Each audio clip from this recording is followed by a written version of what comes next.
Hello. Oh, wait a second. Hello. The subject. Oh my gosh, blue on blue. 19 months, yay!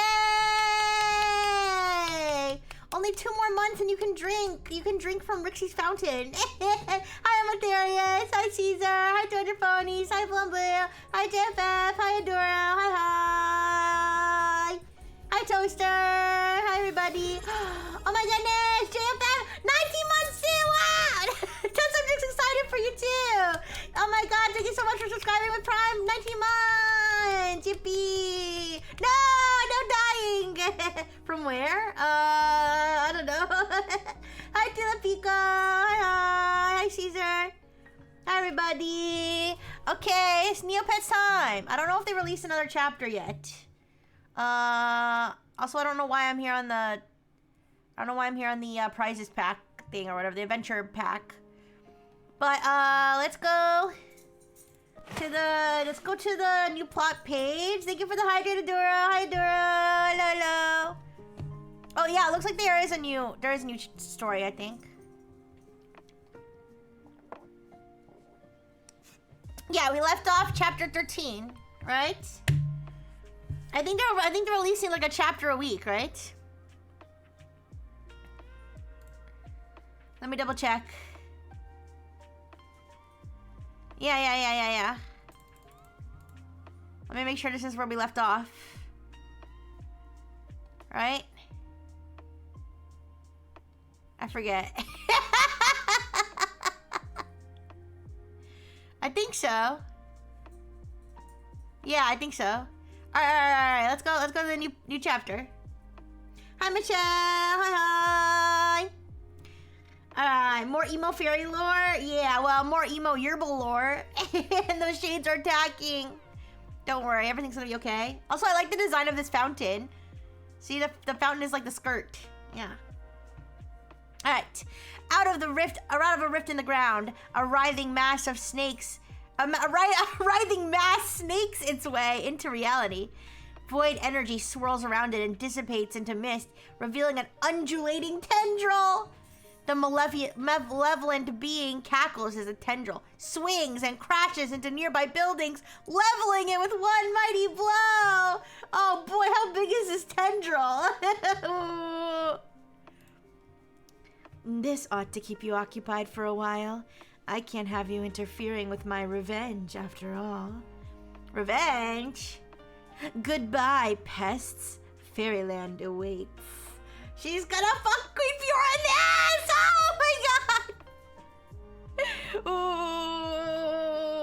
Ooh.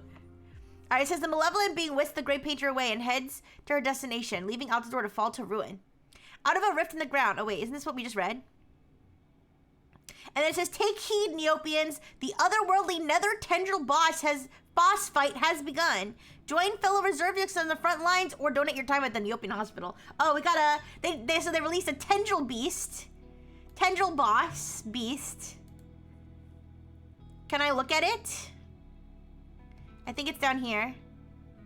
Otherworldly nether tendril boss. Falls to ruin. Ooh.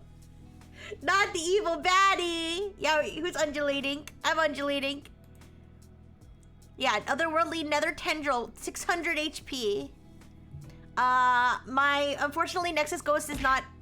Not only is she not strong enough, you call me Lunumbra! Hi! Wait a second, can you catch a Neopet in a Pokeball? I don't think so. But anyways, not only is she not up to the fight, she's starving. I had to feed her again. No! Well, it's okay. We can do some training of her today. The training's not very exciting. It's mostly just sending her with a code stone to the training island or whatever, and she just sits there for like a few hours. Hi, Donate! Hi! I'm feeding my Neopet. Aw, I miss you too. Here, let's go get her some more food. Let's go to the omelet. Thank you for the hydrate. Thank you. Thank you for the burgers. Even the omelet's gray. Oh no. Okay.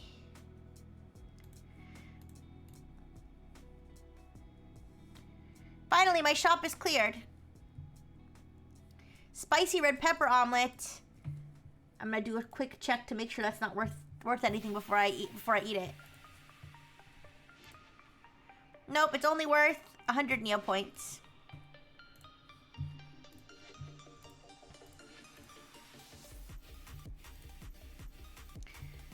Could feed her the whole omelet. Okay, one more.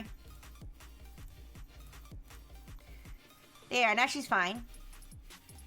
Some of this shit can go in my safety deposit. Like, this can go in my safety deposit.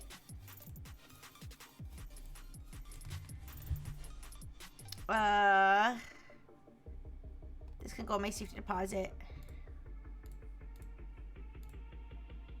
I have a lot of stuff in here. Alright. So, let's go. Let's go to the Neopian hospital. Let's collect our prizes from last time. And then we can do another volunteer shift. We earned a doctor's coat. Maybe we can have a doctor Neopet at some point. Alright, let's do another shift here. Tentacle shift.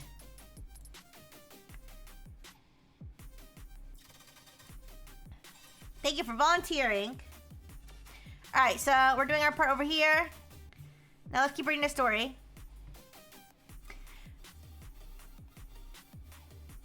So now there's tendrils coming out of Nyx's thing. Oh my god, wait a second! Oh my god, holy shit, holy fuck! Holy fuck, the fucking Elder Tower got destroyed! Wait a second, are we gonna be able to do the other plot? If this is destroyed? That's not good. That's not good at all. Holy shit. Collect prize. I got Vocifus of the Void stamp. Yay. You can put stamps in a stamp album. Alright. Oh, and I have a long lore dump here. They've got Ozzy. It's all Nyx can think about as she watches the massive, writhing, incomprehensible void beast recede into the distance. No worries, Nyxa. Thank you for the 3-stream streak. I hope your fridge gets fixed. Yeah, it's really important to get your fridge fixed, because if not, then, you know, it'll start humping other fridges, and then before you know it, you'll have a whole litter of mini fridges. It's very inconvenient, so I hope you get it fixed well and then it recovers. Anyways, the figure of a dark fairy atop it. She can't even see Ozzy himself anymore, and her heart begins to race, pounding against her ribs like it's trying to get out and follow after Ozzy. Her breathing quickens. Without her realizing, pinpricks of darkness begin to close in around the corner of Nyx's eyes, and only belatedly does she realize that those dark spots are actually bubbles of void energy and wisps of frantic power, undulating and twisting around her limbs. something, well, you better go catch it!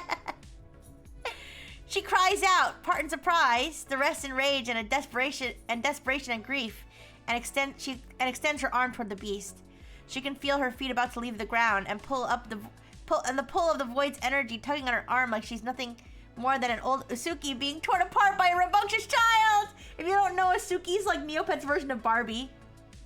Further and further the power extends, twisting and solidifying into a construct, a tentacle that speeds toward Ozzy, closer and closer, but never close enough. Nyx, look out! Her world widens again with the sensation of a voice piercing through her senses. But Nyx's mind remains just a second behind. It isn't until she feels something scrape against her arm and something else barrel into her side that she registers the rumbling and crumbling and crashing all around her. Whatever hit her sends her tumbling to the ground, filling her sight with dirt and dust and whirling colors of brown and gray and red and trampled grass green and dissipating purple. And then she comes to a stop. Was she always wearing glasses? Am I stupid? Wait, is she wearing glasses in this picture, or is that just her? Is that just her Aisha eyes? And that might just be her Aisha eyes. I don't know. Anyways, groaning, Nyx lifts a hand to her head. The final remnants of the void tendril she's conjured dissolve into nothingness, and she lets out an anguished whine. Ozzy and the malevolent being are further away than ever. Further away than Nyx knows she can even attempt to reach. But she still has to try. She has to save him. She can't abandon him again! She tries to stand up, but something is holding her down. In her single-minded determination, Nyx still hadn't fully grasped the situation around her. There are broken pieces of marble and concrete surrounding her, dust still floating in the air and scratching down her throat as she breathes it in. She coughs, and then so does someone else. The heavy lump of red and orange fur sitting atop her chest. Luxinia and Balia rush over to them, arms extended and voices mingling to form a shapeless noise that Nyx can't comprehend. She sees Luxinia in front of her, reaching down to pull Tavi off her chest. Tavi. It was Tavi! Tavi who had pushed her. Tavi who had broken her concentration. Tavi who had stopped her from reaching Ozzy. Oh no, is she gonna put the beat down on Tavi? Balia's hands reach for Nyx's neck, wrapping around her wrist to pull her to her feet. It hurts for some reason, but something that hurts far worse is bubbling up beneath the surface of Nyx's skin instead, and the moment she's upright, she wrenches herself out of Balia's grasp. What was that for? Nyx demands, whirling on Tavi immediately. Tavi flinches, eyes wide, and Luxinia is so startled she backs up a few extra steps, letting go of the Kyrie entirely. Hi, Edge Lobato. An old browser game? Yes, Neopets is an old browser game. Or do you mean a different old browser game? Hi, how are you doing? Okay. By the way, Kyrie, thank you for the follow. Thank you. If you don't know, Kyrie, that's the species. Is now following. Thank you. Thank you for the hydrate.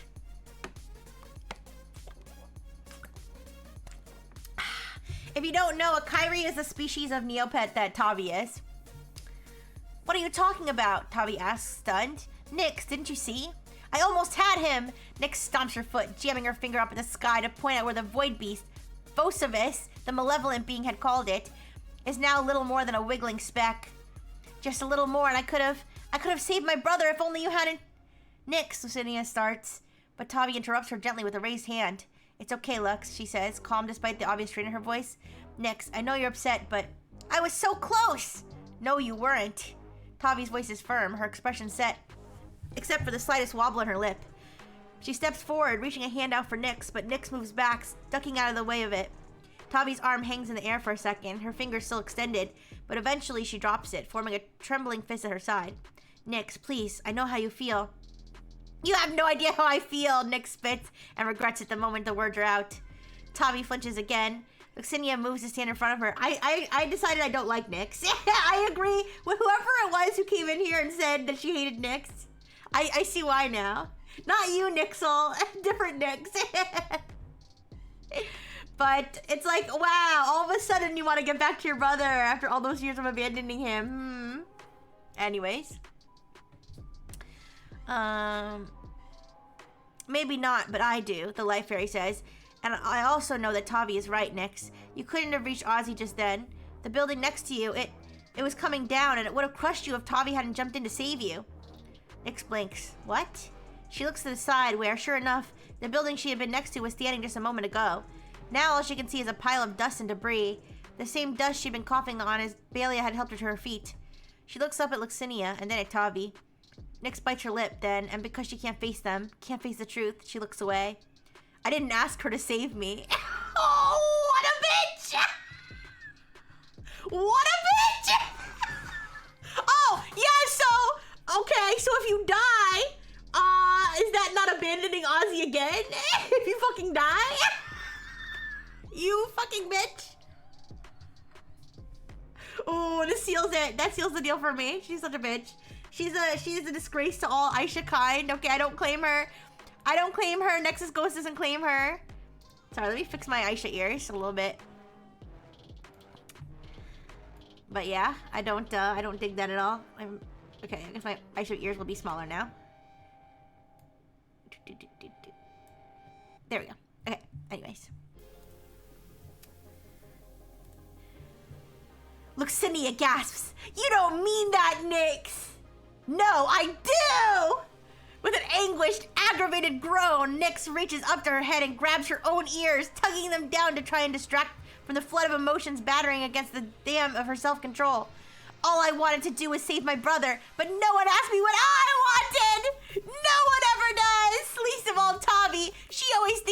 the right way to do things, even if it's a gamble. She never stops to think about what other people want. It's always all about her and her tea and her stories. And she saved you, Luxinia insists. You were so focused on saving Ozzy that you stopped paying attention to everything else. You didn't see that building start to crumble right in front of you. And if you had, she cuts herself off, voice choked up. Where would we be if the worst had happened? Both you and Ozzy would be gone, and we'd have lost 2 friends. Nyx lets go of her ears. She looks at Luxinia, expression open and shattered, but... That's enough, Baelia says, her voice soft and quiet, but there's an air of finality in her words that Nyx finds she can't argue with, even though she wants to. Even though she's embarrassed, and even though she's frustrated, and even though she's guilty of having said such hurtful things to her friends.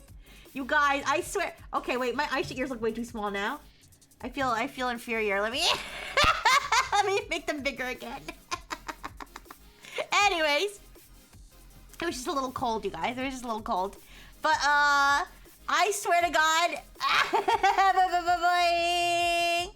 I swear to God, I want to draw fan art of like Luxinia and Bailey and Tavi just all beating the shit out of Nyx for being such a bitch.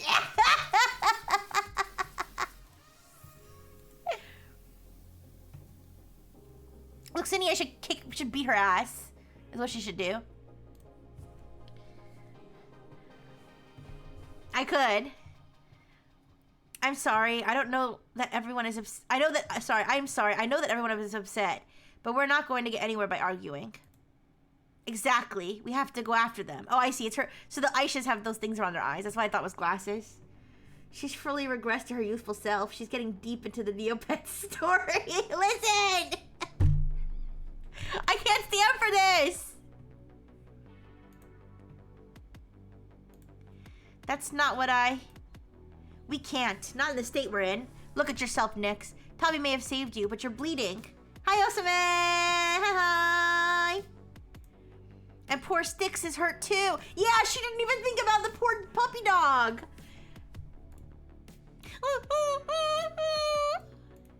Styx? The Doggle Fox, that's his name. He and Ozzy were our friends. Draw a fight of characters that should be punished. Yeah! Ooh, I'm gonna draw her getting beat up so I feel better. Just like we are. And friends don't let friends rush off when they're hurt.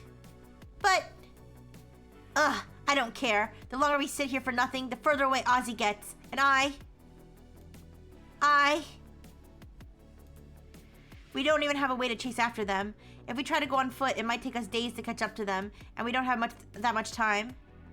Then what are we even supposed to do? I know we'll think of something. And look on the bright side. We know where they're going. Don't make that face! Don't make that face, you bitch! You're right. We can't catch them now. I'm just so sick of feeling like a failure. You're not a failure, Nyx. Palea's like, are you sure about that? None of us are. Excuse me. And there are still ways for us to help. Just look. Altador is falling down around us.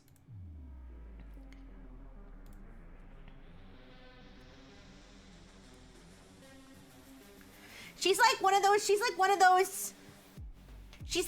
abusive parents whose kids have been in foster care for like 10 years. And the judge is like, can the foster parents adopt the kids? And the parent is like, no, those are my babies and I'm gonna fight for them for the end of time. And it's not about the kids, it's about their ego. You know what I mean? Listen, I watch a lot of court. I watch a lot of Zoom court on YouTube. So I've seen this kind of thing where it's all about them. Those are my children, and I'm gonna do this for them and not actually caring about their best interest. That's how I feel about Nyx and Ozzy. It's like she only wants to get back to him and reunite with him, so she feels better about it. So she feels better about herself, and not because she actually cares about Ozzy being happy, right? Who's with me on that? You all should be. Anyways. Yo, check out this. This is some pretty nice art of Altador and everyone. There are those in this moment that are scared and hurt, and they're still within reach. Wait, is Altador like the... Is that supposed to be like Greek? Is that supposed to be like Greek or Roman? I guess Altador is supposed to be like the Rome of Neopets? I don't know. Nyx, I know you want to go after Ozzy right now, but there are people here who need us. I know. I know we have to help them, but... Getting Boss Baby vibes from Nyx. I actually never watched Boss Baby. But I need to be alone right now. Wait, Nyx, where are you going? I'm gonna go blow up some steam. Buy some shades or something, I don't know. Anything. I just know I have to get away from you guys for a while before I say anything else I'll regret. I hate this bitch so bad. I want her to get struck by a building. By a building! Let Ozzy be free of her. Let him be free of her, to be honest. But... Luxinia, please. Look, I know you're trying to help, but I just lost my brother again! I lost my brother! A lot of I statements!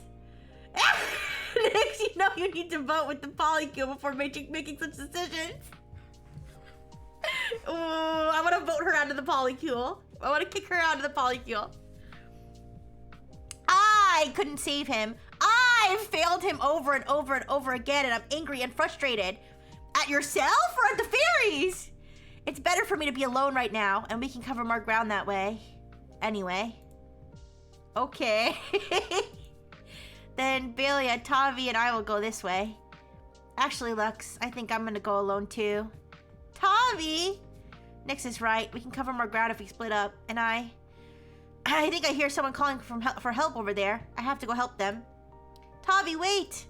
This can't be happening! The polycule's falling apart! No! Belia! It can't be her. I thought... And now everyone's splitting up. And oh, don't lose it, Belia! Don't lose it! Belia! I'm sorry. Luxinia is literally holding everything together. I just don't know if I can handle all this. If she... Never mind. Oh, I think the malevolent one, they think that's like, is she like the one that like tortured Belia or something? Or like turned her into a gray fairy? Never mind. Let's do what we can. Okay. But you know you can talk to me if you need to, right? Don't worry, Belia. You don't have to say anything if you're not ready. Just know that I'll stick with you till the end. Aww, I actually like Lucinia. She's like the only one that feels redeemable right now. Although I feel she did some stupid stuff in the cave. I think she did that. She pulled that stupid shit where she like ran away. That was her, right? Yeah, she. Okay, so she's not perfect, but you know, she's better. I mean, Belia is kind of too, but Belia is also kind of a mess. Yeah, Adderall would do wonders in this world. Yeah. Luxinia is the one job haver in the polycule. Yeah. She's the one extrovert in the friend group who has to be the one to order the pizza and and do all that kind of stuff. Anytime. Are you coming with us too, Junie? Yep.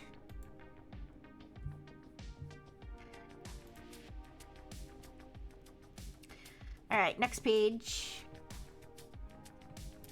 She's the one that sends everyone the good morning text. Yeah. The destruction of Altador surrounds them. Nyx gazes out at it, taking in the sight. The rubble, the debris, the smoke and the dust. Somehow it all seems so far away, still, compared with the image seared into her mind of Ozzy, wrapped in chains, reaching out for her help as he was carried off on the back of Volkovus. Even now, Nyx feels the urge to go after them. There's a thrumming under her fur, a fizzing sensation beneath her skin, screaming at her to use her powers, to chase, to fight, to move, to get out of the suffocating darkness of... But when she blinks, she returns to Altador from the cold, desolate place she had almost withdrawn to in the back of her mind. The sound of chaos and destruction rise up around her anew. Luxinia calls out for anyone injured. Styx barking as he sniffs out someone else buried under the rubble. There are countless other cries for help, too, some familiar and some not. An adult calling out for their child, a mother for a son, or a sister for her brother. Howling pets, strays who have nowhere to go, high, shrill sobs of little children who don't know what's going on. Nyx bites her lip. She can feel herself shaking, but tries to suppress it and push it away, dismissing it as useless residual anger. It doesn't quite work. but she has to but she has to try and ignore it. Everyone, Tavi, had just wanted to help, but her breath comes faster, shallower. She tries to steady it, to calm herself, but the racing of Nyx's heart is now almost as loud in her ears as everything else around her, and the sound of her panting breath is just making it worse. She has to focus. Noise or no noise, there are people in need. She has to save them. She has to. Just like she couldn't save Ozzy. Yep! Bracing herself against the noise, scrunches her eyes shut and tugs on her antenna ears. Wait. That's not grammatically correct, right? Bracing herself against the noise, scrunches her eyes shut and tugs on her antenna ears, digging deep inside herself to call the thrumming energy within as she stomps over to the first pile of rubble. Yeah, I don't think that's grammatically sound. The power of the void crackles inside of her. Hi, Artbanks! Hi! How you doing? We're digging into some Neopets lore. Well, this is the newest chapter of the lore. The power of the void crackles inside of her, sparking and popping, and she focuses hard to try and smooth out the crinkles as she forms it into long, smooth tendrils that stutter and fade intermittently. She needs to focus because there are people calling out for her to help, calling and calling and calling and calling, but a tug at her tail brings Nyx back to herself again. Oh yeah, I should do have tails. I forgot. A tug at her tail brings Nyx back to herself again, and all attempts to summon her powers fizzle out and dissipate. When she looks down, Junie is looking up at her, his glittering void-covered fur too bright in her eyes. She lifts a hand to cover her face, then turns away from her little friend to rush over to where a young Terry's tail is stuck under a crumpled statue. Yip, yip, yip. The Terry flies away when Nyx frees him. Good, no injuries to his wings, but there's no time to celebrate. Nyx shakes her head and moves away, frustrated at how slowly she's moving. Oh my gosh, Lucario! You caught me! Hi, how you doing? And gets to work tossing stones and broken marble columns aside with her hands. Not really, she says, belatedly remembering to answer Junie. I keep messing up. It's getting to me, but there's no time to let it bother me. There are people who need us. Junie whines. He flutters up to sit on Nyx's shoulder, his fur itching as it brushes against her cheek. It makes her skin crawl and she jolts, not because she doesn't appreciate the gesture, but because there's something wrong with her right now, and it feels like every sensation is too much. I'm too powerful for the Master Ball? No! You caught me! But I don't know what you can do with a Neopet that you caught. I guess it's your responsibility to feed me now. Or you can train me to fight in the Battle Dome. Luckily, Junie is the smartest Phaley in Neopia, so he hops off her shoulder the moment he realizes she's uncomfortable. Yep. It's not your fault, Nyx says. She pauses her rifling through the rubble to grind the heels of her palms into her eyes, then gets right back to it. She manages to summon a few void tendrils, but they fade after batting away a stray shade, and it makes her growl in frustration. It's not anyone's fault but mine. It's always my fault. Always.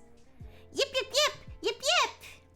Yes, it is! Nyx's voice comes out louder than it needs to, and she clamps her hands over her mouth as if she can retroactively soften her tone. Junie stares up at her, head tilted, and she lets out a quaking breath, trying to scrape the sob out of it before her friend can hear it. I'm fine, she insists, even though Junie hadn't asked this time. He doesn't inquire further either. He just scurries off, using his newly acquired sight powers to seek out more Neopets in need, and points them out to Nyx. She follows Junie's lead, and the teamwork helps to settle her, at least a little bit. The physical labor helps too. Having something to focus on at least can quiet her mind for the time being, but Nyx can still feel herself trembling. It makes everything so much harder. She keeps dropping what she's holding, she can barely focus on her powers, and her arm hurts. It's still bleeding, she distantly notes. But that's okay. She's making some progress at least, and that's what matters, right? As long as she can save someone, anyone. And it's probably for the best that she can't focus on her powers long enough to properly manifest her void tendrils anyway, because every time one materializes, she sees his face, panicked and scared and desperate to be saved, and she sees that eye and... Yep! Junie points to another pile, and Nyx obediently heads toward it, breathing hard and fighting back tears as she rips away pieces of debris with her bare hands. She sinks down to her knees, and Junie comes up beside her, lifting away smaller stones himself. Yip, yip, yip, yip, he says after a moment, still helping her dig. Nyx grits her teeth. Yeah, she says, short. Another chunk of ravage gone. Yip, yip, yip, yip, yip, yip, yip. I know! Nyx pounds her fist against a pile of wreckage. Whoa, what the fuck did he say? Nyx slaps her fist against the pile of wreckage they're digging through, and it nearly causes a miniature landslide. I know I should, but it's not that easy. I'm still mad at her, and yip, yip, yip, yip, yip. It's not okay. The sob that Nyx had been holding back before wrenches from her now. How am I supposed to face her after what I said? I can't even. Yip, yip. Hi, Amethyst. Hi. I forget, Amethyst. Are you the one who said you hated Nyx? Because I'm on the Nyx hate train now. If it wasn't you, I'm sorry, but I remember somebody told me that she sucks, and they were right. No, okay, sorry. It was probably someone else, but hi, it's good to see you, Amethyst. Hello, hello. Nyx's heart has started racing again, pounding so loudly in her ears that she can hardly hear Junie over it. Her breath comes in short gasps, her hand shakes more than ever, but through her blurred and streaking vision, she sees Junie pointing towards something. Yip! And hears the same rumble and crack as she had when she tried to reach for Ozzy. You share the same opinion? Okay. Do you need me to catch you up on what we read so far, or have you read this one already? When Tavi had pushed her out of the way of the falling building. Tavi! That's who Junie is pointing at. When Nyx follows the line of his paw toward one of the few tall buildings. You need catching up? Okay, no worries. So basically this I don't know how far back you need to go, but we've only started chapter 14. So, the beginning of chapter 14, Nyx is trying to save Ozzy, and then, you know what, I need a refresher on what happened at the end of the last one, so let me go back real quick. Oh, yeah. Thank you for the follow, Trainer Evie. Thank you. Real quick, let me actually go back. Let me do a quick rewind to what happened at the very end of the last chapter, because I was a little confused. Okay, so she was trying to save him, but where is he going? Oh, okay, yeah, she's got him tied up, okay. So what happened was, the malevolent one, she opens up this thing in the ground, these tentacles come up, okay? This is Ozzy right here, okay? This is the part, Ozzy, and then the malevolent one is like going up into the sky with the great paintbrush and Ozzy on a fucking leash. Hi, Trainer Evolutions. Hello.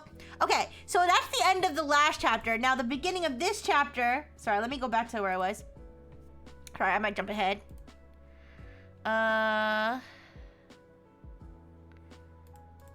It was on number 7, right? Yeah. Okay. Anyways, so the beginning of this chapter. Nyx tries to use her, like, void tendril thingies to save Ozzy. Tavi pushes her out of the way because a building was about to fall on her. Okay? So Tavi fucking saves her life from a falling building. And Nyx crashes out and she's like, ah! I was about to save Ozzy and you ruined everything! And Tavi's like, bitch, you literally just saved your life?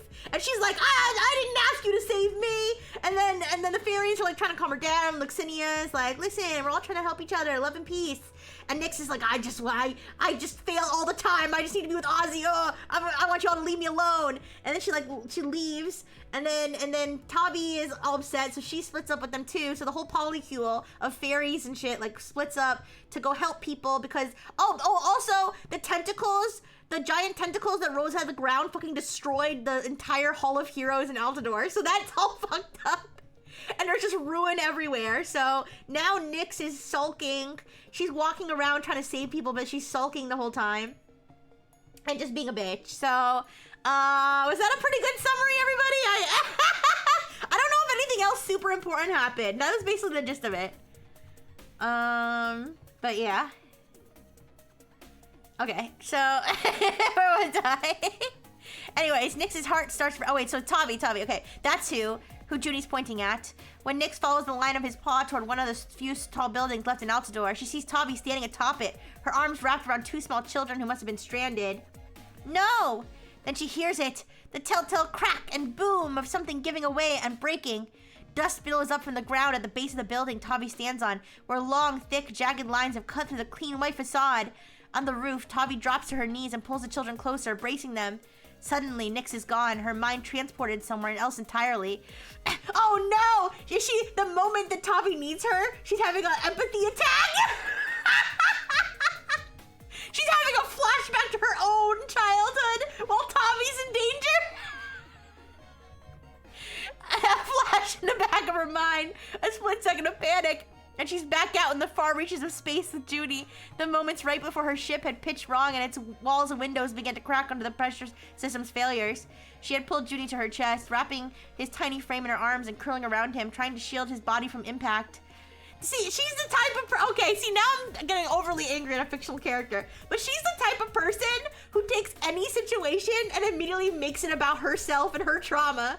Okay, Tommy's about to fucking die. Tommy's about to fucking die, and somehow in her head she makes that about herself. Like, I fucking hate her.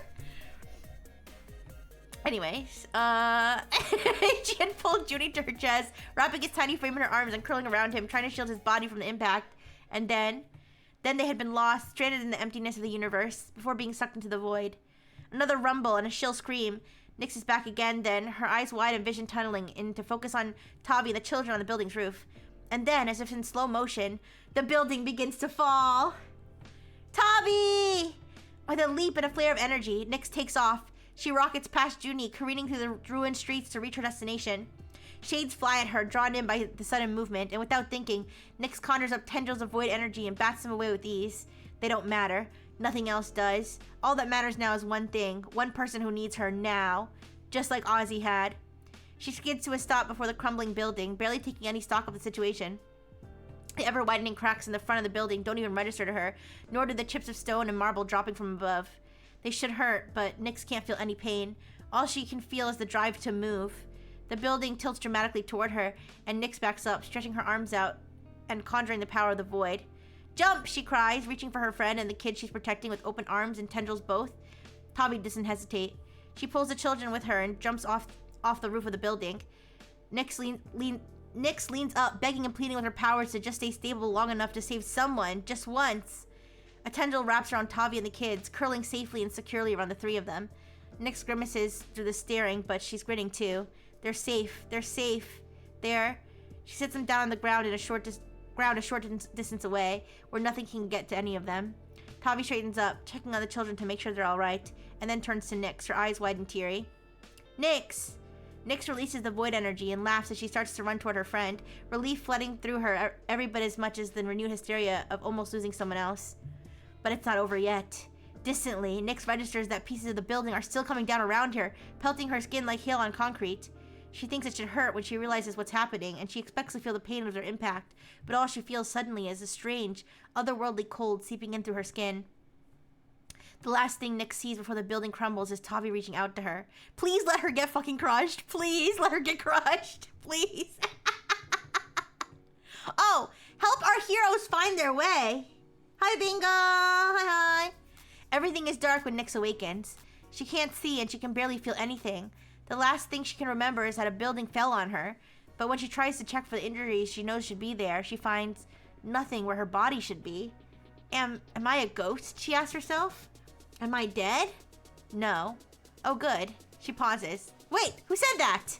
She waits, but there's no response. As Nyx whirls all around trying to locate the voice she'd heard, she runs face first into a wall, which seems weird because she's pretty sure she hadn't had a body at all a moment ago, or at least she hadn't been able to feel it. But she feels pain, which means she probably isn't dead. That's good. Putting her arms out in front of her, she feels the cold stone she ran into. Must be part of the building that fell on her. What is going on? Hello? Still no response. Is there really someone else here? If so, they may need help. All right, so we got a little thing here. Keep searching for the voice. Explore the wall to see what else is around. What do you guys want to do?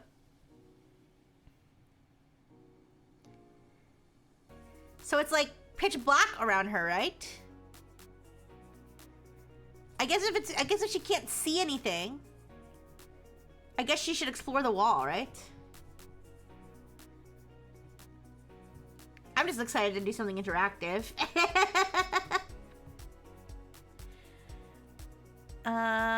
Let's explore the wall. Oh, voice? Okay, let's check to the voice. Alright. It doesn't feel like anyone is here, but Nyx shakes her head. She swears she heard a voice, so she calls out again, hoping that this time they answer. If someone's there, I can help. Nope, still nothing. However, while Nyx listens intently for any sign of someone, she does hear faint shouting from behind the wall. It sounds like the rest of her group. She tries to yell for whoever it is, but her voice can't seem to rise above a slight murmur. What is going on? She shakes her head, or what feels like her head anyway. No time to get distracted. She needs to get out of here. Perhaps blasting the wall will help? Without knowing what is around, she could hurt herself or those around her, though. That doesn't seem like a good idea. I don't think blasting the wall is a good idea, because she could literally shoot a child. Which would be funny, but not what I think we want to do. So, how about we explore more? Alright. Nyx carefully feels along the wall. It's made of stone. There seems to be nothing but cold stone all around Nyx. But maybe this is how she survived? A small opening in the building that was just wide enough not to crush her? That's great and all, but how is she supposed to get out now? Yell for help. Blast the wall. Keep searching around the room. Call for help? Well, okay. If she's in the building, and obviously Tavi's probably looking for her, so call for help. Yell for help. Nyx opens her mouth and tries yelling. Help, she calls, but her voice can't seem to rise above a slight murmur. Why? What's going on? Despite her lack of volume, Nyx listens intently for anyone who may have heard her. But nothing or no one responds. So much for that. What happened to her group? What happened to whoever spoke before? A wave of nausea rises within her, and her heart begins to pound in her ears. She doesn't know what's going on, and she doesn't know what happened to her friends. She doesn't know if Tavi's okay or if Ozzy's even still alive out there. Stupid, stupid, stupid! She'd been careless and reckless and stupid, and now she may never see her friends or brother again! Despair threatens to overtake her, but Nyx takes a few deep, unsteady breaths. She has to keep moving. If she stops, she'll never get out here. She'll never get out. She knows she needs to get out of here fast. But how? Alright, at this point, let's blast the wall! At this point, let's blast the wall. Because if she's calling for help and no one's responding, no one's close enough to get hurt. So let's blast. Nyx concentrates to summon the power she needs to use her void blast, but nothing happens. She tries again, attempting to summon those strange tentacles, and still nothing. She can't feel anything happen at all. Sure, she can still feel the pain in her arm, but she can't actually touch it, and she can feel the walls around her, but can't see them or herself. Nyx groans in frustration. She needs to get out of here. She needs to get to some light and see what's happening. But how? I guess keep searching around the room. Nyx searches the room, still nothing but cold stone. But she takes stock anyway. She can feel ground at her feet and walls around her. There's not a lot of room to move, which means that wherever she is, it's small. When she thinks about it, she realizes there's barely enough space for her to fit. How is she moving around so easily then?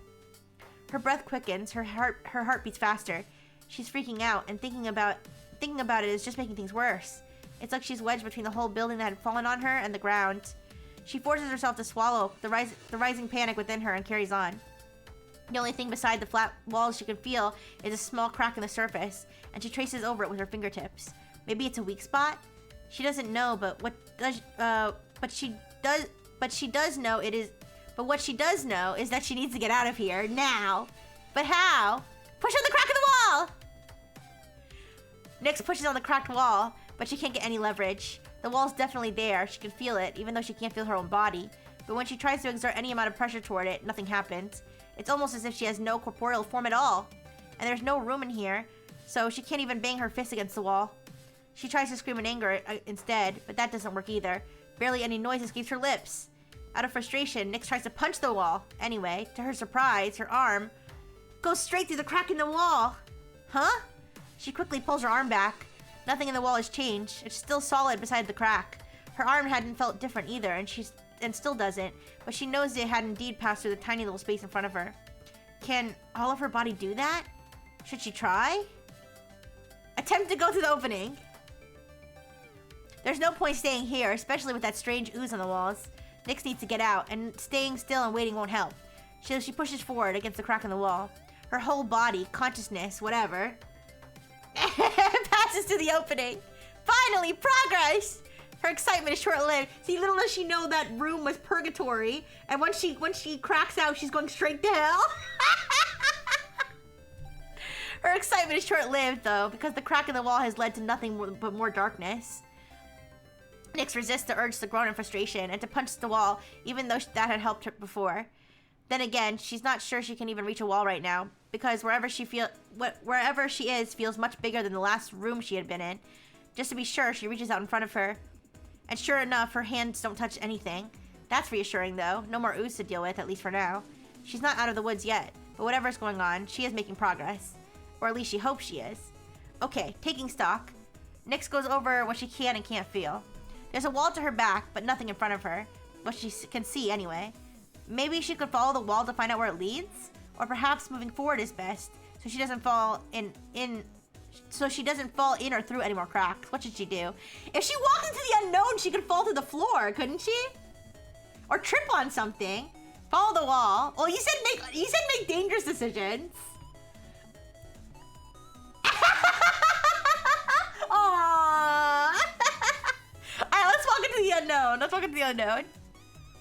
Uh-oh. Got a lot of dialogue here. There's nothing to gain by standing still, Nyx figures. So she takes her chances and walks deeper into the darkness. For a moment, everything is silent, and then she hears something strange. It's almost like something moving all around her, slithering its way closer. It makes her skin crawl, or at least whatever passes for her skin right now. Whatever the sensation is, she doesn't like it, and she likes the sound surrounding her even less. Soon enough, though, a familiar tune drowns out the slithering, the same one she had heard when she and her friends had been exploring the secret passage to Altador. Out of the frying pan and into the fire, she supposes. Who are you? Nyx asks. She looks up, then down, then all around, trying to find the source of the music. Where are you? You can't use this power for long. What do you mean? It's already consuming you. Nyx clicks her tongue in annoyance. Oh, come on. Can you just stop with the cryptic nonsense already and show yourself? Reality is slipping. Don't let what comes next trick you. What comes next? Nyx asks. What do you mean? Can't you just tell me? I don't know anything. You need to get out fast, the voice sings. Find the song. I'm not gonna sing. The last notes of the tune fade, and once again the slithering sound fills the room Nyx is in. Only now it's accompanied by a gross, sickening squelching. Ew. Heart rate quickening. She takes another step forward and... Ah! The floor disappears in front of her! I knew that was gonna happen! No, it doesn't disappear. There was never any floor to begin with. Panicked, Nyx retreats, scrambling back to what she hopes is real solid ground. She racks her mind, trying to picture the layout of where she is, but with the near fall she just had, it's hard to put the pieces together. How can there be a hole here? Does it even make sense for one to be here? A groan escapes her. She doesn't know what to do, because it seems like her only option is to continue forward toward what might be an endless abyss, or to move back and try the wall and hope she can find something she may have missed. What should Nyx do? Jump into the hole! Jump into the hole! Every hole is a goal! Hi, everyone! Hi! There's nothing for it. She has to take the fall. Reluctance claws at Nyx. Imagine we just try to get her killed because we hate her. Reluctance claws at Nyx, but her drive to escape is stronger. She doesn't want to do this, but she has to. If she doesn't, she may never see Ozzy or her friends again. So with a clenched fist and a sealed resolve, Nyx jumps down the hall and lands in darkness. Did I say hall? I meant hole. Jumps down the hole and lands in darkness. She's not really surprised by it at this point, even if it is annoying. At least she knows what to do now, so she sets to work feeling along the walls, and through tactile inspection of her surroundings, she surmises that she must be in a hallway. Although she can't feel any doorways at either end. Just 3 doors spread along one of the long walls. Her head spins. What is this? A room like this doesn't make sense, especially here, wherever here is. Nyx's heart begins to race again as the noise she'd heard from before starts up once more, a writhing, squishing sound coming from above, as though something is trying to follow her down the hole. She doesn't have time to think about what's happening. She needs to get out of here! What had that voice said? Find the song? But how is she supposed to find anything in this impenetrable darkness? What should Nyx do? Oh, guys, I was not paying attention to that song. I was not paying attention. Alright, door on the left, door to the middle, or door to the right, you guys. I was not paying any attention to what the song was actually saying. I was just reading along. Left, right, middle. I feel like middle is always... Never straight? Whatever sounds least likely. Left. You say right? Oh my goodness. Right? Caesar's right, so go middle. Okay, we're doing a poll now. Alright, we're doing a poll. We're doing a poll. There's enough of you chiming in. I think it's time for a poll. Alright. Which door? Left. Middle. Right. Which door? Brave Neopian. Alright, 1 minute, 1 minute poll, 1 minute poll.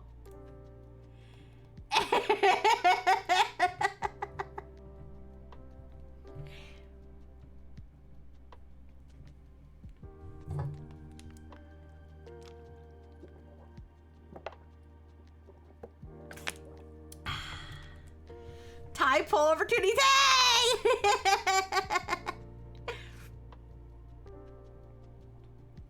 Oh my goodness. No, no, break the tie. Somebody break the tie. No, somebody break it. Somebody, please. Oh, okay, okay. Oh. Oh no. It's tied between two of them. Don't make us do a second poll, please. I'm gonna flip a coin. I'm gonna flip a coin. It's okay. Oh, a last minute upset. Let's fucking go! Yay! All right, we're going right. We're going right. Thank you for everyone who voted. Thank you. All right, Nyx chooses. Wait, did I click right? Wait, did I accidentally click middle? I meant to click right. Wait. Nyx chooses the middle door.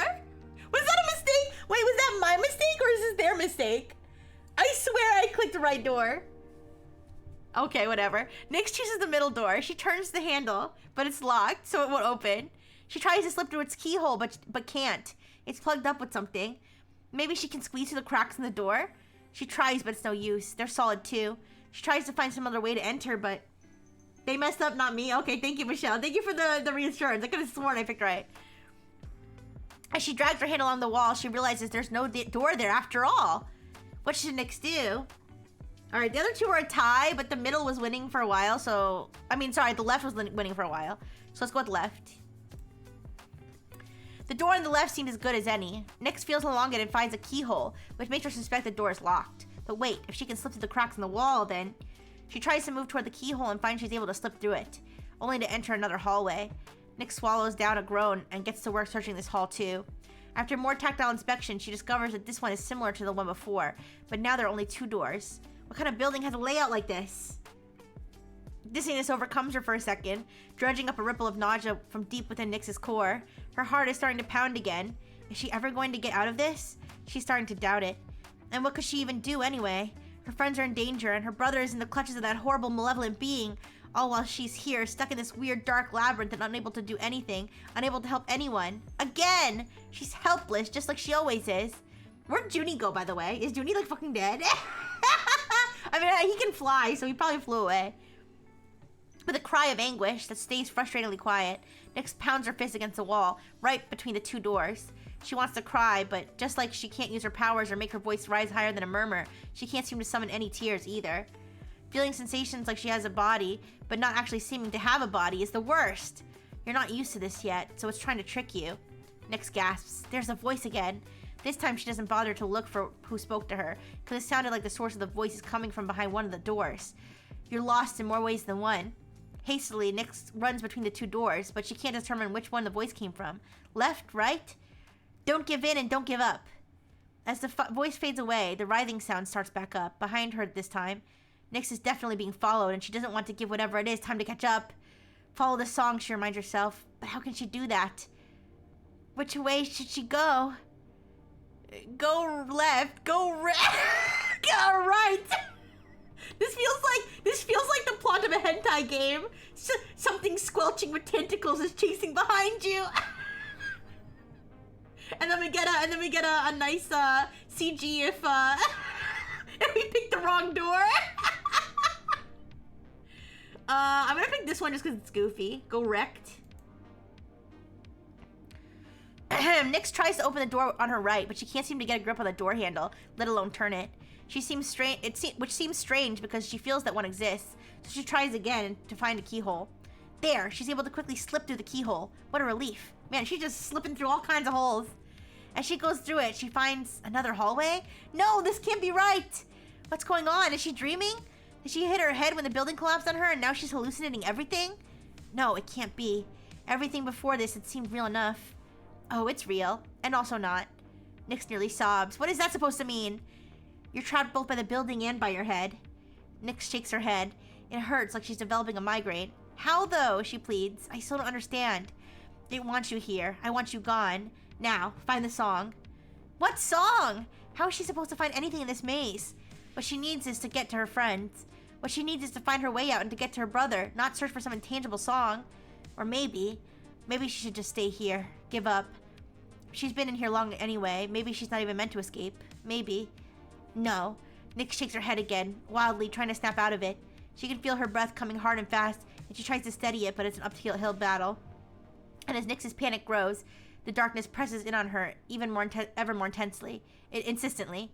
It feels warm somehow, gentle and inviting, but the sound it creates, the writhing, sickening, slithering squelch like a constricting tentacle, makes her skin crawl. She shakes herself free of her stupor and feels for the next set of doors. 3 doors to find the song, the voice says, and then it fades away. What should she do? Go left, go middle. Just can't do anything right. It's coming hard and fast. Okay, there's some sort of clue in here. I don't know. Middle. Can't do anything right. I guess we'll go middle. There's no resistance when Nyx moves toward the middle door. She slips through the keyhole without problem, but the darkness in here is suffocating. It creeps into her slowly at first, and then all at once, consuming her senses. The doors in front of her feel less real. She feels less real. All she can hear is writhing, slithering things reaching for her in all directions. How can she find any kind of song over such a horrid, disgusting cacophony? How can she push through the embrace of darkness when she can't even save her own brother in broad daylight? When she couldn't even be there for him when he needed her most? She wasn't enough for him then, and she can't be now. Stop that! Nyx doesn't even react when she hears a voice again. This is what it wants. Focus on the song. It will lead you out. She slumps. It feels like she's sinking into the floor. What song? Nyx mumbles. I haven't heard anything even close to music. There's more than one way to take in a song. More than one way? Maybe. Nyx still doesn't understand, but somehow the voice soothes her, like a lullaby. But that's not the song it's talking about. She has no idea what it's talking about, but... It's a bit odd, but somehow, some way, Nyx feels like she can trust the voice. Just like she had back at the mountain shortcut. They'd gotten out of that more or less okay, right? But even if they hadn't, she's sure she can trust the mysterious disembodied voice more than whatever's slithering around in the darkness with her. Speaking of which, the sounds are getting louder. It's getting closer. Nyx pats at her face to shake off her dread, grounding herself in the not touch, and feels the darkness feels around the darkness for more information. There are 2 doors this time. There had to be one to her right, but now it is far away, leaving her closer to the one on the left. What should Nyx do? There's nothing left to give. Go through the far right door. Make the one that sounds more like song lyrics, maybe? I think there's nothing left to give, because they put the word left in the middle. Let's do that one. The closer door seems like the quickest option, so Nyx hurriedly goes through it. However, instead of stepping onto solid ground, she finds herself falling. With a cry, Nyx reaches out for anything to hold on to, but there's nothing for her to grab. Nothing at all around her. But then, hi, Spahegis! Hi! How you doing?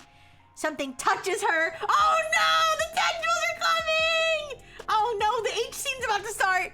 Slithering tendrils lick at her ass. Oh, and look at her as she falls.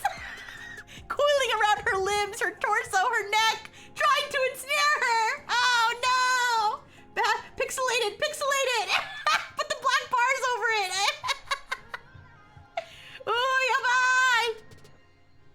It's all too much, and Nyx can't get away no matter how hard she tries.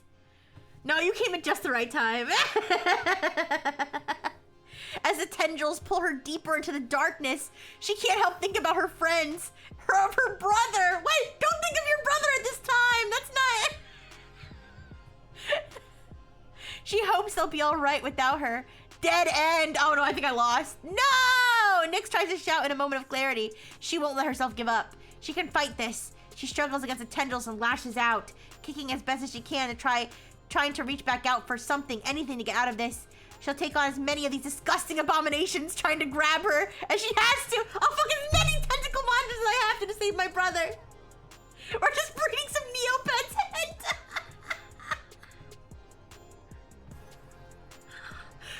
I kind of want to pin that, but I don't know. Here's the thing, you guys. The Neopets Community Ambassador Program's opening up new applications in June, and I'm not so sure I want to leave that bad of an impression, although it might be a little hard. I don't know. I don't know if I'm built just like I don't think I'm built to be a Pokemon community ambassador. I'm not sure I'm built to be a Neopets one, but I just don't know how many content creators are really doing Neopet stuff. Anyways. Alright, before she can find anything, she comes to a hard crash on the ground and wakes up back in the hallway she was in before. What should Nyx do now? Okay, go through the far right door. It may take more time to get there, but Nyx decides to run to the far door. As she runs, the darkness tugs on her in every direction, trying to pull her into it. But she can't succumb, not now. This is for kids?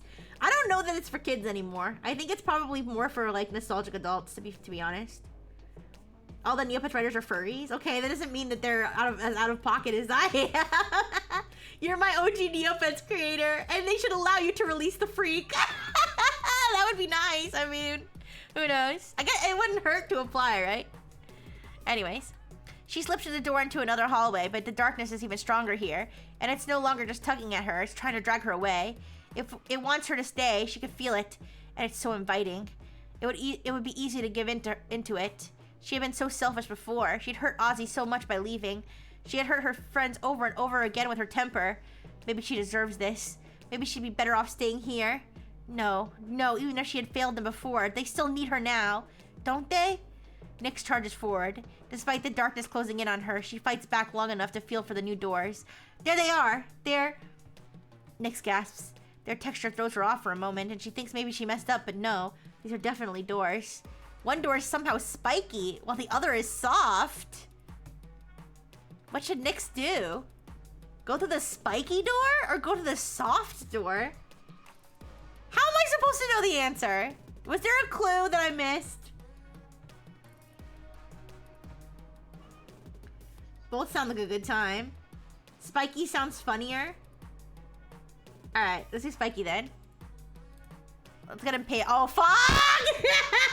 The soft door seems too easy. Nothing about this has been easy so far, so that must mean the spiky door is the right one, right? The spiky door has a keyhole just like the others, so she slips into it. As she travels through, she notices something strange. It's a light? Yes, it's small and far away, but it's definitely a light. Nyx runs for it with all her might, but with every step she takes, the light gets further away. So she runs faster and faster, but nothing changes, and soon she realizes she's not getting any closer. Eventually, the light fades away. No. The darkness closes in on her. Exhausted from her sprinting, Nyx succumbs to its warm embrace. She can't fight it anymore. She can't fight anything. As the darkness fully takes her, Nyx thinks about how she should have perhaps let herself choose the easy path. I fucking died! I fucking died! Previous choice. Alright, soft door. It seems too easy to pick the soft door, like it's some kind of trap. But Nyx is tired and she's nearing the end of her rope, so she decides that for once she can try to go easy on herself. So, despite her misgivings, she keeps cautious and goes through it anyway, slipping through the keyhole as she had with all the other doors. Nothing goes wrong. It's almost a surprise at this point that nothing had happened, but Nyx lets out a sigh of relief all the same. She can't quite shake the lingering feeling that perhaps she had still chosen wrong, though. Maybe it's just how she is. She's been beating herself up for her choices for so long now, it feels hard to let go of it. But with the squelching noise of whatever was following her far away now, she wonders if she can allow herself to believe she made the right choice after all. It does feel like she really is going down the right path. By now, she is expecting nothing more than another set of doors in a long and endless hallway, but this time something has indeed changed. There are 2 doors ahead of her, but there's also what feels like handlebars, all leading upward. A ladder, maybe? It seems dangerous to deviate from the status quo at this point, but perhaps this is also exactly what she needs. What should Nyx do? There's nothing left out there. Go up the ladder. Go through the right door. I think she should go up the ladder. Right? That feels like a logical choice. What do you guys think? Ladder? Kind of sounds self-helpy. Ladder? Okay, let's do ladder. The ladder seems like the best call. She had fallen through a hole, right? So going up seems like a good idea. Nyx climbs the ladder and enters through a hole in the ceiling. Okay, this music... Christmas music can go. I love Christmas as much as the next guy, but... Alright, anyways. I know the music's probably really quiet for you guys, but... anyways. Nyx climbs the ladder and enters through a hole in the ceiling. It doesn't feel very different at first, and after inspecting the new room she has entered through her touch. She realizes she's back in another hallway. A little more exploring reveals very little. There aren't any new doors. Nyx turns around and tries to find the hole the ladder came out of, but it's gone too. She clenches her fists and tries to steady her breath, but it's hard. The weight of the darkness around her and the confusion of her situation are becoming unbearable. Her pursuers getting closer and closer, the squelching and slithering getting even louder, ready to destroy her. But there's nowhere to go. Had she really been led to a dead end? Had none of this been right?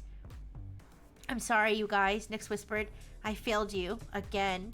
She closes her eyes, ready to let the darkness consume her, but there's a light, suddenly, behind her closed eyes. It's familiar, glowing a strange, comforting blue.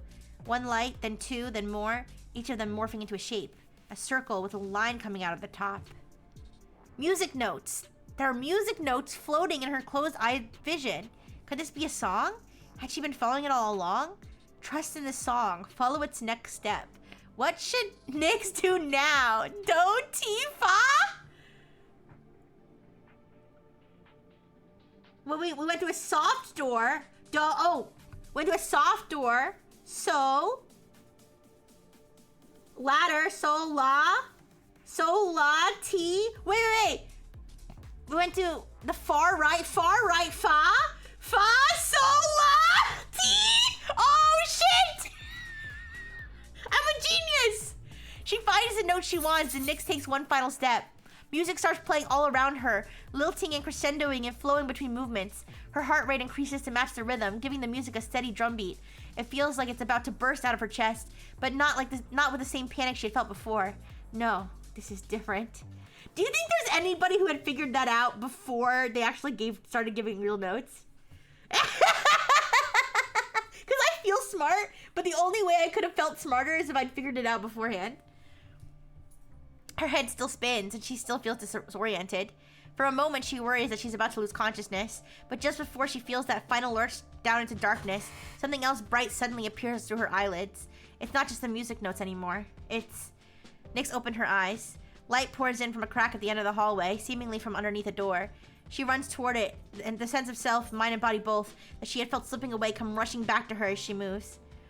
The music gives way to the sound of her breathing, and her feet running on the pavement, and her hands pushing debris away from around her. She reaches for the door handle at last, and feels it turn in her hands. What should Nyx do? There's only one option. Open the door! Open it! Open it! Yay!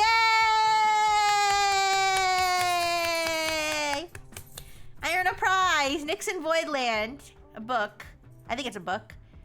And I got 10 plot points. Only 10 plot points? Thanks to your assistance, our heroes can move forward. Nyx swings the door open in front of her. The debris around her gives way, revealing a dark sky glittering with the night's first stars. She pushes herself into the dusk and looks around. The remains of the building that had fallen on her are now sitting desolate all around her.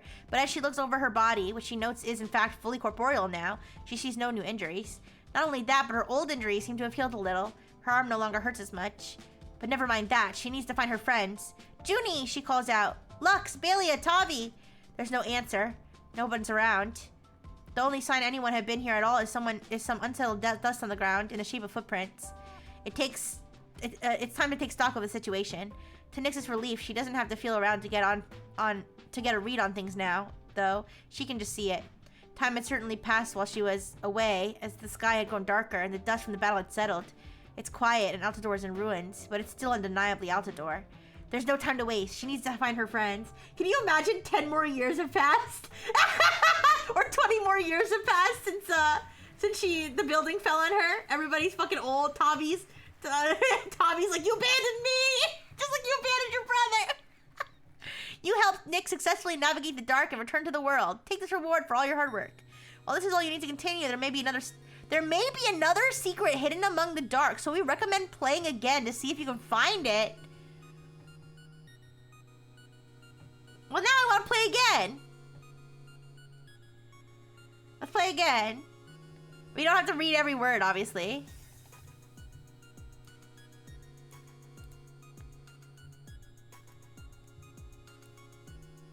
Oh, replay. Here we go. Replay. Sorry. Oh, shit. We start all the way back from here. So let's do this. Nyx carefully, so I'll just read the ones that we didn't do yet. Nyx carefully feels along the wall. It's made of stone. There seems to be nothing but cold stone all around Nyx. Maybe this is how she survived? A small opening in the building that was just wide enough not to crush her? That's great and all, but how is she supposed to get out now? Dough! Where's the dough?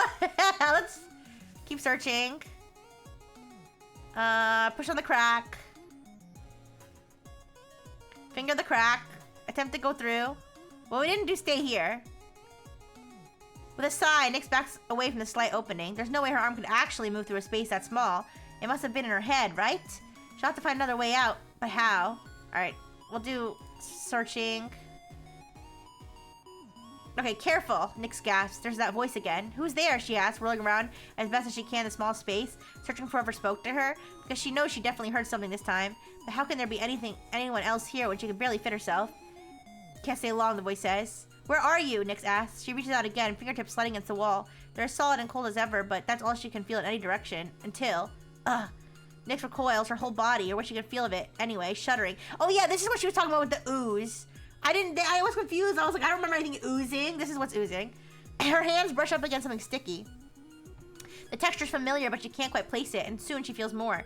More stickiness oozing from the walls, creeping over her fingers, up her palms, and under her sleeves.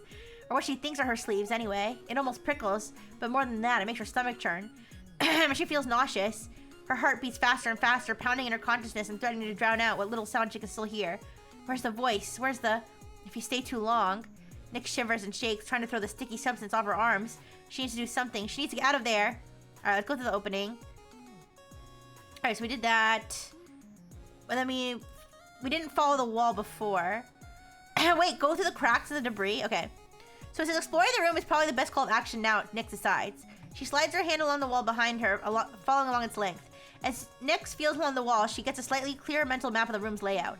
Most of it's in shambles, but what she can tell, piled with debris and full of cracks, that she'll more than likely get lost in if she chooses to explore much further, if she even can. She shifts her hands upward as she moves along the walls. The ones that are still intact are much taller than before, and now she's pretty sure she's in an actual room as opposed to whatever she was in before. There are a few things on the walls other than cracks too, such as nails and hooks one might hang decor from. From what she can tell though, most of that decor is gone. Nyx hums, mildly annoyed. She was hoping for a door, but if one existed here, then it must have been crushed with the rest of the rubble in the room, and wherever it had been before must have collapsed, because there are no openings that resemble doorways. By the time Nyx makes her way back to where she started, or at least where she thinks she started, she hasn't found much use around the walls. Alright, let's try going through the cracks and the debris. Well, going through a crack in the wall had helped before, so why not try that again? Resigning herself to her task, Nyx pressed herself against the crack in the debris at one end of the room, and she flows into it just as easily as she had before. Huh, she guesses she can just do that now. But the cracks she finds herself in are way more complex than the ones she had passed through to get to the room she had just... way more complex than the one she had passed through to get to the room she'd just been in. Ahead of her lies a maze of more cracks, each one a new path. It's an endless labyrinth that she doesn't know what to do. Her body barely even feels like her body anymore, and she can feel it start to solidify and take shape enough she thinks she can move around these tiny winding spaces. So she moves. Nyx starts walking, and in her mind, it really does feel like she's just walking down a hallway, or something very closely resembling one. Physically, she doesn't feel anything like that at all. The dissonance is really unpleasant mentally, but she finds it isn't too hard to adjust to. Or maybe she's just desperate to get out, and she's downplaying how weird it is, even to herself. Still, though, the thought of being in such a small space, kind of freaks her out. If you're hiring an editor, Neopets, I can proofread for you. Anyways, this is even worse than the first room she'd woken up in. It's making her stomach twist in knots, and she really, really wants to get out of here as quickly as she possibly can.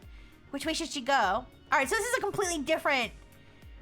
a completely different set of options. I mean, it's the same options, but it's a different area. We went left before, right? Or we went right? We went right. Nyx continues on. Nothing but more cracks and tiny pathways. Which way now? Oh shit, am I actually lost? Forward.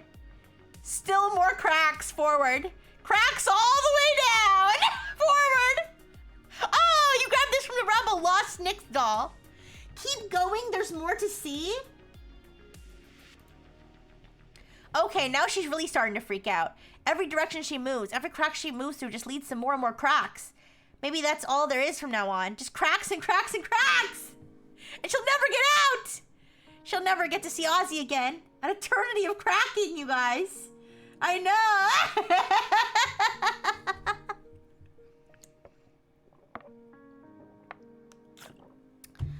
She'll never get to see Ozzy again. She'll never see Junie or Bailey or Luxinia or Tavi. She'll never get to apologize to Tavi. Just as she feels herself starting to give into despair, the path Nyx is following opens up slightly. She takes a deep breath, or at least she thinks she does, and presses on. Her body is still taking up the whole space, and there are still a bunch more cracks around her, but there's still something solid in front of her now. She can't really grasp it, let alone see it, but it's still nice to come across something else in all this mess. It means she's making progress. It means there's hope. Nyx gathers her composure and resolves to keep moving. Which way now? Should we go back or down? Left. That's it. She's got to keep moving. She'll get out of here eventually, but the further she moves, the less hope she feels. There's nothing ahead of her but more cracks and never-ending darkness. Psst. Nyx jumps, startled. It's the voice from before. It's back. Who's there? She calls to it, voice frantic. How are you here? Go back. Back? Nyx frowns. Wait, what?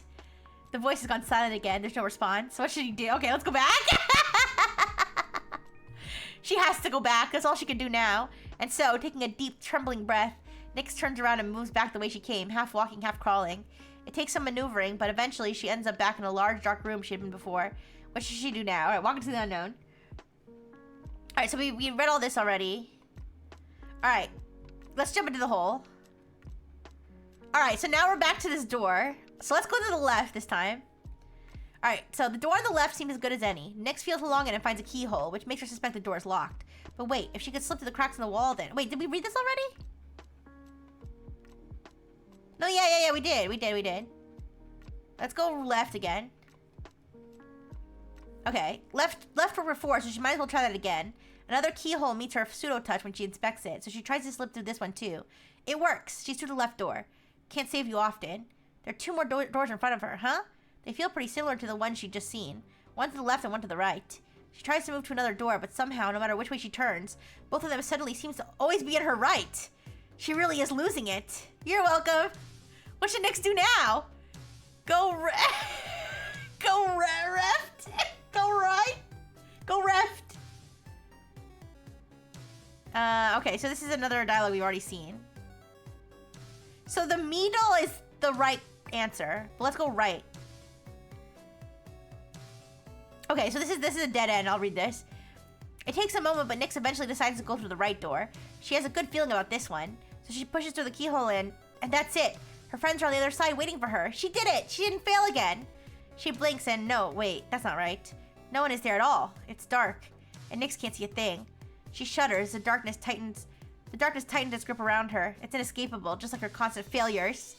This is just another one of those failures, isn't it? This really is all her fault. It's all her fault. Everything. She had been so selfish. The darkness presses in. Its grip constricts. Tighter. She had been reckless. Tighter. She had let everyone down, and now she can't go back. Tighter. That's right. The darkness is the only friend she has, and it's in all of her holes. Dead end. All right. So previous choice. All right, so we'll go left this time. All right, left. The left door. Nyx heads for the left door. Before she can go through it, though, something wraps around her arm. It makes that same disgusting squelch as the thing that was following her did. Panicked, Nyx tries to grab the thing and tear it off her. Pain shoots through her as she reaches for it, but nothing is there. Nyx's nausea returns tenfold. She can't place exactly what it was, but the pain she felt was all too familiar. What could it be? What could be in here with her? She can't bring herself to try for the left door again. Just thinking about it makes her want to be sick. What should she do now? So the right door is gonna be death, right? Yeah, okay. Then previous choice, and then so the middle's the correct one. I know that, but okay. So do, re, mi, fa. Okay, so well, we did this one and got dead end before, so let's go right. We went to the spiky door before, so go soft. All right, so now let's try left and then right here. Okay, we died, but as Nyx resigns herself to go through the left door, the undulating, oozing noise that had sounded so far away from before suddenly seems to come from right next to her. Her eyes widen and she tries to jump back through the door, but it's too late. Something darker and more sinister than ever before wraps around her, constricting and squeezing every drop of energy out of her. All of these bad endings, I'm imagining a hentai scene, I'm sorry. In moments, what little fight she had left in her evaporates, and she falls limp in its grasp. This has always been inevitable. This had been inevitable. The darkness had pursued her from the moment she left. She'd known it would catch up to her eventually. Nyx closes her eyes. Her pain and grief turn to darkness, and she lets herself be taken away. She literally dies in all these endings, though. Okay, so if we go right... It's hard to pick between the doors, but eventually Nyx decides it's better to stick with what she knows. She goes through the right door, only to be sucked back to where she was before by some unseen force. She tries again. This time it feels like her own body tugs her back out without her telling it to. It doesn't make any sense, but she's pretty sure that's what it felt like. Maybe with one more try. That doesn't work either. Nyx harumphs in annoyance. What was that saying about doing the same thing over and over again? She needs to get back, and this clearly isn't working. She hadn't wanted to take the other door, but she really hadn't wanted to take the ladder because it seemed risky. But if taking a risk gets her closer to getting out of here, she'll just have to do it. All right, so go up the ladder. Now we're gonna intentionally pick the wrong ones here. So we got dough. Okay, next step. What is the next step? She can't even remember the last step. Nyx hums a note. It reverberates around her, and she takes one more step. The note becomes a chord, and the chord scrapes against her senses.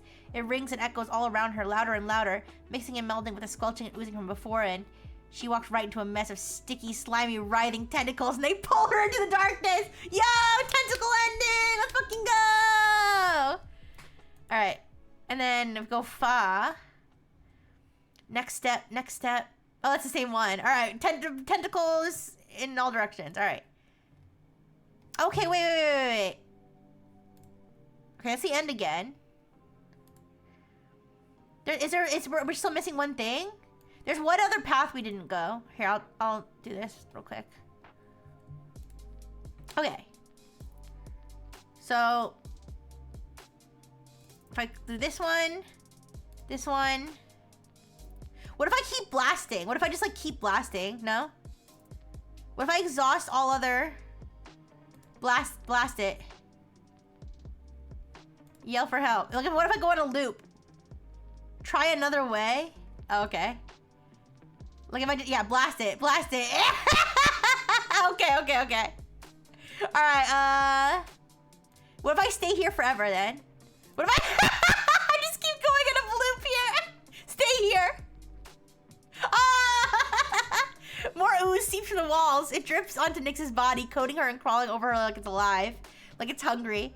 She tries to throw it off, but the ooze won't leave. It begins to change, turning into a single, solid, twisting, suffocating mass. It wraps itself around her, and she opens her mouth, desperately trying to cry out for help. She can't even scream before she loses herself. It'll take over. All right. So we'll go to the opening. Walk into the unknown. Go back and follow the wall. That's the one I didn't do before. Okay, it just loops back. Okay, I guess I got everything then. They made it sound like there was something else, but it's fine. All right, next part. The sky is a deep shade of violet when Nyx looks up into it. Stars twinkling around the smoke and dust rising from the city. It's so much thinner than it was before. The air so much clearer and it's almost quiet now. No, it is quiet, except for a short distance away. Nyx can hear the faint but distant sound of sobbing. Someone is still in trouble, she's sure, which means her job here isn't done yet. Even after everything that's happened, losing Ozzy, a building falling on her, and whatever she'd just gone through in the dark, there's still so much work to be done, and she can't waste time wallowing in her own imbalance. But when she steps out of the rubble of the building that had collapsed on her and follows the sound of the sobbing, it's her friends' faces that greet her. Guys? Nyx! Bailey is the first to notice her. She stands up from where she had been huddled up and tries to run, stumbling over her shaking legs, reaching out for Nyx as she goes. Nyx reaches back, her eyes welling with tears to match the ones that start pooling in Balia's. Hi, B. Balia's hands fall on Nyx's shoulders, then pull her into a hug. Nyx returns it without thinking, tilting her head to tuck into the crook of the Grey Fairy's neck. Something in her throbs, then, not in... throbs! Not in pain! Not exactly! But there's a burning in her throat and an ache in her chest that makes her wonder when she's last been hugged. Balia lets her go too soon, but Nyx doesn't say anything. She looks past Balia to her other friends, who have gathered around for their turn. First Luxinia, then Styx, and finally Junie, yipping like mad to scold her and welcome her back at the same time. I miss you too, she says, ruffling the tuft of fur atop her faily companion's head. Junie jumps back down to the ground, mock offended, and tries to flatten it back out again. Nyx laughs and almost cries again. It feels like it's been forever since she's last laughed too. But then she looks up, searching for the one person who hadn't greeted her yet. Tavi. A short ways ahead, Tavi turns her head. Her lips waver and her eyes screw shut, as if she were fighting against herself. Nyx can't blame her. After everything she had said before, when Tavi had only been trying to help. No, when she had helped. When she had saved Nyx, Nyx had shown gratitude by yelling at her. We've looked everywhere for you, Luxinia says, somewhat awkwardly. Nyx wonders for a moment if she can sense how upset both she and Tavi are. We thought you were... Don't worry, I'm not, she says. I'm fine. I don't really know how or why, but I think it has something to do with this void stuff on my arm. I think it's changed me a little more than I realized. Do you think the building was following her and Tavi was like... The building was following her and Tavi was like, oh, I gotta save her. Oh wait, oh sorry. She didn't ask me to save her. She didn't ask me to save her. Oh, okay, go ahead. Eat that building, you bitch. That's what I would have said, but anyways.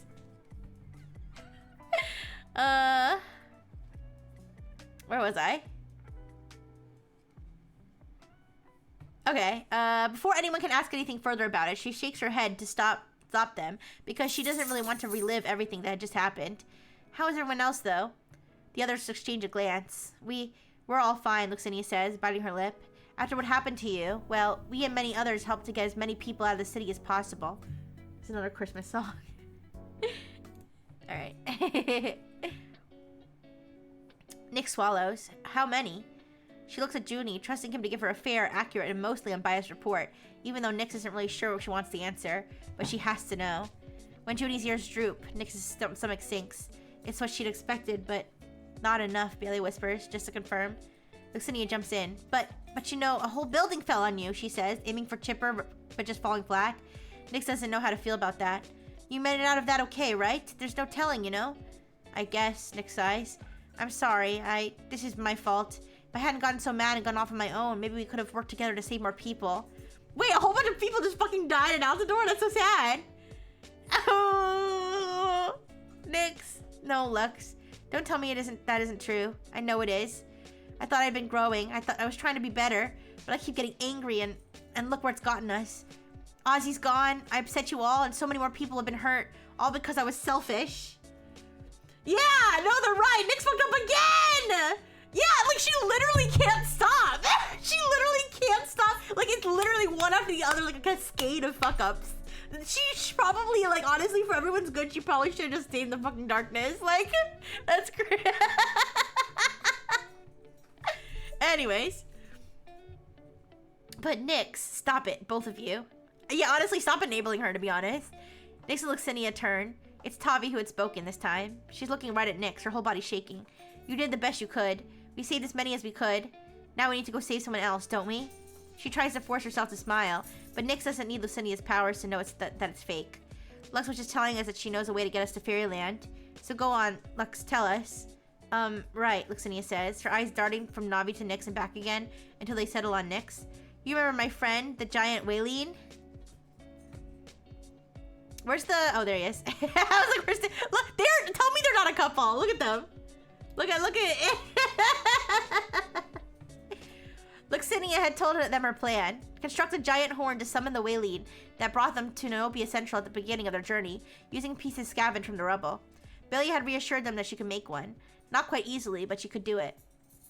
When Nyx looks over to see her progress so far, it seems to be going well. The mouthpiece is done, and she's working on a cone to put at the end of the horn now. Next to her, Styx dropped a twig on a pile of sticks he had gathered, and Bailey graciously makes a show of trying to make them into something useful.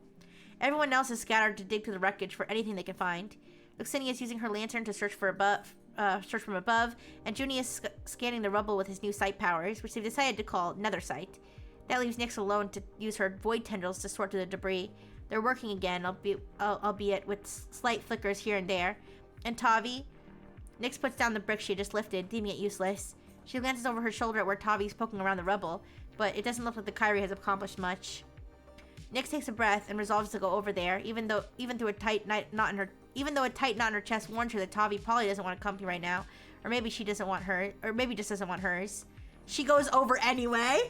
Leave her alone! Literally leave everybody alone! Everything you touch dies! Stop! I can't with her! says, boots crunching gravel beneath them. Tavi stops what she's doing and lowers her head further toward the ground.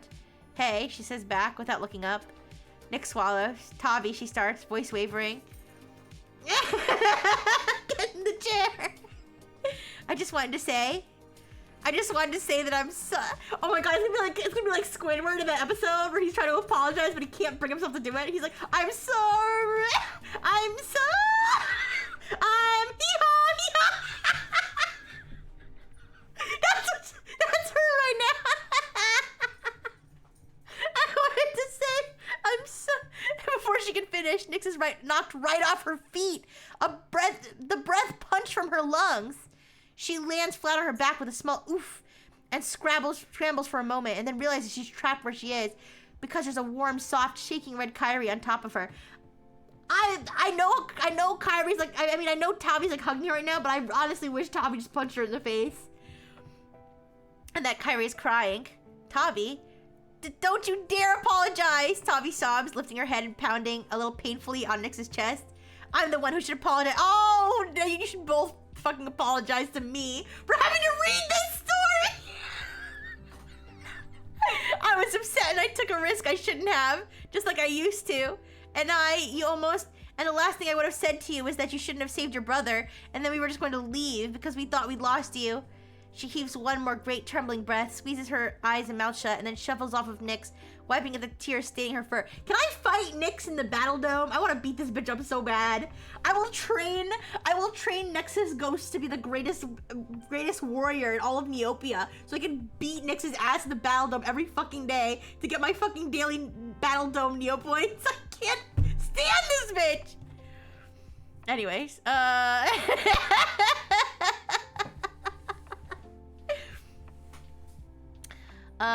she heaves one more great trembling breath, squeezes her eyes and mouth shut, and then shuffles off of Nyx, wiping at the tears staining her fur.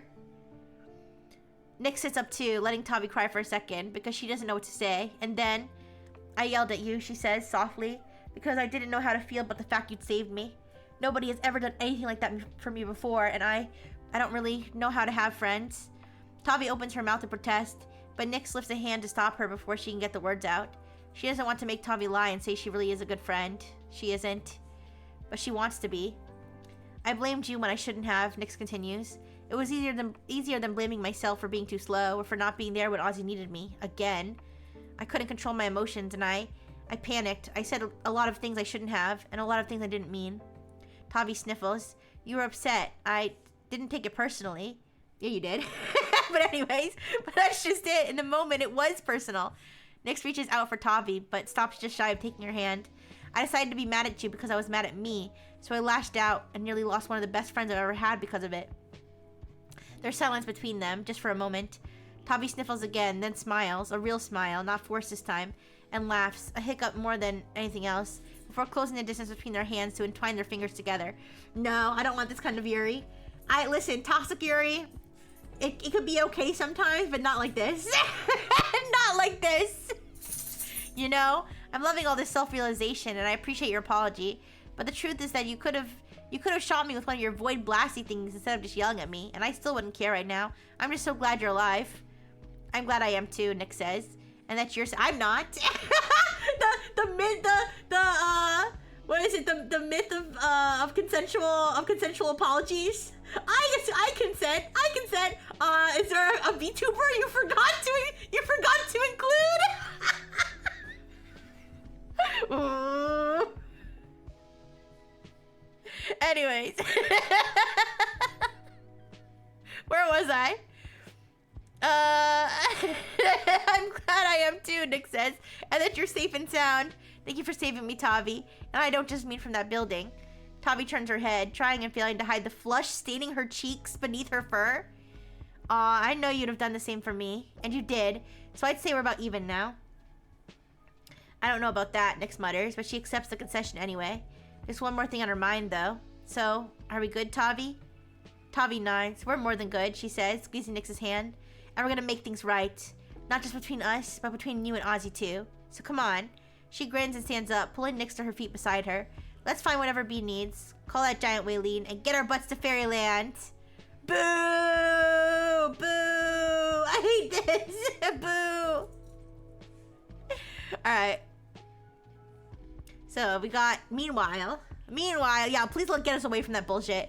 Meanwhile, here's a malevolent one with Ozzy tied up or something. All right, look at the fairy. Oh, she's invading Fairyland. Oh shit, she's about to fucking invade Fairyland. So there's a fairy warrior here.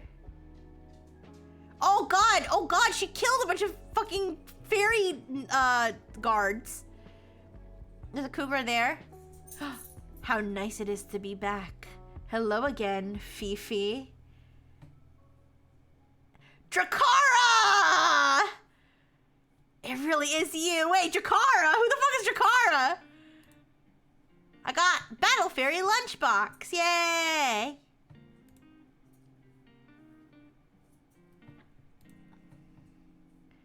I don't, wait, who's Drakara? Is she like a known character? Let me look her up. I'm behind on my Drakara Neopets.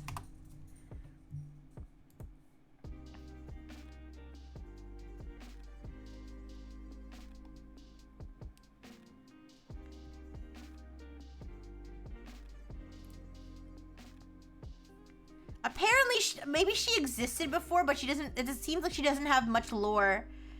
It seems like she doesn't have much lore outside of the void. So.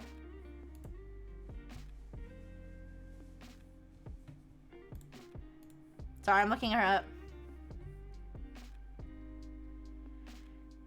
She was first seen in the December 2008 premium collectible card. So she only existed she like basically only existed. She only existed on like a TCG card.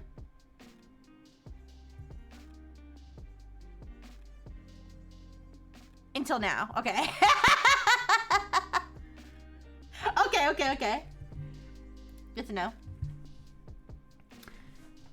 Alright, the dust from the broken doorway begins to descend, settling on the glittering, shimmering marble floors of Fairy Castle's royal chambers.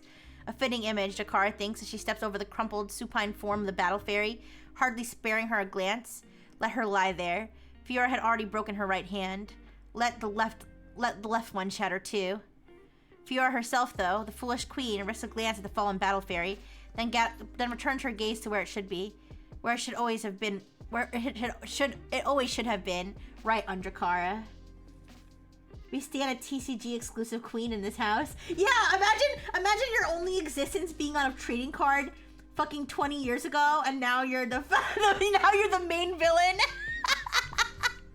The fairy queen's eyes harden, and she lowers herself into a fighting stance, the dust beginning to swirl about in the air again as a breeze kicks up around her. Please don't make me do this, Fiora says. Her voice is cold, but there's a tremble in it. Could that possibly be a hint of regret at what she's done? Or is it simply fear of what is to come? So what? Did Fiora, like, cast her out of heaven like God did with Satan? Like, what happened? Either way, it nearly draws a laugh from Drakara. She clicks her tongue. Tisk, tisk, tisk. As the light in the room begins to change. Orange and yellow and green and blue and periwinkle and violet all begin to swirl around Fiora as her hands and her staff begin to glow, and she summons a shimmering orb of white-pink light before her. Drakara lifts the acrimonious paintbrush, holding it loosely, almost lazily in her hand. Fiora grits her teeth. That does make Drakara laugh, and she steps forward, pulling back the hood of her cowl. Try me, she says. Try me, she says, welcoming the fight she had been dreaming of for almost longer than she can remember. They move at once. Drakara brandishes the acrimonious paintbrush, sloshing rivers of gray sludge and the void essence whirl around her feet, rising into the air to surround her. They bubble and glimmer, void energy and fairy magic combined with the brush to create something stronger, more powerful than that paltry tool her failed gray painter could ever have conceived. In time, perhaps, if he had been left in the forge just a little bit longer, he may have proven worthy of her careful planning. But now, as ever, Drakara knows she must only rely on herself.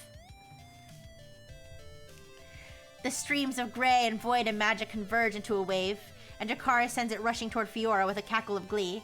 It is all Fiora can do to raise her arm up before her and divert the tsunami with a wall of pink light, sending it cascading past her in two separate rushes. The dual waves crash against the walls, decimating everything in their path, sending furniture flying and glass and wood shattering. A part of Jakara internally sneers at the shoddy craftsmanship of everything in the room, but she isn't terribly surprised by it. The last of the deluge fizzles away, and Fiora leaps into the air. She conjures her magic again with her staff, pink glowing against the remnants of gray sludge, while her beautiful, perfect wings flutter to keep her aloft. "I don't want to hurt you, Jakara," she cries. "Oh, that's funny," Jakara retorts. There's no laughter on her lips. "You certainly seemed set on it before." Something snaps in Fiora then. She sucks in a breath through clenched teeth and grunts, shooting a beam of sparkling pink magic at Jakara from her staff, flecked with rainbow hues.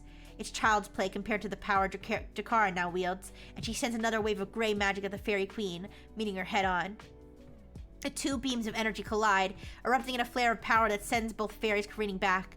Jakara manages to keep her footing, but Fiora, with all her dulled edges from years of complacent rule, is not so lucky. Her back hits the chamber wall and she slides a short way down, staff falling from her hand and clattering to the floor. She manages to land on her feet after pushing herself off the wall, but the landing is rough. Her knees buckle and she stays upright. But she stays upright and she glares at Jakara through the messy, misplaced strands of pink hair that have fallen over her face. Through her teeth, Fiora grinds out, "We don't have to do this. We can work this out."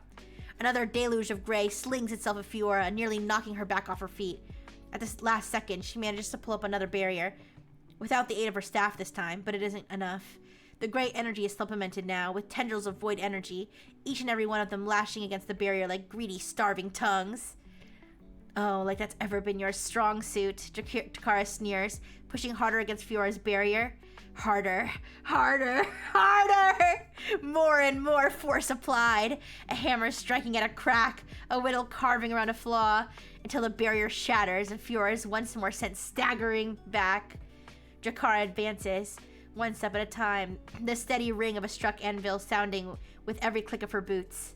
But then again, the Dark Fairy says, "You always were afraid of what I was capable of, weren't you? You were afraid of what my weapons could do, how they could so easily strip you of your power." Her lips curl up into a sharp, joyless smile. "That's really why you did what you did, isn't it?" Fiora steps back. "Jakara, don't call me that." Jakara snarls. "You lost that right long ago, Fifi."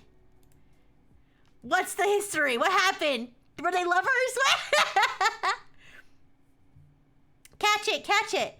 The two fairies fly through the air over the castle gardens, chasing the mechanical Carmarilla, dipping and whizzing past the cloud topiaries, rushing between the elaborate statues that line the gardens, and darting over the extravagant fountains, reflecting sunlight in their crystalline geysers.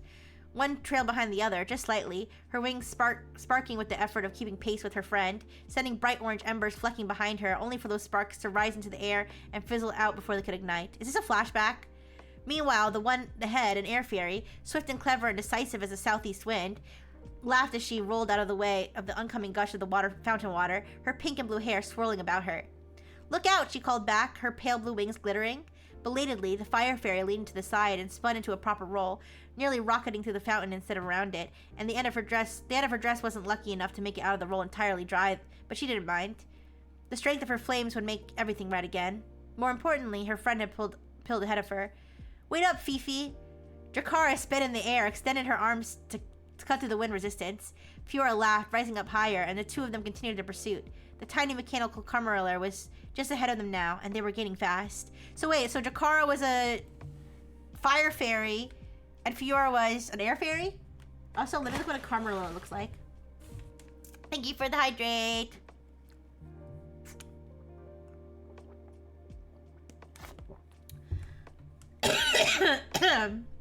Excuse me. Carmarilla. A jolly pet that sings pretty melodies when happy. It's like a little butterfly armadillo. Thank you for the hydrate. It's like an armadillo with butterfly wings. Okay. Jakara sped up in the air, extending her arms to cut through the wind resistance. Fiora laughed, rising up higher, and the two continued their pursuit. The tiny mechanical Carmarilla was just ahead of them now, and they were gaining fast. Pop! Something fizzled. Jakara's eyes grew wide, and she reached for Fiora's arm. "Look out!" to pull her back. The Carmarilla's flight pattern stuttered, and it swerved and zigzagged in the air, the mechanical parts of it rattling. Jakara made a dive for it, but it was held back by a sudden gust of wind. Fiora's arm stretched out toward the Carmarilla, guiding the savage breeze she had conjured to swirl around it and surround it. The mechanical pet jittered in the air, its flight completely stopped. and went briefly eerily still, before it fell apart in a tiny burst of fire. Nuts and bolts and gears broke off the Carmariller's central mechanism, bursting through its metal carapace. Why is there pet gore in my Neopets the Void Within plot? Ah! Most of the shell remained intact, but the damage had been done. The poor clockwork creature could no longer function. Its pieces floated around the now non-functional shell, dancing around it in an invisible tailwind. And slowly, Fiora used her magic to lower the whole thing to the ground. They were dead ends, yeah, against Nyx, a character no one's like, and that were then reversed. This is an innocent creature! That's not, it exploded from the inside! No! Quick thinking, Fifi, Jakara said, alighting upon the Cloud Garden's ground next to her dearest friend. You've really been practicing your wind magic, huh? A little, Fiora confessed, a sheepish smile on her face. But really, with how much trouble you get us into, I've just been practicing to keep us safe. Oh, like you're not the one who suggested I make this little guy to keep an eye on what was going on in the castle? Wait, is it not a real pet? Wait, it said the pet. Wait, the mechanical, mechanical. Okay, so was it like a drone version? It wasn't a real one? It does say mechanical, and the other one's doesn't appear to be mechanical.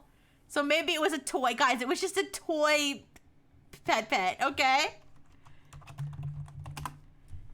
I'm looking up to see if such a toy exists. There's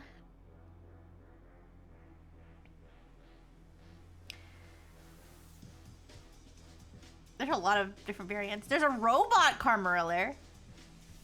I don't know. Anyways, I didn't realize it was a toy. I guess it's a a toy.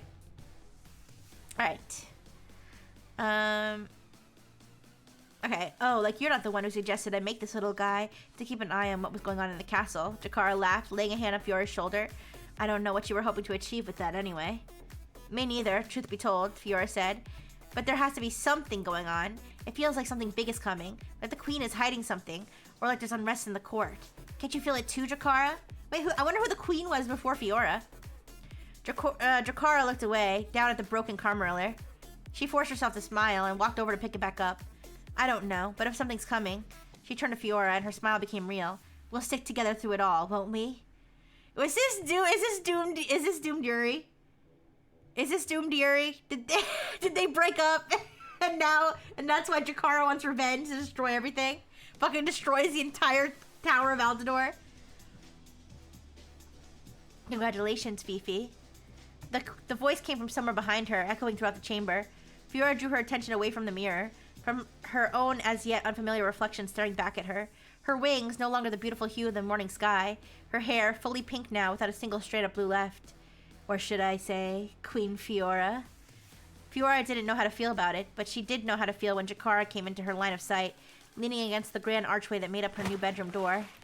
Thank you for the hydrate.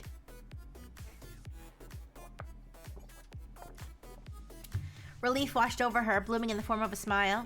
Thank you, Fiora said. Jakara pushed off from the doorframe and made her way over, her beautiful, flame-orange wings fluttering as she moved.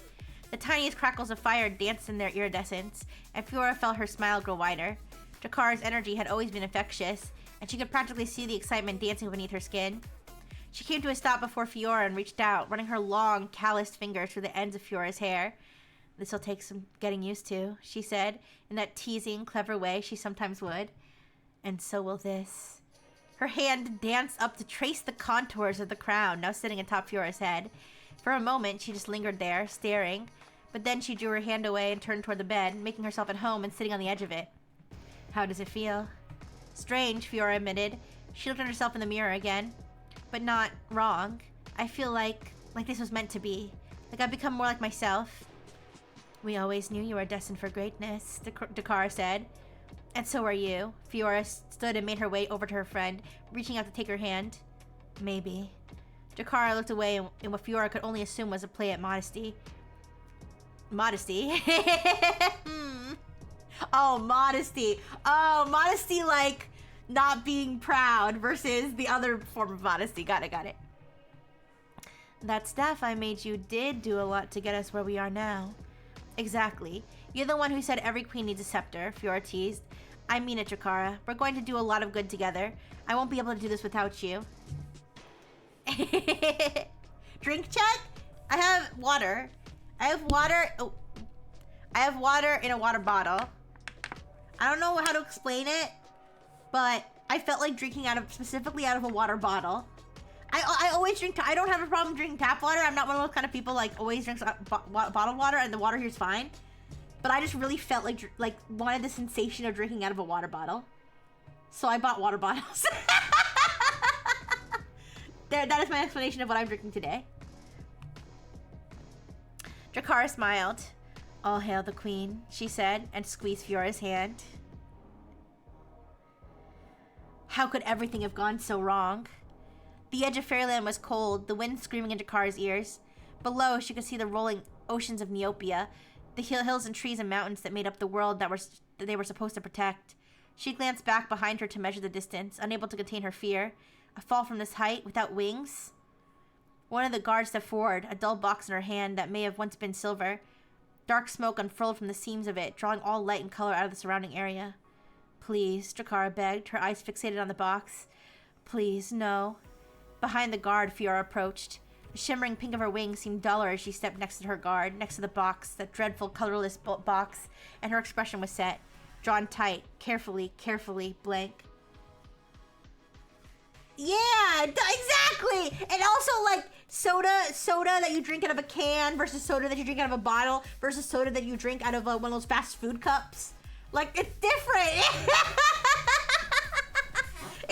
It's the same drink, but it's a different experience. Anyways. Just as it had been for years now, Drakara fell to her knees, unable to hold onto her pride any longer. She could feel flames begin to manifest around her in small bursts, desperation breaking through the fissures in her composure.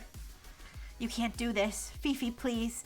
After all we've been through, after all I've done for you.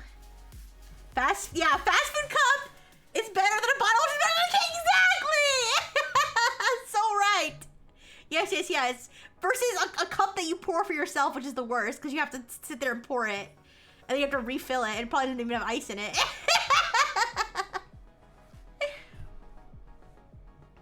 Drakara, Fiora began. Her eyes fell on her old friend, cold and flat as the tone of her voice. You have been brought here today to be sentenced for your crimes. My crimes? Drakara gasped out, disbelieving. What crimes? The creation of weapons to ensure peace for...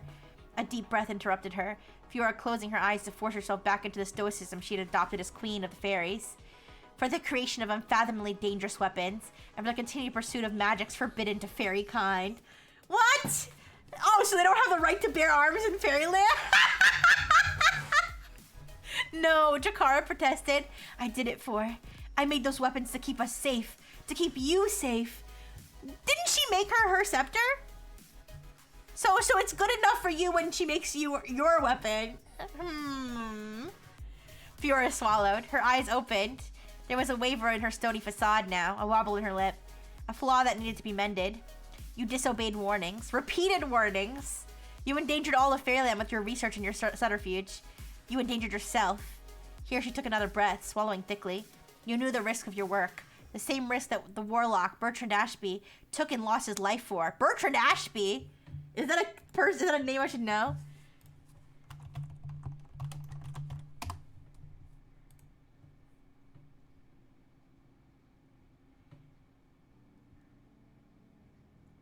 I guess not. I don't think he has lore. He doesn't have lore yet, so he's new to this. All right. And yet, even after you were told to abandon your research for the good of Neopia, you persisted. I did it for you, Fifi. You know this. Fiora looked away for the first time, as though she were in pain. It matters not your reasons, Drakara. Your weapons, in the wrong hands, could bring about the end of Fairyland, or the end of Neopia itself. Wait, is she like the Oppenheimer? Is she like the Oppenheimer of fucking Neopets? Wait a second! Is she the Oppenheimer of fucking Neopets? Okay, the difference being, Oppenheimer had, he was allowed to, you know, I was gonna use the word sanctioned, but it's confusing because the word sanction can both mean approves of and also punished. So but he was allowed to do that. He was encouraged and in fact funded to do that versus her doing it in secret. Or they could do a lot of good, Jakara pleaded breathlessly. Like your staff. Look at your staff, Fifi. I made that for you, and you're still... Fiora snapped her gaze back to Jakara, as composed as she could keep it. Cracks still shone through. For your crimes, Jakara, you have been sentenced. No. Fiora swallowed. You have been sentenced to be banished from Fairyland. You'll be stripped of your wings and magic, and will undergo the Grey Ritual? The Grey Ritual? No. Drakara's voice was gone. Nothing left of it but a husk. A shell without clockwork, a kiln with no flame. She crawled forward on hands and knees and reached out one last time to the Queen of Fairies, to her old friend, her most beloved companion. Fifi, why? Fiora turned away. She gestured with her staff, her precious staff, the exception to the rule she had made up to punish Jakara with. What? Girl! And struck her arm out sharply, as if she meant to slice the air in twain. The guard holding the box approached Jakara, unlatching the dulled silver clasp. Fifi! Fifi! I'm sorry, Jakara. It is for your own good. Once you have found yourself, found an identity outside of your obsession, then you may return. I hate the queen now! Yeah, what the fuck? Now I hate Queen Fiora? What? What the fuck? Wait, I have to blow my nose. Give me a second. Like, what the fuck? I'm Fiora-phobic now?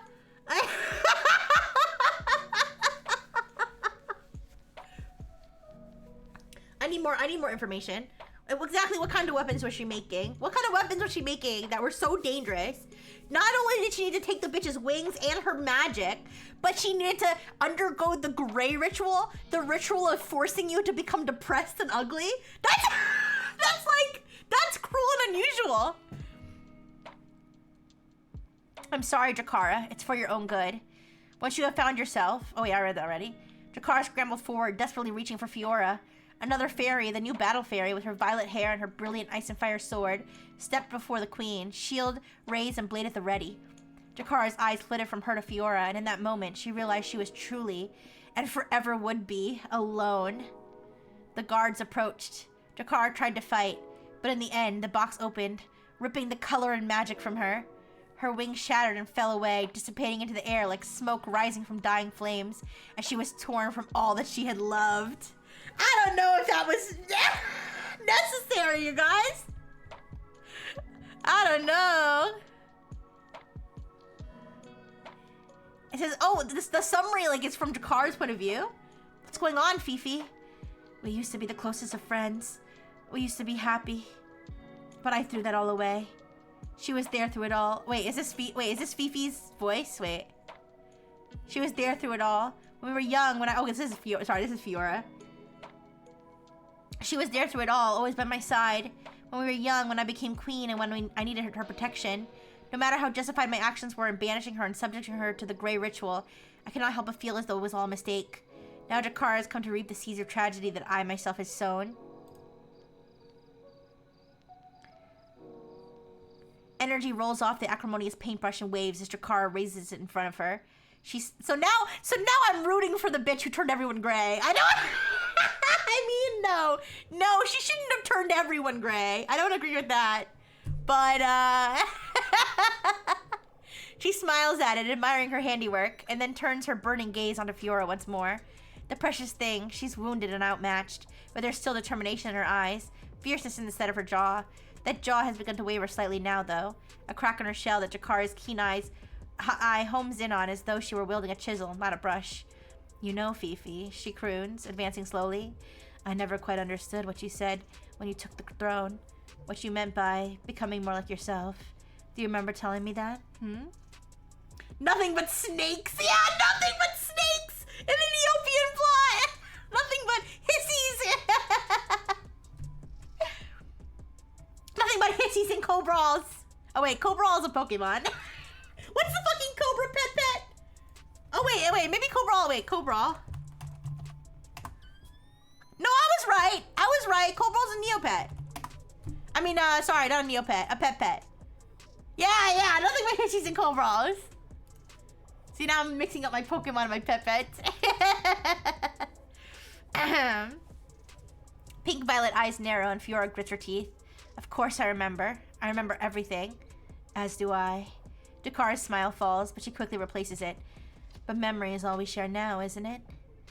Fiora shifts, bracing herself against the wall. She can hardly hold herself upright, it seems. Good. But Jakara does not allow the small victory to distract her, satisfying though it may be to see her once good friend in pain. When you stole my power and stripped me of my wings, I felt lost, alone, as though I would never experience joy, happiness, or companionship ever again. But the hollowness within me ran far deeper than that. I thought I would never feel anything again. Not rage, not sadness, not even longing. She turns the acrimonious paintbrush in her hand. I wandered for years, trying to find myself, trying to figure out what I did wrong. And then, one day, I heard it. A voice I had long ignored, calling out to me again, just as you once had. How far you have fallen, it said. Oh, sad gray fairy. You have suffered much in the darkness, while those who sought your downfall still yet bask in the warmth of light. You, with no name, no purpose. Come to me, and I shall give you all that your heart desires. Okay, wait a second, so who's this? Wait a second. So wait, if she's the malevolent one, then who the fuck is this? And so I followed the voice. I obeyed it. And soon, once I had proven myself worthy of her grace, she gave me what you took from me. Wings, power, a name. Jakara's lips curl upward, no humor at all in the cruel snare that pulls at her expression. She named me, and I was reborn. No longer a gray fairy, or even a fire fairy, a dark fairy, who I was meant to be all along. You're wrong, Fiora spits, stumbling as she tries to straighten her posture. You aren't a dark fairy, Jakara. You never were, not a real one. Just look at your wings. Silence. Jakara's arm whips out, and whips of gray energy surrounding the acrimonious paintbrush, following the sharp, sudden motion in a blur. You don't get to tell me who I am. You don't get to tell me how to feel when you're the one who made me feel this way. The acrimonious paintbrush slices through the air, sending a wave of gray at the cowering queen of fairies. Fiora ducks out of the way, conjuring up a wall of light to protect herself with, but the power of the paintbrush batters against it, once again shattering the wall just as quickly as it had come up. Jakara smirks. Fiora is weak without her staff. Perhaps she always had been. And yet... I know you, Jakara, Fiora insists, flying higher above the gray deluge. You may act like a fully fledged dark fairy, but those feathered wings betray you, as does the use of your old name. There's still some of the Jakara I knew in there. But there's none of the Fiora I knew left in you. The words are like acid, spat from Jakara's lips. Fiora recoils as if she had been struck, but she still fights on, creating another barrier of light to shield herself from the next wave of gray energy rocking toward her. I wanted to help you, Fiora says. All I ever wanted was... But I hurt you, and others as well, all in the name of trying to make things right. I know that, Jakara, so please stop this, and we can... But Jakara barrels on, sending another barrage of gray at her opponent. When I was given my new name, she spits, it was as if I gained back a piece of myself that I had lost. The piece that you took from me. Fiora's eyes dart about. Jakara sees it, sees them land on her staff a short distance away. The Fairy Queen lunges for it, but Jakara is one step quicker. She brings the acrimonious paintbrush down as if trying to cleave the very air, and this time, her aim proves true. A barrage of gray slams into Fiora, sending her through the window of her chambers to land on the balcony outside in a heap, rolling and tumbling over herself. Nowhere near the picture of elegance she was when the two of them were younger, back when they were nothing but an air fairy and a fire fairy. Two friends with nary a care in the world. In the chaos and the overwhelming torrent of gray, Fiora's staff gets swept up. Jakara directs the deluge toward the balcony's edge and off it, sending her creation, her gift to Fiora, something she had been so proud of so long ago, plummeting down to the gardens. Fiora reaches for it anyway as it falls, but Jakara moves fast. She stomps on Fiora's outstretched arm, pinning her wrist to the floor with a cruel grind of her heel. She grins, wild, and laughs, applying more and more pressure. You get her ass! Get her ass, Jakara! It wasn't just a part of me you took, Fifi. You took everything. And I've spent a lifetime trying to reconstruct it all. Now that what I seek is finally within my grasp, I will do the same to you as you have done to me. Fiora groans in pain. The sound is like music, played on the most finely carved and tightly tuned viola. Beautiful. But not as beautiful as the sight of Fiora is, with gray seeping into the violet pink of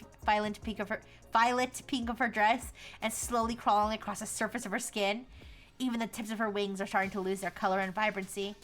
It is as if, at long last... Sex alert! You got... I mean... Even the tips of her wings are starting to lose their color and vibrancy. It's as if, at long last, the very essence is being leached from Fiora, slower than Jakara would like, and a part of her is mildly annoyed, but she has waited this long already. She can wait a little longer. After all, the Fairy Queen did not achieve her position alone until... she's sucking the color right out of her. Oh, okay. Bye, Donote. Thank you so much for coming. I'll see you later. I'll see you again later. Bye-bye. Thank you for the hydrate and the burgers. Thank you. She can wait a little longer. After all, while the Fairy Queen did not achieve her position alone, until now, she has still been powerful enough to hold on to it by herself. Fiora takes hold of Jakara's ankle with her other hand, gritting her teeth as her fingers curl weakly around it. She yanks, but to no avail. Jakara simply grinds her boot down harder and sneers. Pathetic. All traces of a smile have been wiped from the Dark Fairy's face. Now there's only disgust and disdain. You are nothing without the staff I crafted for you, Fifi. You are nothing without me. Hi, Kex! Fairy Yuri! Hi! Jakara, that's it. Beg, just like I did. It won't do you any good either. She steps off of Fiora's wrist and reaches down, grabbing her old friend by the hair to pull her to her feet. And then, with one final smile as the Queen Fairy tries in vain to struggle from her grasp, Jakara lets her go. She shoves Fiora away and watches as she falls off the castle tower, gray spreading halfway across her nearly useless wings. What's going on? Fiora has fallen. All hail the Queen. That's such an ominous summary. So anybody who didn't read this whole thing and just saw that as a summary was probably wait, rewind. Pause. Oh my gosh, she's turning gray. Look at her feet though. Long live the Queen. Oh, that's a reference. It's a reference to the Lion King. Oh man. Collect prize. Fallen royalty book. And that's it for this chapter, you guys. Wow. That was so much. That was so much, and this chapter had a lot of content. Whoa. I can't wait for the next chapter to release. I'm excited. I was really invested in this one. I mean, I wasn't as invested in the Nyx part, but I was very invested in the Jakara part. They get blasted by the intro to Toxic Fury 101. Okay, listen, I'm not convinced that Fiora didn't deserve this. I'm gonna be honest. We should see what the people on the forums are saying. Alright, I'm not gonna do the battle. I did the volunteering already. I think it's like a 6-hour volunteering, so.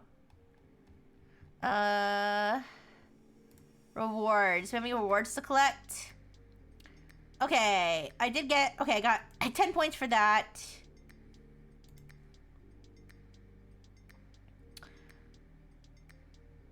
Act 3, Act 4. Wait, what act are we in right now? Ahem. Yeah, we're in Act 4, right?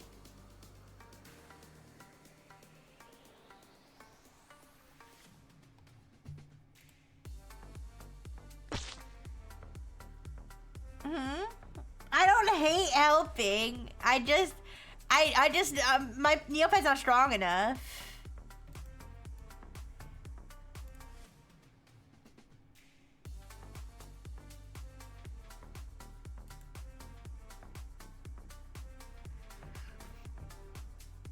Sorry, I'm trying to see what act. Like, the one we read before. That was all Act 4? Wait.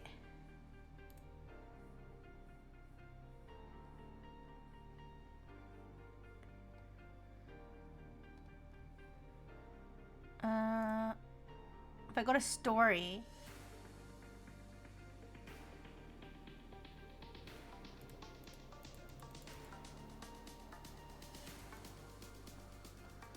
I don't know what counts as Act 3 and Act 4. Can I still get rewards? I don't know if I can still get rewards from Act 1. Like, never mind. I definitely can't get. Definitely can't get prizes from Act 1 because these are things that aren't even happening anymore.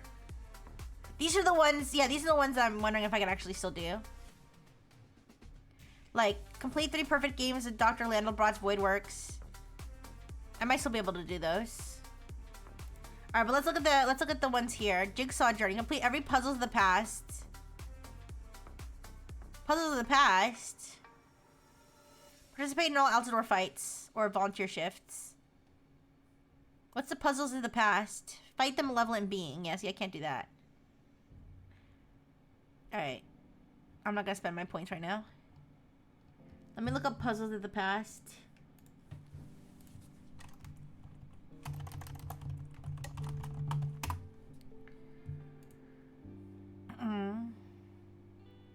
On April 28th, 2026, Puzzles of the Past was introduced as a part of the launch of Chapter 12. Users are required to play through 3 different puzzles, all various points in the chapter. Wait, what? I read that chapter. Wait, I'm confused. I read that chapter live on stream, didn't I?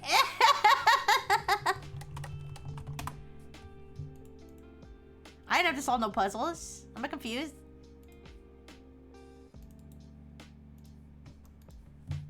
Give me a second.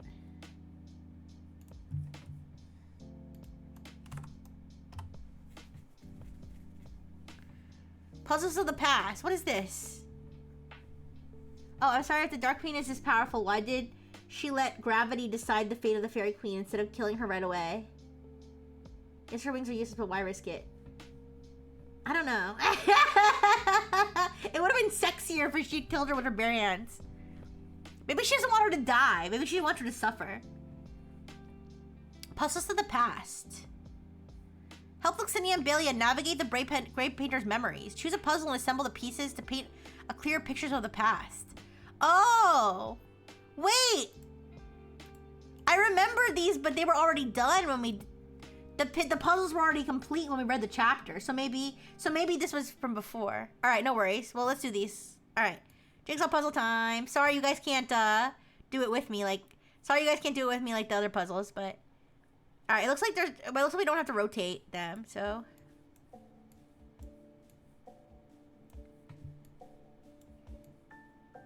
You guys can see how I do a puzzle on my own when I'm not being carried by you guys, yeah?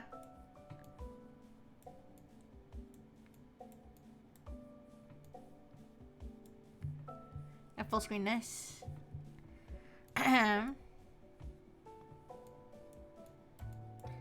Okay, when I full screened it, like it got all distorted.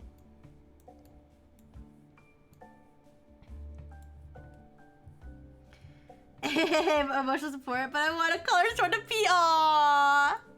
Ooh, I'm sorry. Let's see how fast I can get it done now. This one's only 50 pieces. It goes up to 200 pieces.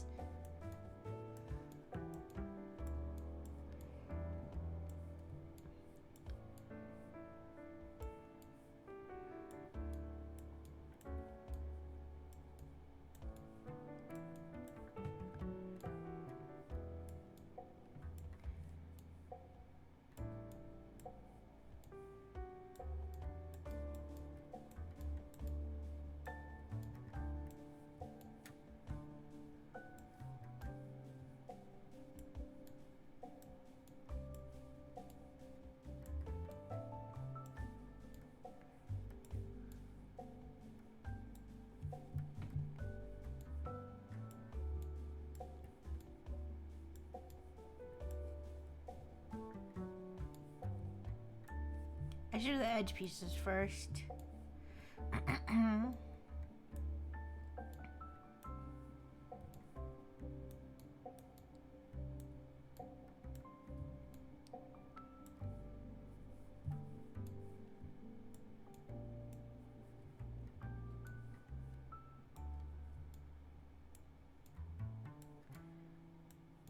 Okay, there we go.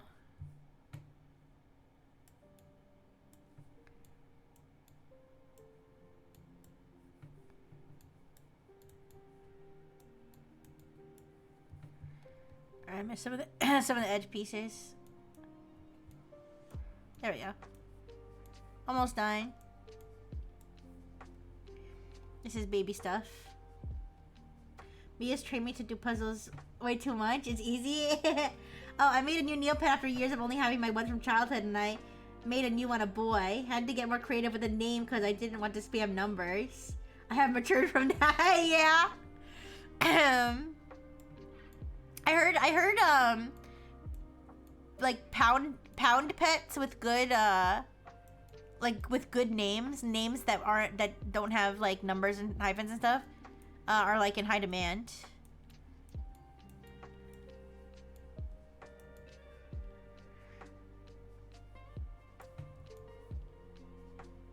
But making one on your own too is and that way you can make the name whatever you want. But I guess that people want the ones in the pound because some of them are painted and stuff. Or because they have, I don't know.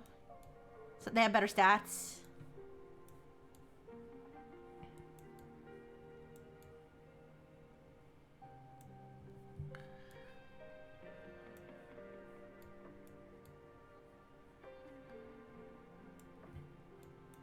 Speaking of stats, we should train before I end the stream, I should take the time to bring Nexus Ghost to the training center. Oh no, I can't. Wait. I don't think I can because she's... I think we tried to do that last time. Wait, I think we tried to do that last time and I couldn't because she was helping at the hospital. So she can't train... Actually, she can't train and be at the hospital at the same time. Yeah, she's a lover, not a fighter. I did train her a little bit, but certainly not enough for the battle. It's okay. Next major plot, we can do that. We can have her trained.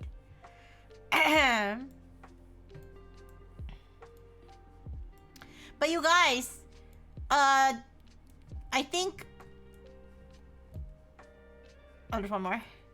There we go. You complete the puzzle and restore the Great Painter's memory. Exit full screen and click finish to claim your prize. Yay! Wow! The Great Painter looks at the image before him as it solidifies into view. His eyes go wide and he whispers to himself, "Wait, I remember that now. Is that really what happened?" For helping him remember his past, you've earned 3,680 Neopoints, Starry Paintbrush TCG, and a silver trophy! Yippee! But anyways, guys, I got an email from Neopets, like a marketing email, not a personal email.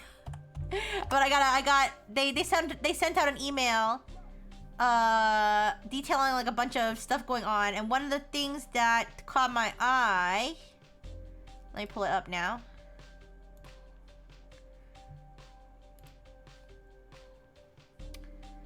Was the community ambassador thing. No, not a sponsorship. Well, they do have something called the community ambassador program.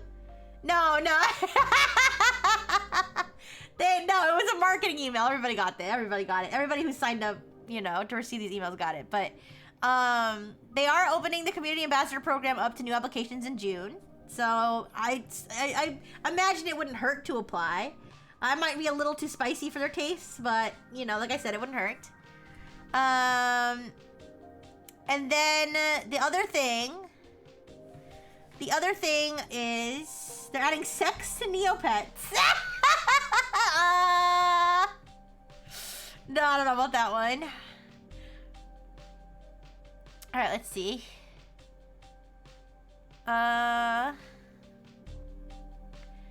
Yes, Neopets at SDCC and in New York. Neo York. They have a license plate that says Neo York.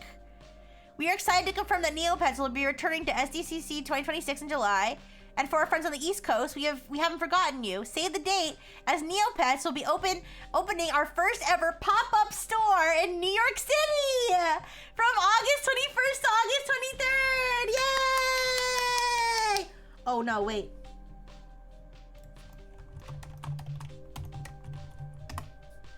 Okay, yay! I had to check because I might have a business trip in August. And I just checked to make sure that it wasn't gonna be the same time. It's not. Yay! August 21st to 23rd. So I will, assuming that nothing else comes up, I'm gonna go to the first ever Neopets pop-up store. And new goal, we're living until August. We're gonna live forever, blah blah. You have to live for Rixie's 50th streaming anniversary, of course. But yeah. So I'm gonna go there and I'm gonna see the first ever, and after however many 20 something years that Neopets has been around, go to the first ever pop-up store. Now she reads the part where this is secret information and it's not meant to be shared. It's in the marketing email that was sent to everybody. I can't imagine this is confidential. It's literally in the promotion section of my inbox. But yeah, I'm excited. Also, Neopets is teamed up with the coloring app Pigment for a Neopets coloring challenge. It says, share your most creative colors for a chance to win rare in-game items, Neocash, a Pigment subscription, and IRL Neopets merch. How to enter? Download the Pigment app on iOS. Color any Neopets page. Share your artwork and tag Neopets official account. Is that Instagram? That's Instagram. I'm not gonna do it on Instagram. Bonus! The first 500 users to redeem Neopets free month get 1 month of Pigment free. Anyways. And then, wait, what's this? Neopets X question mark. Neopets is coming to you in a new form. No, it's not another color, but you might notice some friendly sidekicks popping up in unexpected places this July. What's that? Anyways. This is a sponsored stream. No, it's not sponsored. Not sent to everybody. I didn't get the. I meant it was sent to the Neopets mailing list. Learning about Neopets with the lore is I want to know is about Rixie. Well, you could ask me anything about me, my lore, or as I like to call it, my life history. There's not much to say. I was invented. I was invented at a lab in New York, and I was a very good robot for a little while, and then they just suddenly decided they wanted to implant me with a human heart. So they implanted me with a human heart, and then I became much more like humans and much stupider, and I had lots of human siblings. And also Dr. Fish was invented because I kept beating up my human siblings. And I mean, accidentally harming, completely unintentionally, because I didn't know my own strength, my human siblings. And Dr. Fish was there to heal them. Yeah. They will add Rixie as an IT expert. No! When was your first dick pic? Whoa. I've never taken a dick pic. Well, what do you mean, Mango? I've never taken one. I'm ultra smart. No, I'm not. I used to be ultra smart when I was a very advanced AI back in the day before they threw that all away to give me a human heart and fucked up the surgery, and I lost all my training data. But it's okay. I won't be bitter about it. All right, let's do the other puzzles. So we have a 100-piece one and a 200-piece one. Wait, you've reached your daily limit of rewards for today. Never mind. I'll do it again later then. I'm not doing that shit for no rewards. Alright.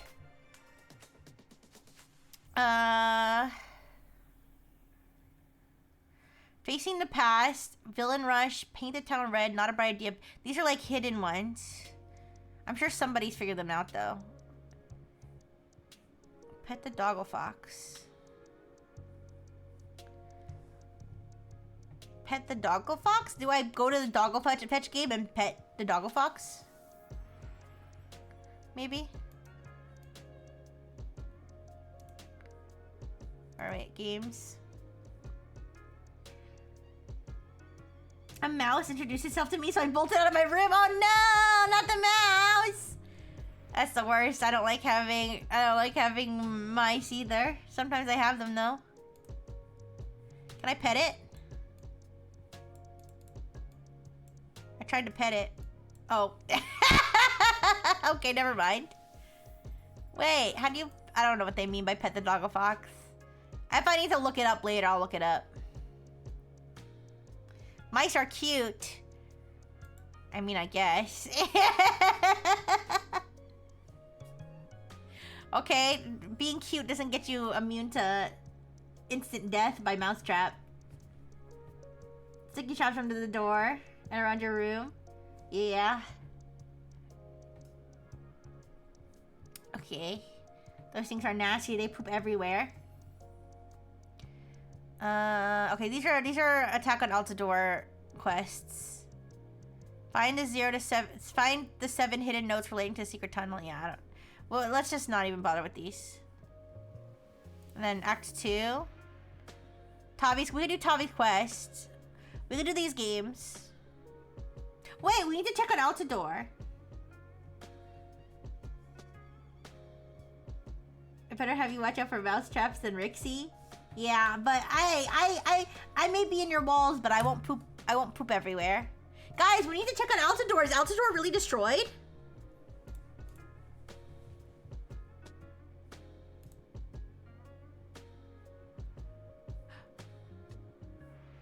Oh, the void is here. Wait.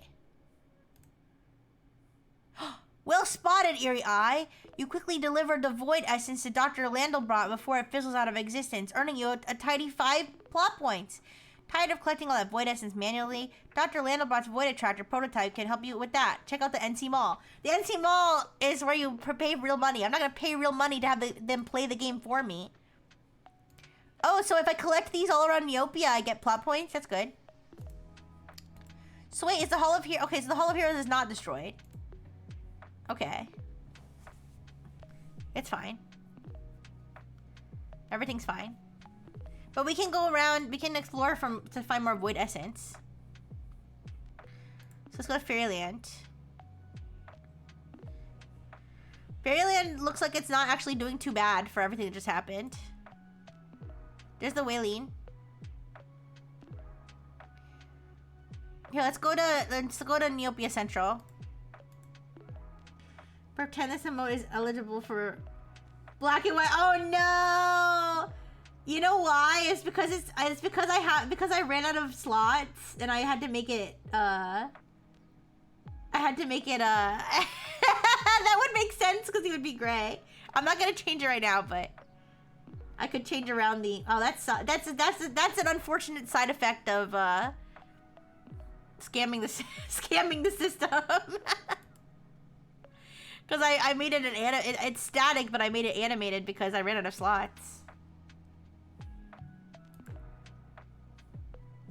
Yeah.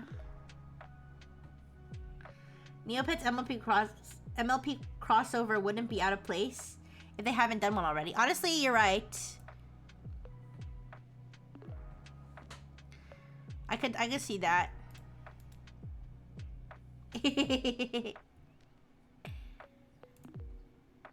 I don't know where else there would be void essence other than Altador.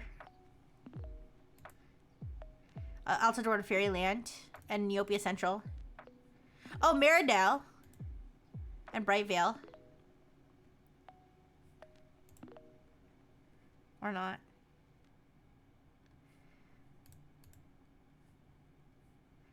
How much of the world is gonna become gray?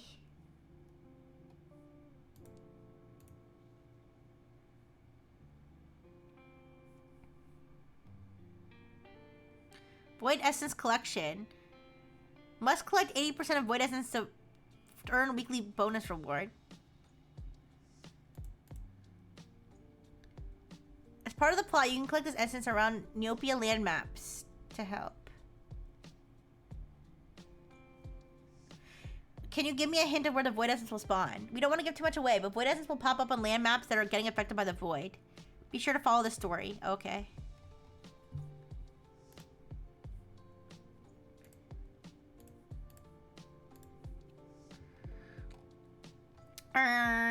What else can we do? It's daily, I guess so. Honestly, I'm probably not gonna do it daily. Alright, let's do, I don't know how many times we can do I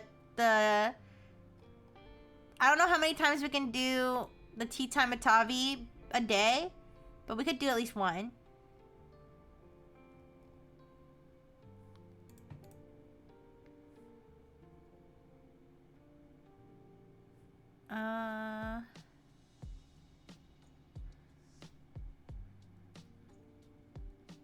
Okay, I'm sure it'll tell me. Dr. Fish's butthole is a void? I mean, I could disagree. Hot herbal tea of invigoration. Sure. Alright, we need red bean bubble green tea. That shouldn't be hard to find. I don't think that's worth a lot of money.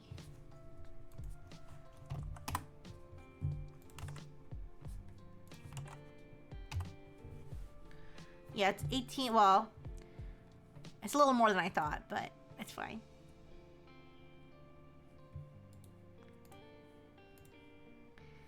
It's 1800. Okay, I'll take it for 1700. Groom yourself.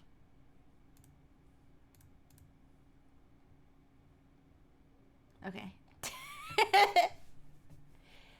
Back to tea time.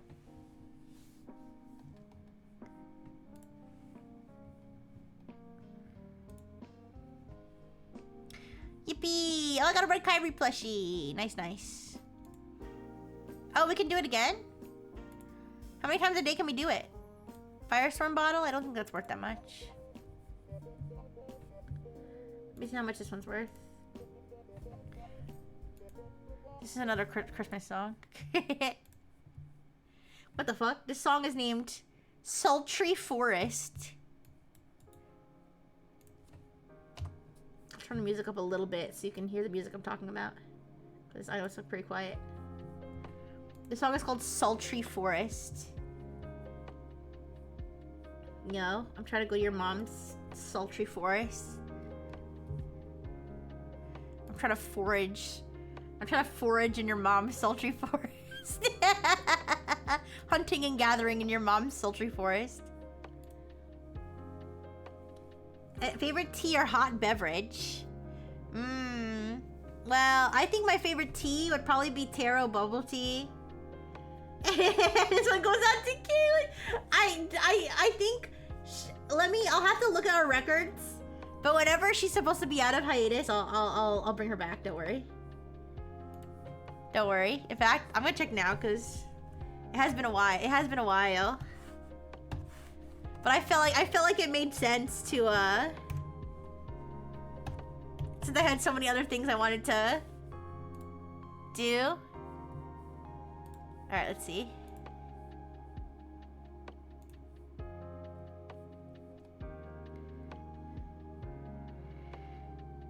It says 5 weeks remain. That was like...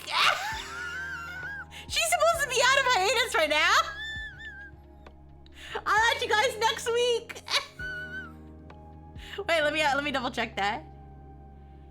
Yeah, March for her hiatus started March 1st. And it said there were 5 weeks left, so she took a little bit extra, right? Yeah, she should have been back the first week of April. Alright guys, next week we'll bring Calyx back. Anyways.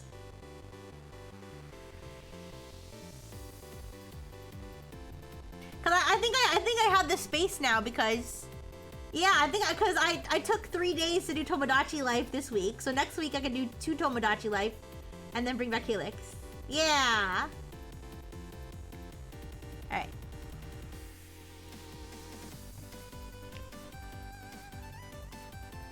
I'm glad the sultry forest reminded me.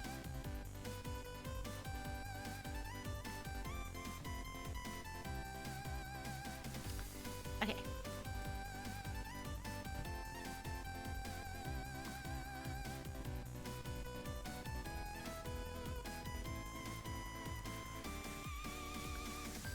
Oh, I got worthless items. All right, 2 more. 2 more, and then I'll have I'll have the quest done.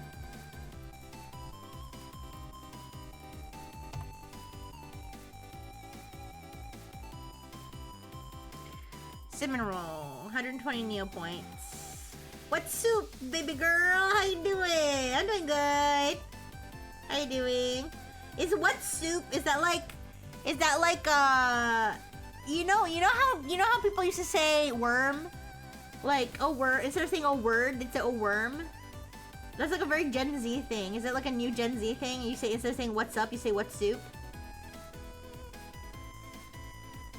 I wanna be the very best, like no one ever was. Oh shit. I gotta put some shit in the TV deposit.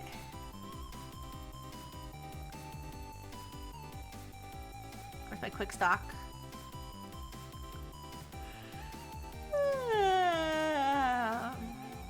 This is designed to make life easier when putting items in your deposit box, the money tree, or in the shop. Okay, thanks for the information. I knew that already, but okay. They changed this. They modernified this. This is different. Okay.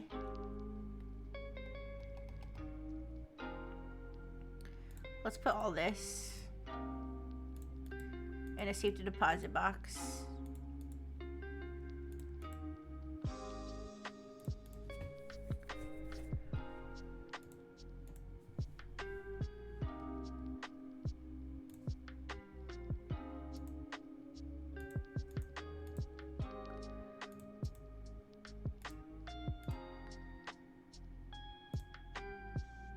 Okay.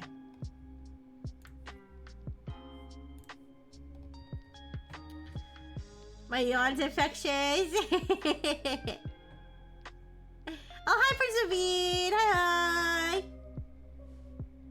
Getting toxic with the item box? A little.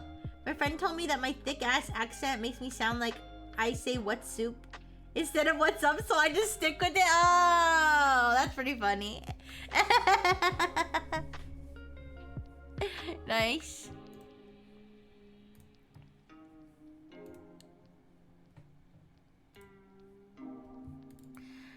Okay, cinnamon roll.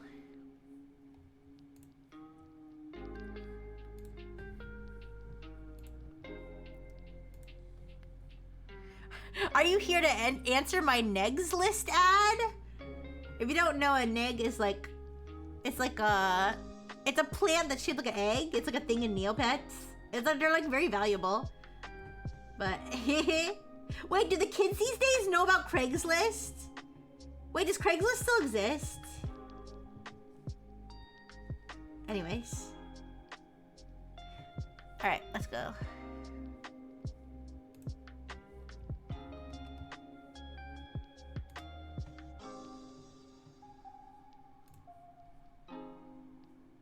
Alright, I think one more and then we Tremoya. One more and then we're done with the requirement. Why are you looking up yourself? Because you are a cinnamon roll. Ah, it's because I need to give the cinnamon roll for the quest. I'm only worth 90 Neo points. Ooh. Okay.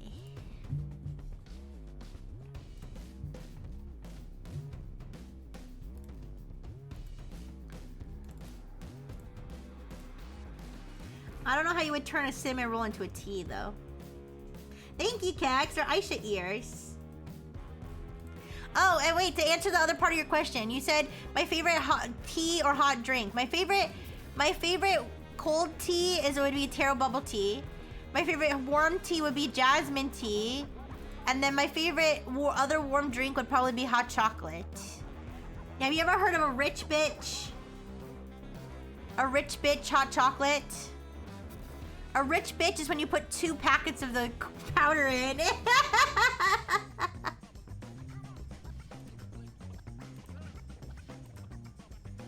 They used to have a student cafe thing in Robo College, and you could order a rich bitch.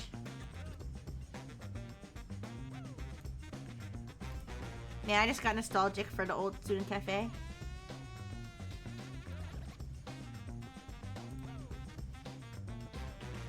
The best tea is Rixie because she's a cute tea. Aww. Yeah. Thank you. No, you are. You guys are all the cutest. But yeah, rich bitch.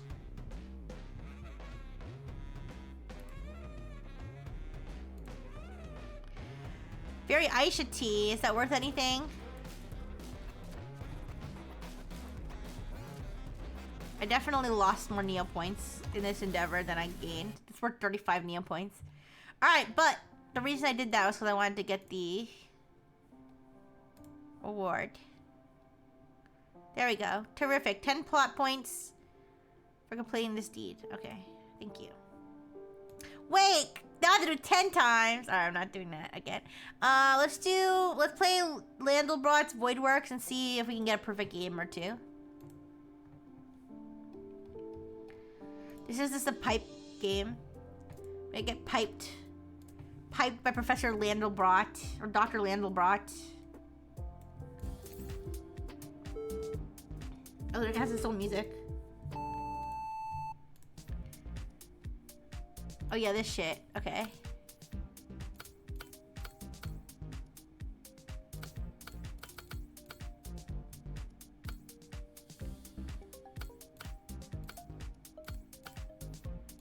Wait.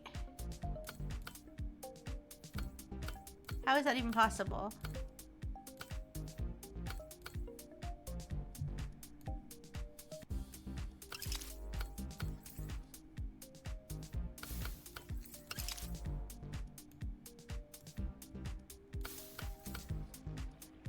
I guess we don't need that. Okay, I see.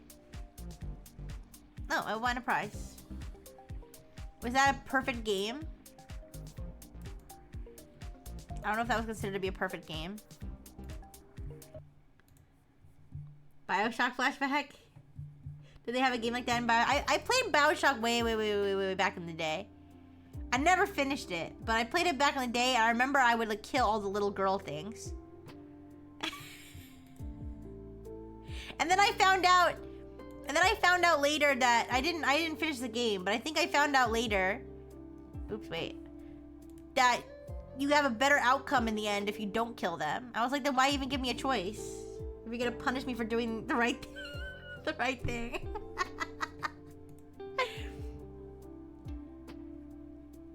Anyways.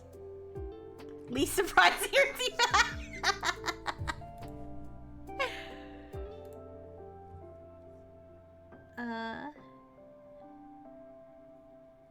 I don't. Why would I feel remorse for those nasty little creatures? They attacked me. That's self-defense. Anyways, it says incomplete, so let me do one more game, and then if I don't get this thing, that means that I didn't get a perfect game. And I'll give up because I don't care. I don't care that much. When you harvest little sisters, you had 300 Adam Muerto, so you're good. I did the same. Yeah. They can't attack you? That's the whole point of Big Daddy? Oh, I forgot. Wait, then are they just like, are just wandering around? I forget. Listen, it was a long time ago. I played it like back when it first came out. Or not the same exact time it came out, but I played it like around that time. I never finished it, don't remember. I just remember grabbing those things and killing them. So they don't attack you. That does change my moral feelings a little bit, but not very much.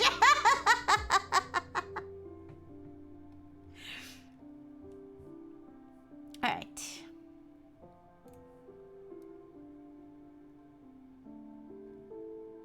Oh wait, this is the wrong game. They yearn for the mines. They yearn for the void.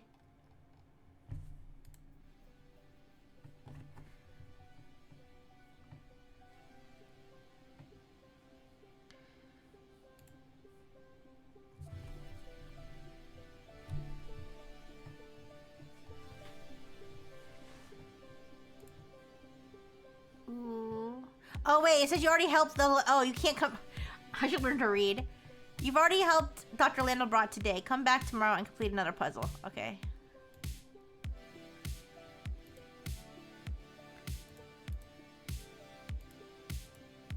So what else do we have to do? No, it's okay.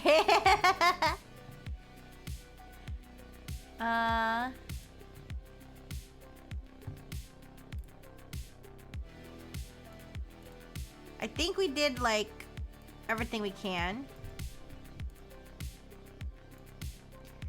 For the... I mean, not everything, but, like, what I'm willing to do. They have Dr. Landelbrot plushie, Tavi plushie, Junie sweet cakes.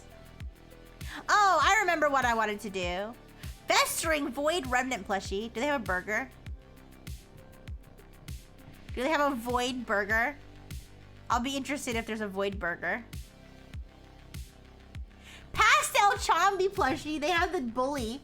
They have a plushie for the bully in the plot.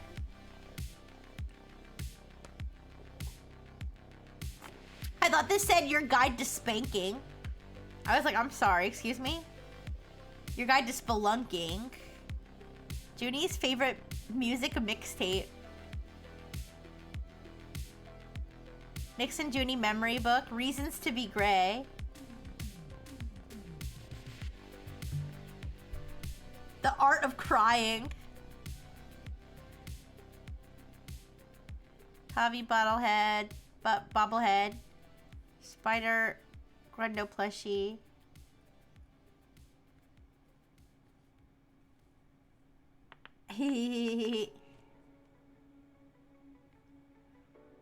Retro Walkman. Grey Fairy TCG. I like these TCG cards where you can actually see. There's two different TCG cards in the game. There's these ones that just say Neopets on them, and some of them are different colors. And then there's these ones that actually have pictures on them. I highly prefer the ones that have pictures on them. Do they have a gray burger?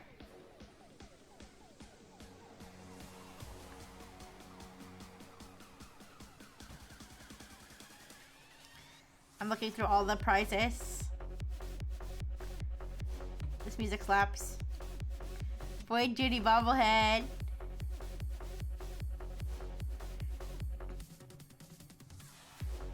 Robot pet paintbrush. Unidentified pet.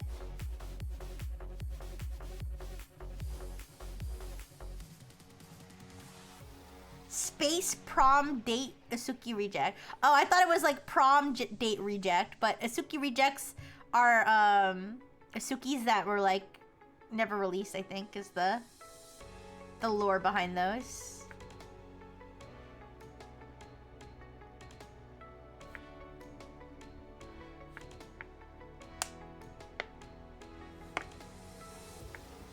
I wonder how much these are.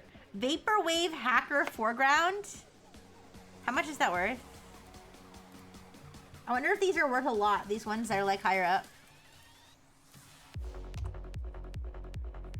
Inflation notice. It's currently worth 4 million Neo points. Crazy. But so far, that's the thing that's catched my eye the most. That I would want. There's a lot of different, there's a lot of different prizes.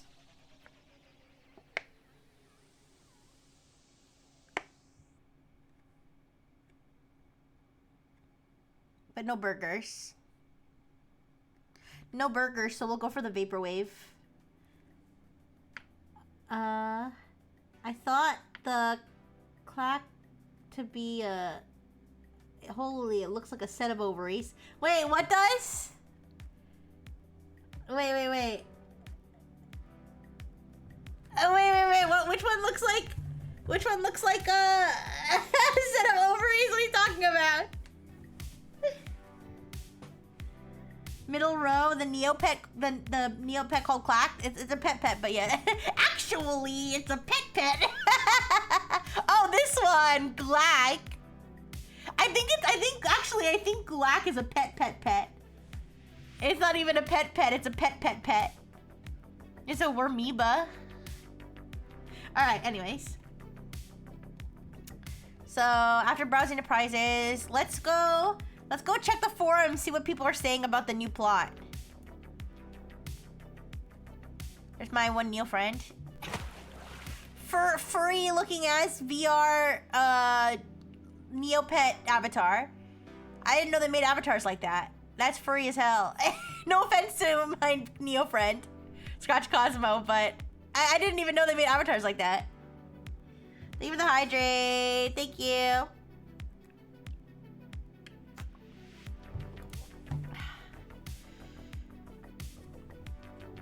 Alright, let's see.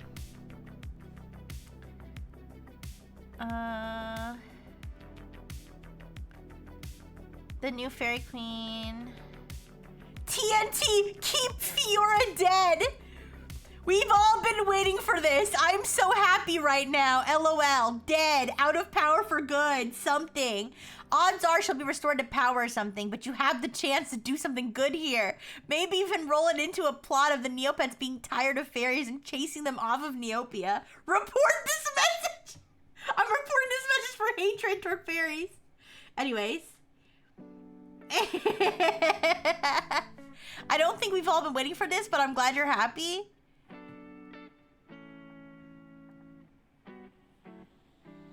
Only Dr. Sloth and the technocrats would celebrate this.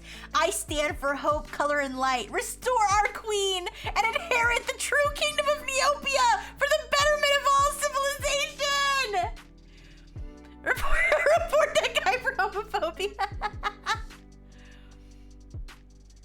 Please.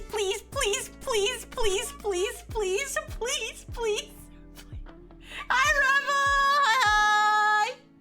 We're currently reading the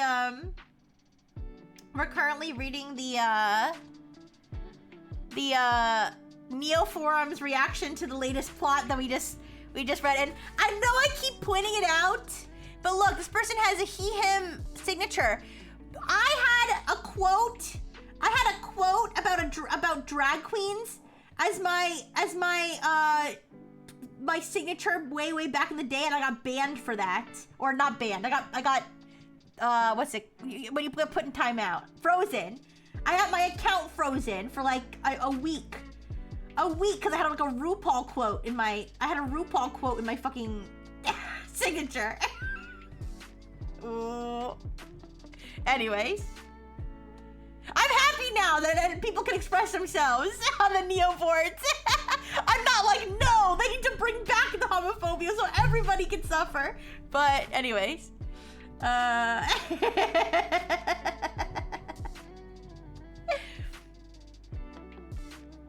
Oh, so anyways, Rebel, to catch you up, in the last, I don't know if you care about Neopet spoilers, okay?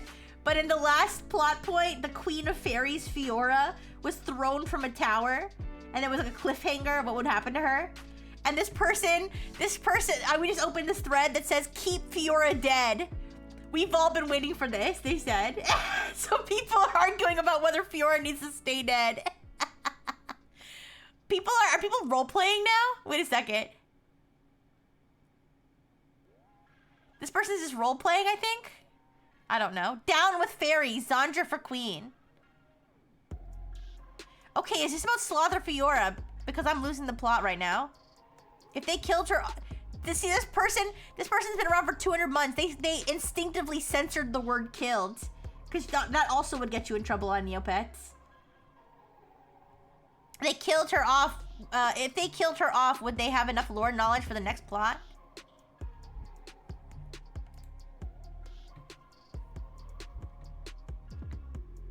Is she even dead, though? We don't know that. We don't know if she's actually dead.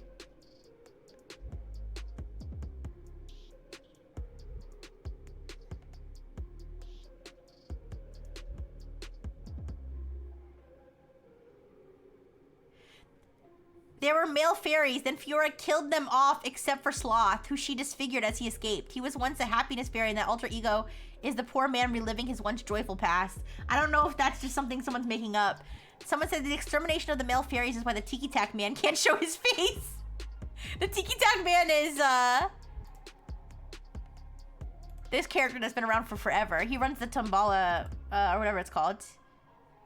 Or is it? In fact, I should do my Tombola today. Yeah.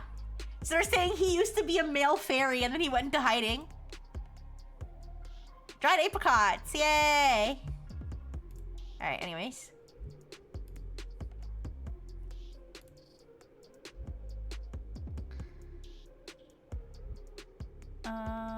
It's that time again to go back to training. This is, I actually love this. This is a very, you can barely see it on the screen. But this is a classic Neopets emoji. The angry face with fangs. Chapter 14 ending thoughts. Fiora has fallen, when has she not? And they were roommates. Well, this certainly complicates my Mira x Fiora ship. See, they're even talking about shipping the characters. That would never be allowed back in the day. We lived literally in fucking 1984 or whatever. Like we were living in a freaking police state in on Neopets back in my day. Yeah, now they're running free, shipping characters, being gay, having pronouns. Which I'm happy for. I emphasize, I'm glad everybody can do what they want now, but it's like, wow, things really have changed. Based off of nothing but vibes. Based. Considering Neopets started as a learning economics to adults fighting over a child-oriented game. I was sending my sister my reaction as I read the chapter, and she said, dang, they were taking forever to come back just because of this one chapter. Jakar and Fiora were definitely roommates, but then they had a falling out. My sibling and I use the term Neopian best friends to describe those who are very close. For example, Hannah and Conric are Neopian best friends. King Rue and Lord Darrigan are probably Neopian best friends. Wait a second, are we shipping King Rue and Lord Darrigan? What's happening?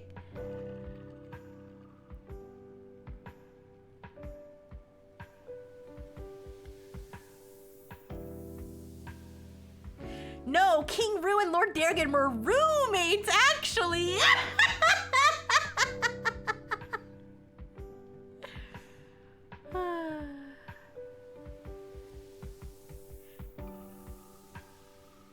Those fairies fey, good for them, good for them. I think they meant gay. Did they say what kind of merch they're going to be selling at the pop-up? I could look it up. They didn't say it in the email, but I could look up. Okay, let me see if they had a link to anything in the email. If they had a link to like an article they had about it or something. You guys, I almost want to make this Neopets Neo York. Wait, let me show you. I almost want to make this either my Twitter banner or my Discord banner. I like this.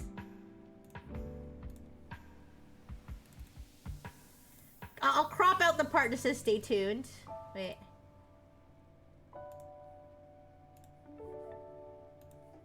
Neo York.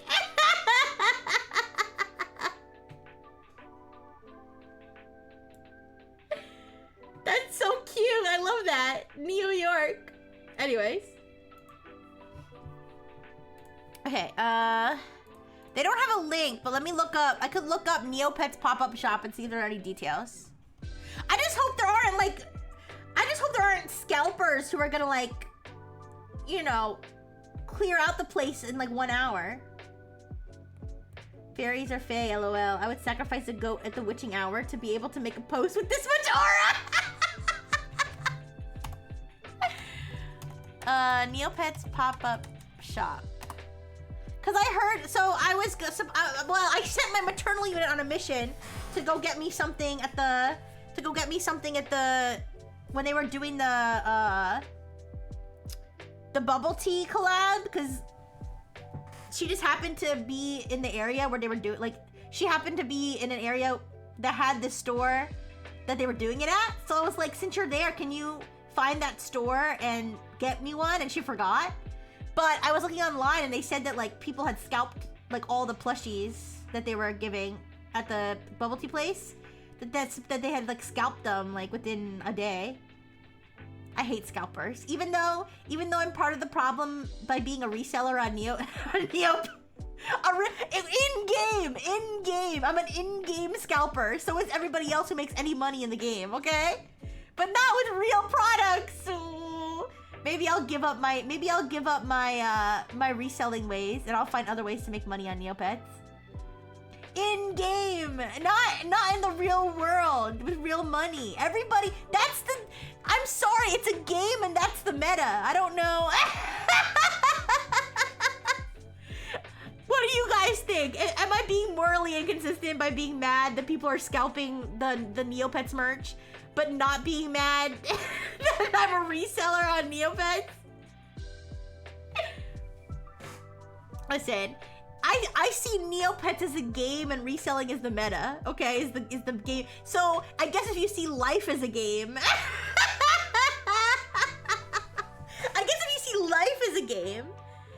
Block ban reported. No, here's the thing. Reselling is completely sanctioned by Neopets. Like Neopets even has published guides themselves on how to resell. Like that is literally the meta. Plus, the items people are scalping are not like even like limited time items that people want to enjoy in their lives. They're just like more rare Neopets items that are harder to find but you could still get them outside of the shops. Anyways, whatever. Neopets New York City pop-up. This is on the Reddit. Oh wait, actually is this Neopets is coming to New York. Okay, no, this is the same newsletter I just read.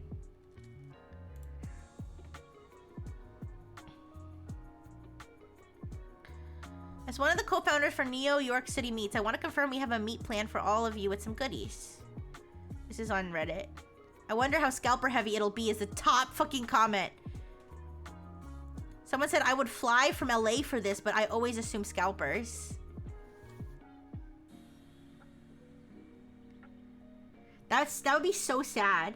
That would be so sad if I went there and it was there wasn't even anything there because of the fucking scalpers. Scalpers should be beat to death in the public square. I'm so serious. All right, it looks like there's not much. Does that make you a scalping bot? No, I don't use bots or any cheats or anything. I do it all above board. Yeah, and gambling sites post guides on how to gamble. How is it? Anyways, to be fair, you guys, I don't even know if I can call myself a reseller now because I haven't done reselling. I'm like months clean on reselling because I've been too busy playing Pokopia and Tomodachi Life and stuff to play Neopets. So, police, yeah, I know the scalper on Neopets. Please wake her. She's a danger to society. She lives in the Bronx, Street 69, apartment 67. Yeah, they're next to the drag queen. Why do you keep saying I live next to a drag queen? That's the second time you said that. Anyways, yeah, hopefully they'll have limits to like what people can buy to like try to, you know, prevent scalping. I mean, if anything, I'll try to go there on the first day. I'm not gonna go out there and camp though. I'm not gonna go out there and camp. If I go there and it's a bust for some reason, then I'll just go back to the K-pop store in Times Square and spend my money there. I'll buy some X-Love merch.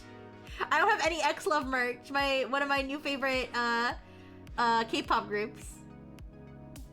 Anyways. Dr. Fish is the drag queen? I don't think he is. Do you think he can pull it off, though?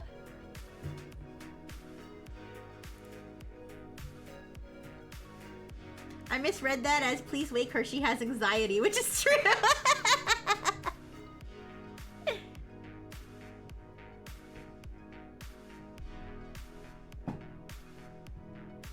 I think we should hear it from his mouth. Oh?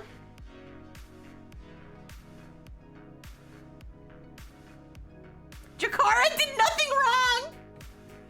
Look, Jakara did nothing wrong. Just double checking. You didn't, nobody redeemed Dr. Fish, right? Okay, I just want to make sure. I just want to make sure you weren't like hinting at me that I had missed something. I said what I said. Long live the new queen. All hail. Oh boy, I hope I don't have a long day being right at the being right factory. Extremely brave and true. Wait, who is Zandra though? Is that the darkest fairy? Wait, sorry. People keep bringing up Zandra. She's got to be like part of a past plot.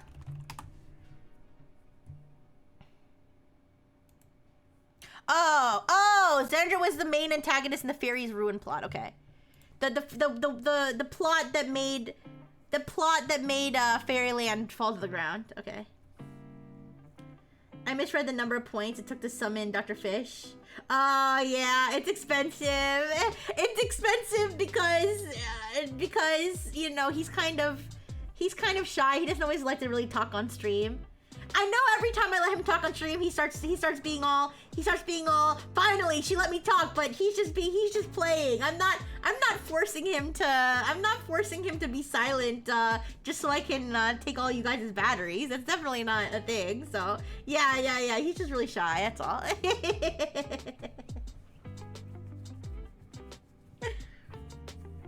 Is it because he's more likely to say a slut? No! I mean, I don't think so. Anyways, what? Nothing wrong. Jakara isn't faultless, and she made the one big mistake of being friends with Fiora. Just look what happened to her and everyone else who was friends with Fiora.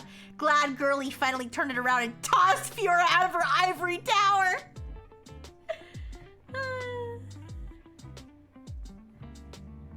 Neopets, when they haven't done a plot event where something catastrophic happens to the fairies for 0.000000001 seconds.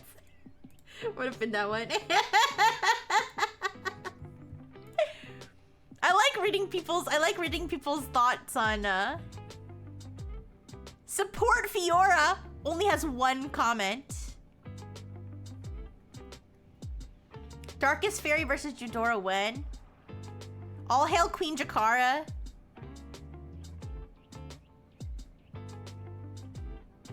Yep, that's me. Probably wondering how I got here. How do we know Jakara turned Baelia Gray in the first place? I don't know. Alright. I'm not gonna go one more page deep. Fiora has fallen. All hail the new queen. 67 replies. I actually quite enjoyed that chapter. Alright, let's see.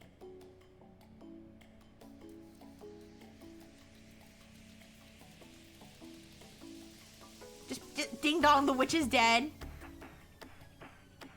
Yeah, good question. Does anybody know which fairy is the one holding her hand out to Jakara in the sketch? We don't even know that there's a fairy. That could have been anybody. That could have been fucking the sloth. Okay, not really, because you could see the hand, but... Wonder what the devs would say by some of these comments. So the devs are probably making some of these comments. Bring Fairyland back to the sky, Jakara!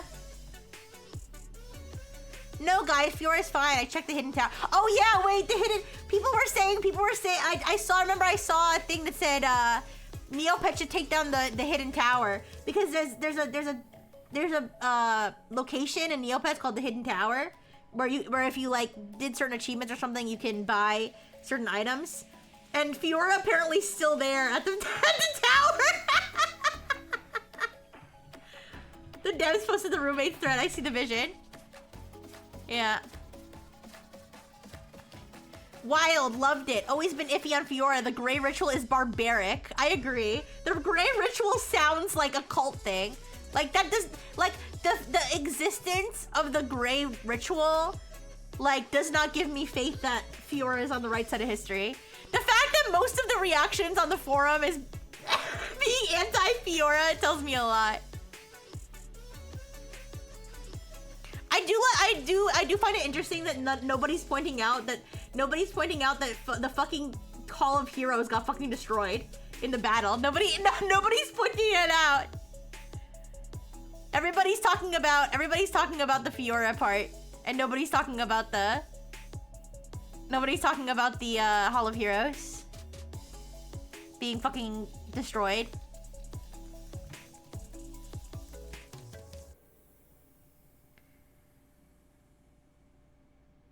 Look at my fairy city, bro. They are never repairing this town. 16 years of crumbled brick and wood panels just for it to be attacked by a void monster. Good. Down with Fairyland. I hope this means that they will repair it properly after this and it'll be back in the sky. Make Fairyland like the helium balloon y'all accidentally let go of his kids and watch it fly away. It would be nice if this ended with Fairyland being back in the air. So she's obviously not dead. The Hall of Heroes are like Superman the Justice League shows. Their job is to get their ass beat to establish that the threat is real. I guess so.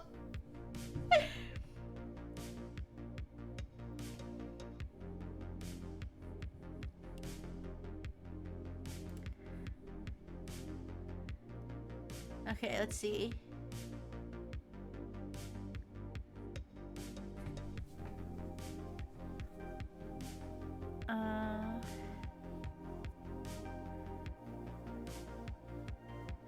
Please, Mr. Tendril, give me my stamp.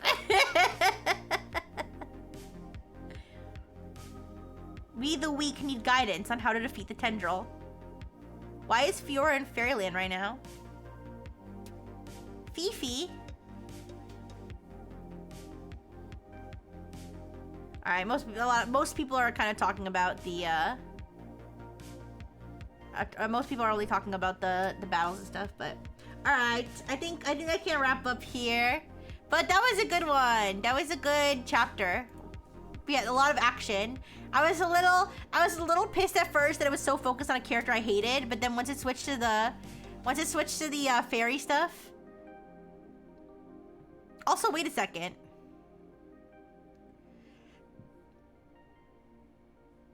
What the fuck is this? Creature.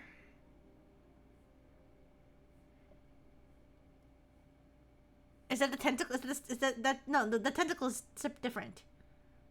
Fury, Yuri, and Nyx abuse. Yeah. I don't think the devs have the spine to kill Fiora. They will retcon it the second they need to. I don't.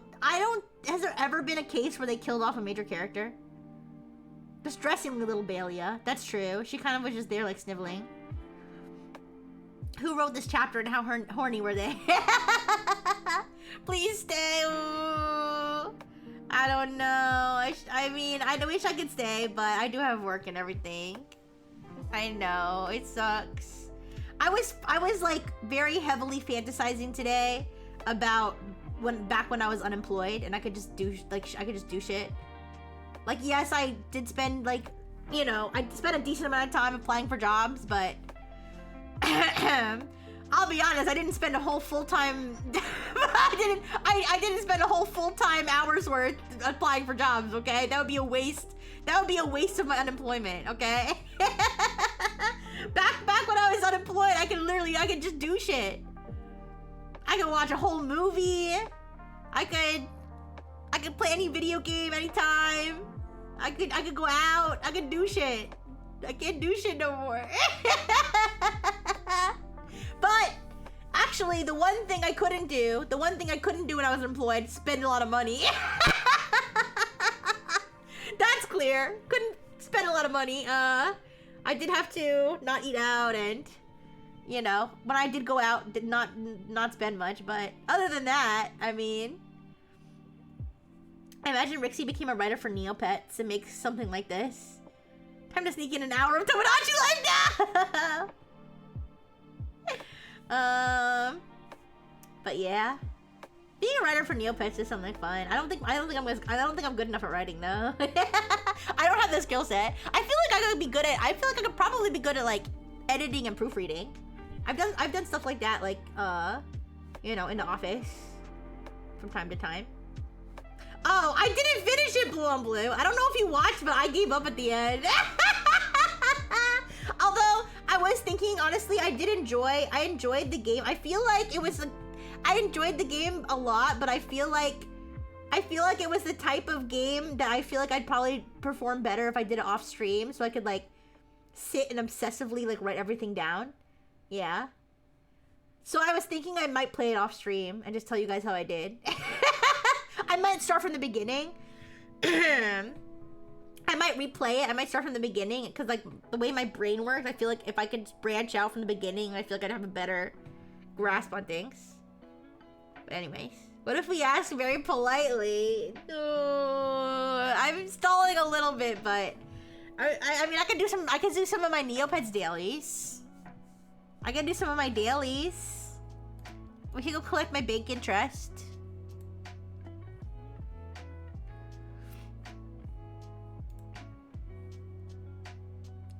My daily interest of 2,500 Neo points. We can do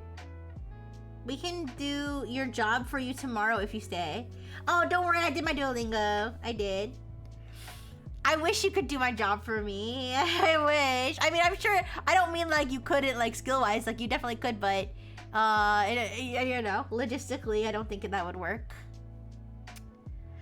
Let's do fishing.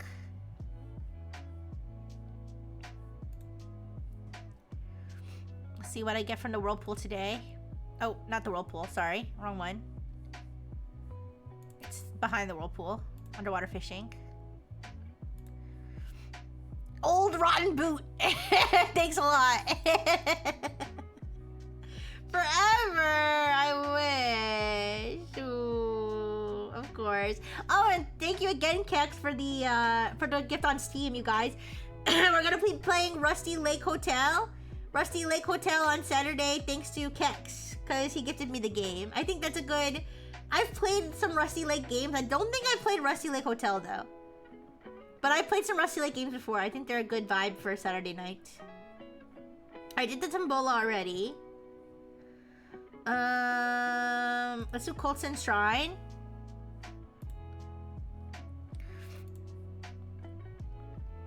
I got a Chiapple. Chiapple. How much is a Chiapple worth? Not a lot, I think. Fishing up an old boot is an underused trope these days. To be fair, that mechanic has been in Neopets for like a very long time.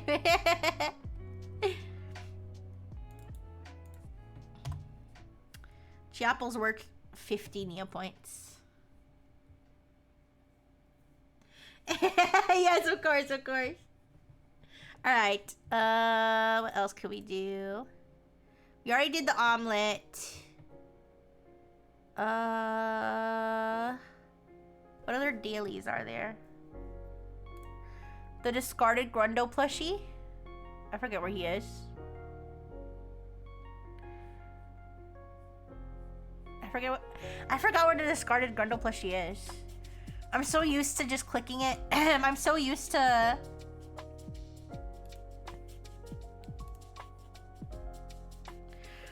just clicking on it from the dailies page on Jelly Neo that I forget where he actually is located in on the map.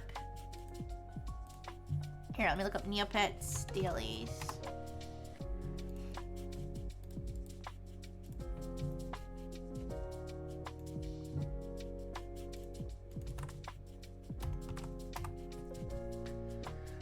Okay, so anchor management. Okay, got the pirate set, it's worthless. Apple bobbing. Ooh, spooky looking dark potion. I've never gotten that one before. What's that?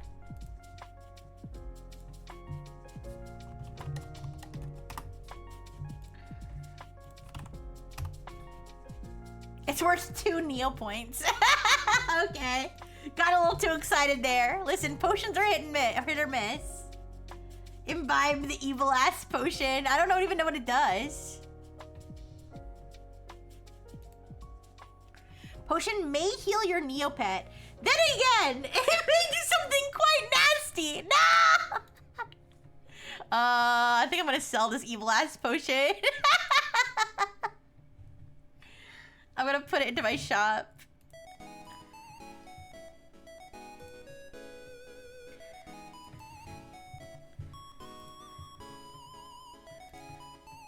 Drink it? No, don't drink it.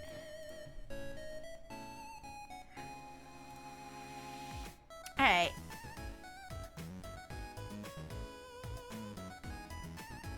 Okay, I have to do Dark Cave.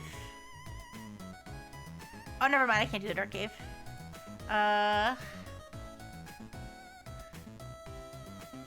Deserted Tomb.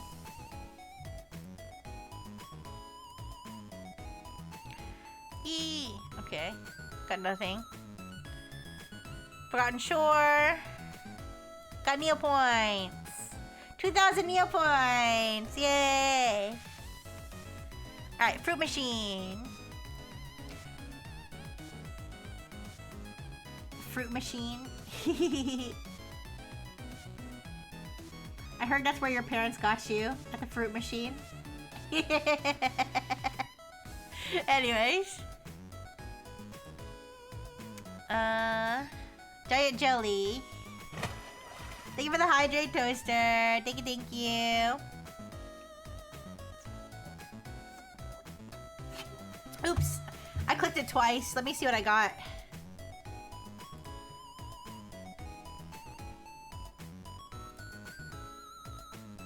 Banana jelly. The only thing I drink is Android Girl Piss. For $12.99 at a local store now with carbonated edition for a limited time. Yay! How many royalties do I get from that? Okay.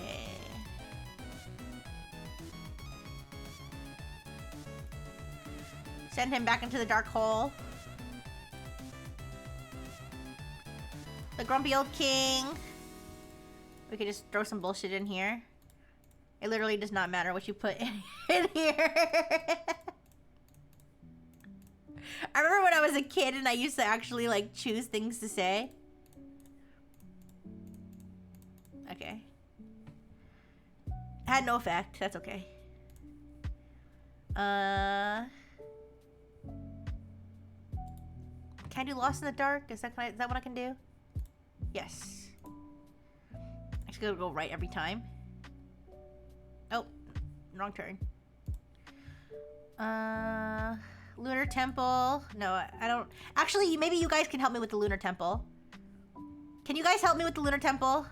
I think there's like guides like to do it online. Like you could just like well, first of all, I think it's the same for everybody every day, so the answer will just be every day. But I want to try to solve it. Oh, banana. I want to try to solve it like actually based on this. So, it says I have chosen a random position for Neopia and Crayluder on my chart. So this is basically Neopia and Crayluder are basically Earth and the Moon. Okay. Above, based on these positions, which phase of Crayluder would you most likely to see from Neopia? Choose your answer from the diagram below. So this is the sun, this is Neopia, and this is Crayluder. So what would we see if we're standing on Neopia and we're looking at Crayluder? Which phase of the moon will we see? Like I said, people post the answer for this online, so you don't actually need to solve it to get the prize, but I'd be interested if you guys try to solve it. Neopia is dead if it's that distance to their sun. Well, Neopia is different, okay? Neopia is different, okay? It's just built different. The last time I tried to do this myself, I failed, so I'm clearly not good at this kind of science, but... So, like, for example, if Crayluder was here, then obviously it would be... Wait.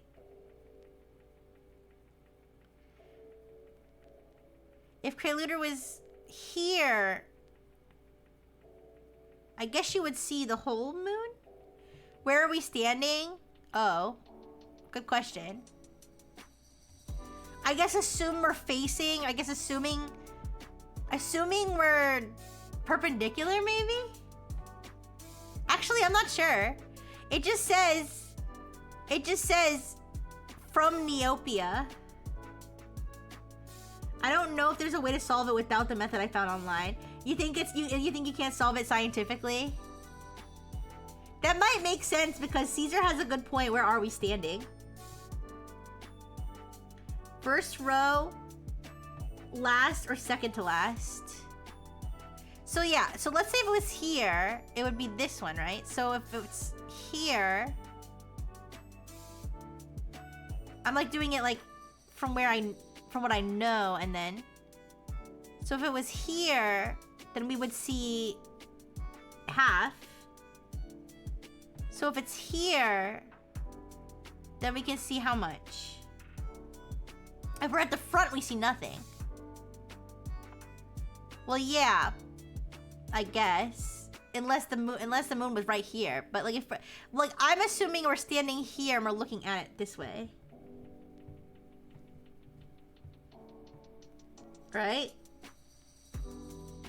So if the sun, so the sun would be hitting it full on this way. It would be hitting it half of it this way. It would be hitting none of it this way. Wait. I'm trying to like cut it into pieces. So I don't know if this is like a fourth of the way. Plot twist, we're on the sun. We're on Neopia, it says that. So you said first row, last or second to last? I think it might be the opposite, Kex. It might be, I was thinking it might be this or this one. Like, this one or this one. Or this one. I don't know, should I just look it up? I mean, how about we pick an answer and we'll eat whether we're wrong or right, and then we'll look it up afterward. Okay, so think about it. The sun's hitting it.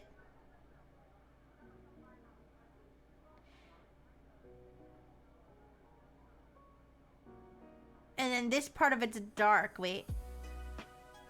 You say 2?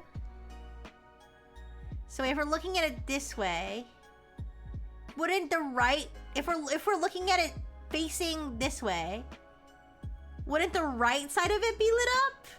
Am I wrong? Wouldn't the right side of it be lit up like this? I don't know, I might be dumb. So it's dark when the sun is hitting it? No! Am I looking at it wrong? I might be just stupid. I might be stupid. No, I'm not saying it's dark when the sun's hitting it. I'm saying, so this is the sun. It's hitting it here. Wait. So the light's shining. And it's hitting it here. It's... So... Oh my god, I'm confusing myself. It all depends from where we're standing. Ooh.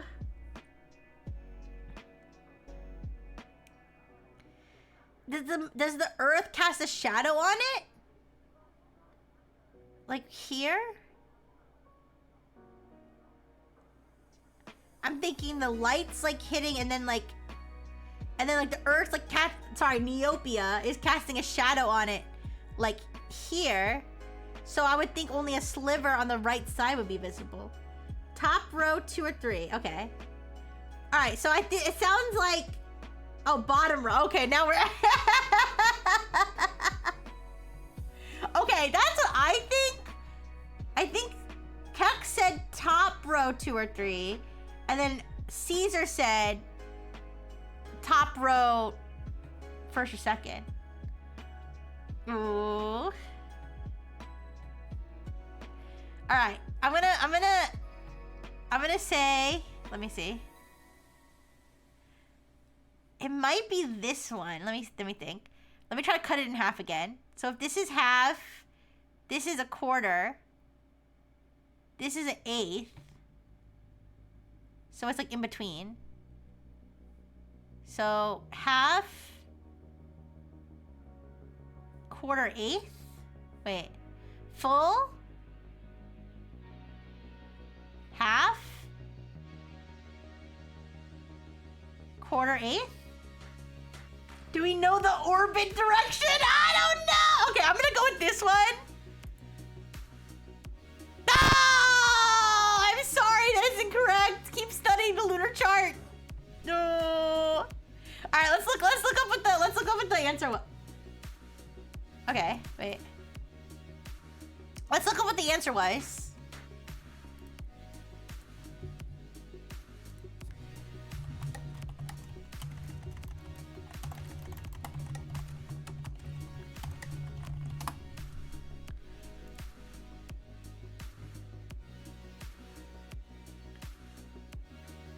Oh, okay. So it's not the same for everyone. It's not the same for everyone, but it does say. Okay. There is a method. There's a method. Okay. View page source. Search the source for and angle preluder. You should then see some code like this line. You'll want to pay attention to the number following angle preluder equals. So you take the number. You will need to find which phase of the moon preluder is at. To do this, take your angle measurement and divide it by 22.5.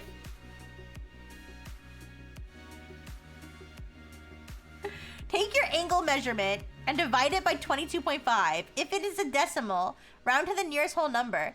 Take your rounded number and see which phase of the moon it corresponds to.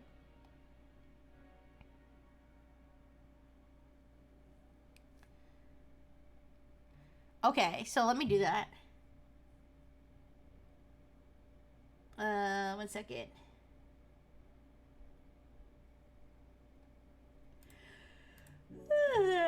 Huey.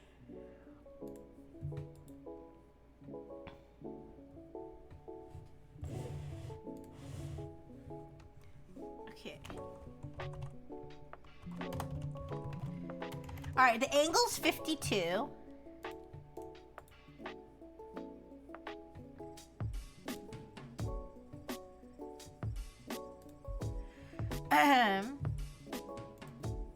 The angle's 52.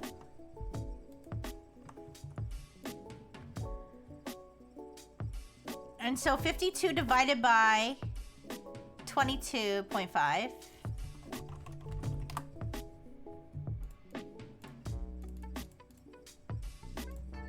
is 2, and then it says to round it. So the correct answer was phase 2. I'll show you guys a picture. I was completely off. Caesar was the closest, I think. Oh wait, no. Actually, wait, were none of us close? Wait. No, I think Kex was the closest. Oh my goodness. Hi, how you doing? Hello. Hi. What do you mean I have to be smart to cheat? Yeah, we were trying to solve the Shenku Temple puzzle and we did not do so good. Yeah, Neopets. So I'll show you guys which phase of the moon I don't know if anybody who's played Neopets has ever done this Shenku Temple puzzle. We were trying to raw dog it. There's a calculator you can use online to always get the right answer. But we were trying to raw dog it. And let me show you what the right answer was. I think Kex might have been the closest. I don't remember how they were all lined up on the page, but I'll show you what the right answer was, and you let me know if you were close. According to the calculator thing, this was the right answer. Also, thank you again for the raid. Let me give you a shout out.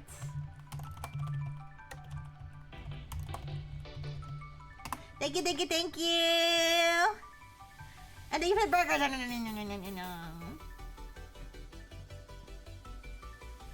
Yeah, we can do the Night Cave too. We can do that one next.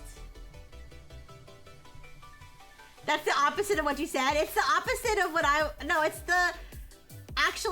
the opposite. And so if you flipped this and then inverted it, I think Kex was the closest. 200 ponies, you were right too. Yeah, this one was. But like, scientifically though, how does that work?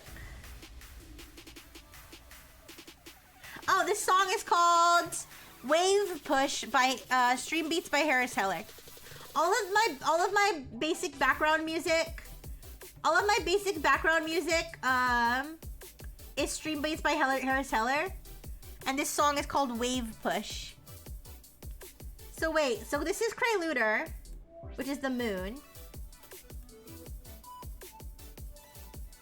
I don't understand how this all works. How is I don't get it. How, if the sun is here, how is the light getting to that side of the moon? I don't know, man. Whatever. I'm just gonna cheat next time.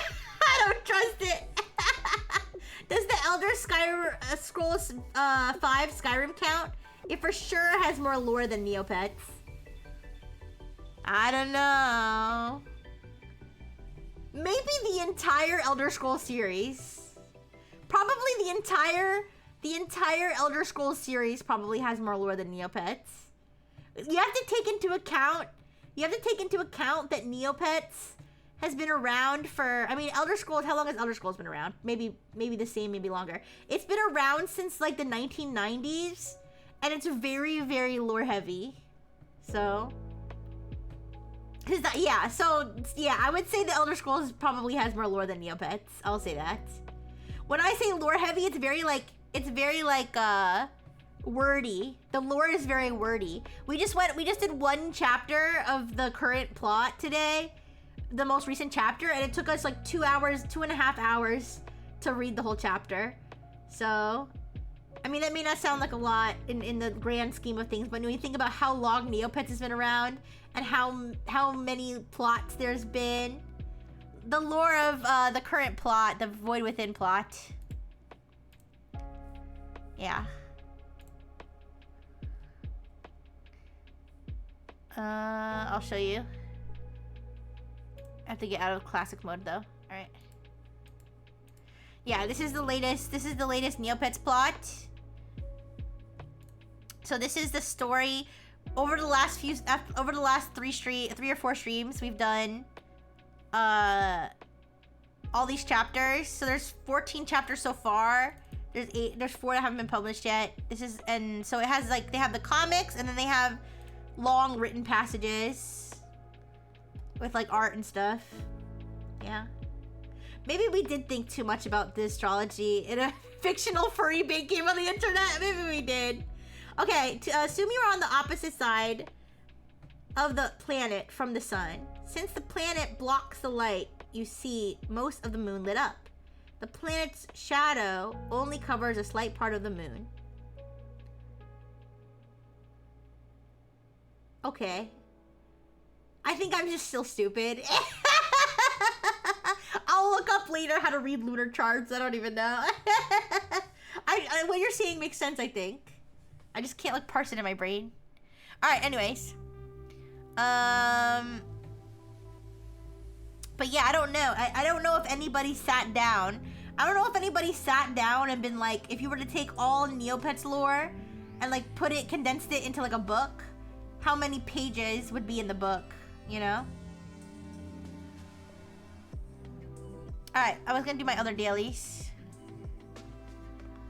Let's do the meteor.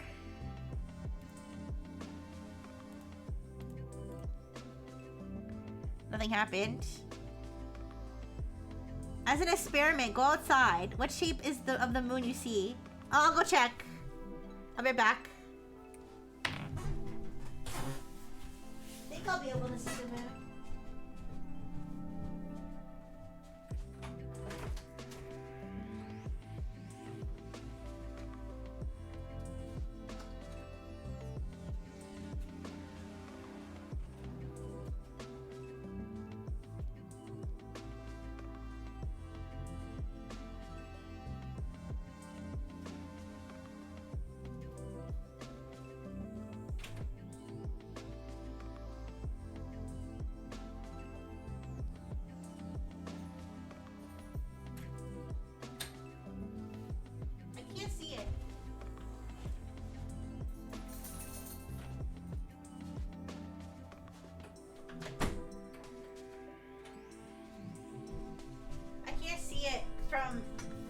guy.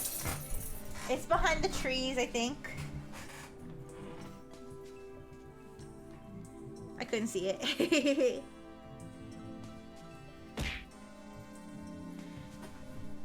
Oh my gosh, you caught me! You caught me! Fresh from the great outdoors. You guys, do you guys want me to double check? No. Do you guys want me to double check? I feel like I'm doubting myself now too. Here, let me see if there's another guide online. Other than the calculator thing.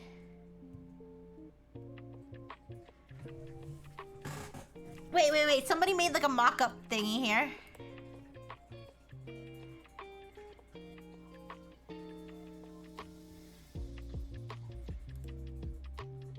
Okay, wait. Somebody made this like thing on Reddit.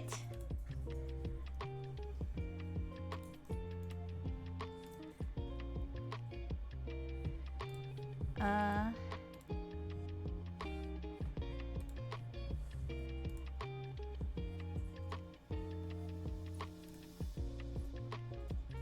don't know why it's not. I downloaded it, but I don't know why it's not showing up in my.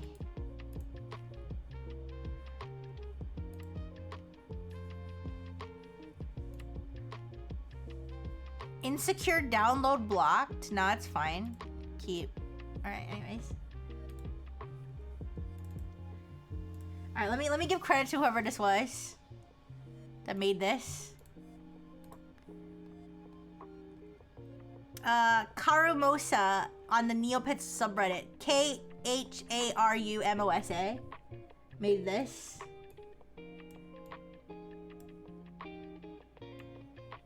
It's a PNG.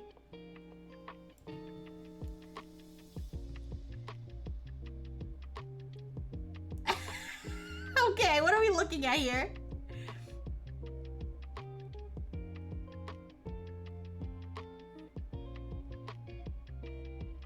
Yay! 5-stream streak, let's go! Thank you. Thank you, Camara. How you doing? Hi. Okay, so here's Neopia, and here's Preluder. Okay, you can't see where I'm pointing. You can't see where I'm pointing. I'm doing this for my own. I'm saying it out loud for my own sake. All right, this is Neopia, and this is Preluder. The sun, the light side. Okay, and then over here we have Neopia. The view from Neopia, if you're viewing it from what angle?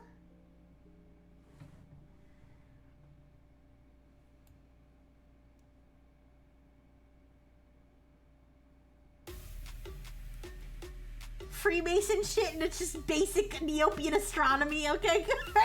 I'm kidding. Waxing and waning refer to this position relative to the Earth and the Sun.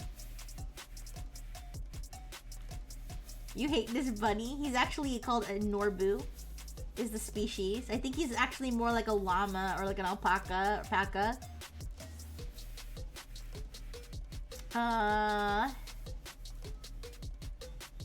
I'm still not quite understanding, to be honest. Like, even as I'm looking at this, I mean, I kind of understand it, but I don't understand how we got the wrong answer. Maybe here, let me go back and check.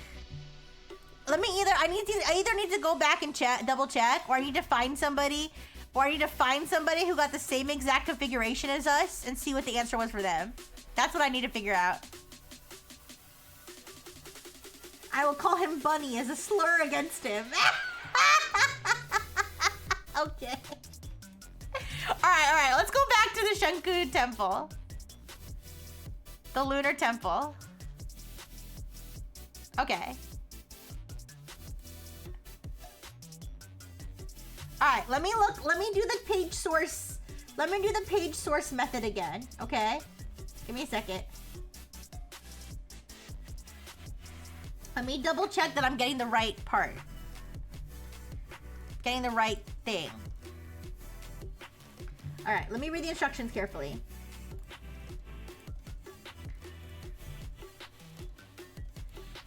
Okay.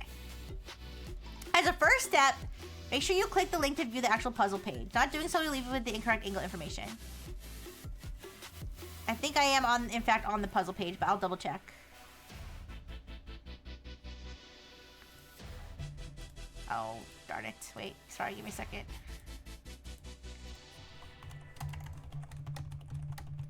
I have to copy this and then paste it. Copy link. Okay.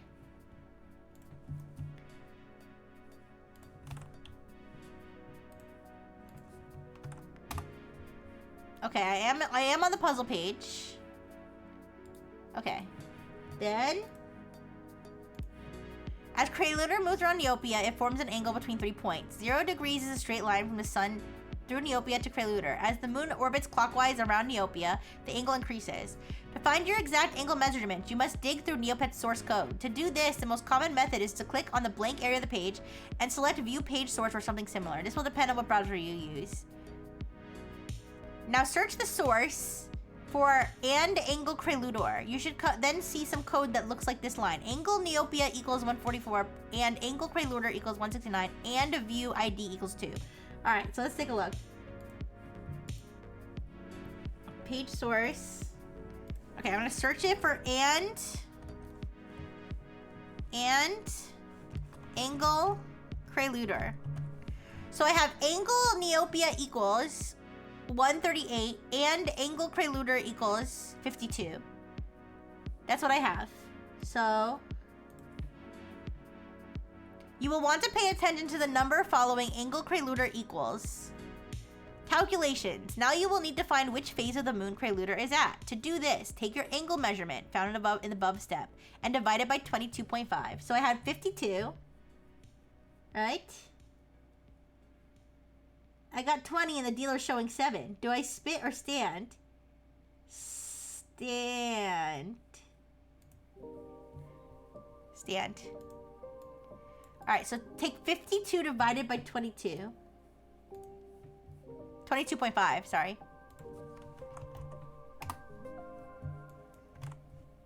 $52 divided by 22.5 equals 2.3111111. Alright, and then it says, if it's a decimal, round to the nearest whole number. So then it would be 2. Take your rounded number and see which phase of the moon it corresponds to. And so then I have a guide. They have a list here. 8, 9, 10, 11, 12, 13, 14, 15, 0 or 16, 1, 2, 3, 4, 5, 6, 7. And 2 is what I showed you guys. So I used the calculator right. Wait a second. I will say this. It says 2 under it. But the name of the image? Wait a second. Something's wrong here. Here, I'm going to show you guys. Right now. I'm going to show you what I'm looking at. Something's wrong. I'm going to show you what I'm looking at. Because I think something's wrong here.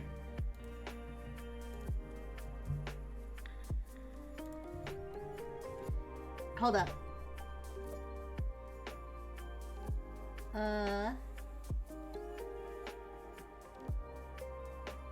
Okay. I want to show you what I'm looking at.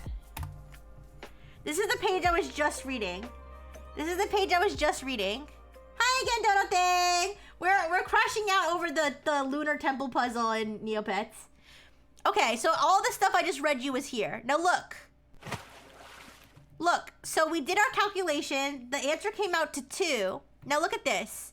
8, 9, 10, 11, 12, 13, 14, 15, 0, 16, 1, 2, 3, 4, 5, 6, 7.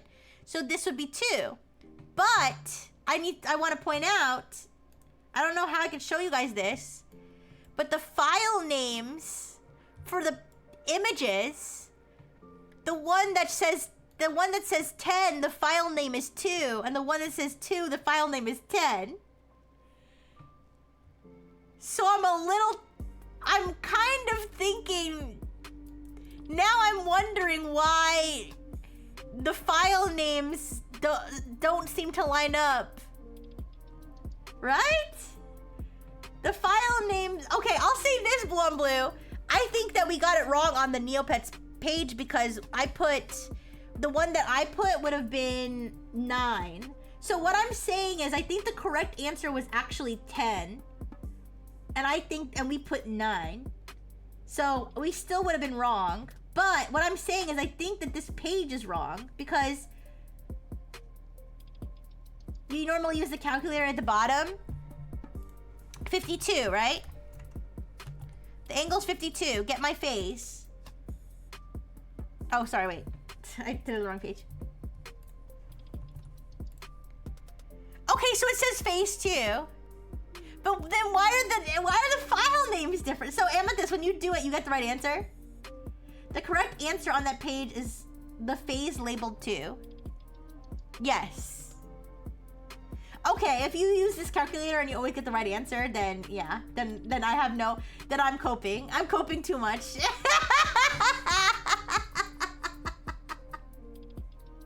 Yeah, if you forget the file names, yeah. Then I'm just coping. I'm coping. Oops. Why am I frozen?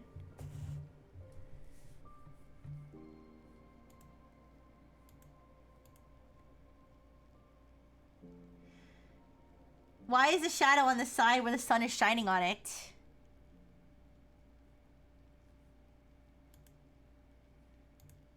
I guess this is if you're looking... Okay. And maybe this goes to the angle you're looking from? Maybe? Oh my gosh, hi Clato! Hi Clato! Welcome, thank you for the raid! Thank you! Hi Stella, Mighty Shora! Hi Clato! Let me give you a shout out! We've just spent the last, what is it, like 20 minutes arguing about this moon puzzle on Neopets? Let me give you a shout out. We spent the last 20 minutes or something arguing about this moon puzzle on Neopets.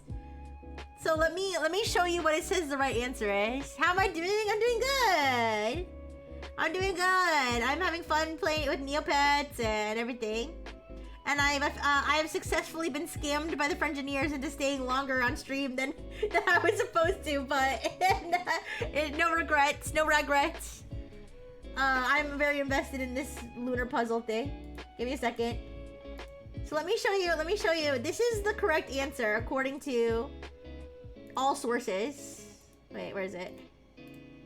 1 second.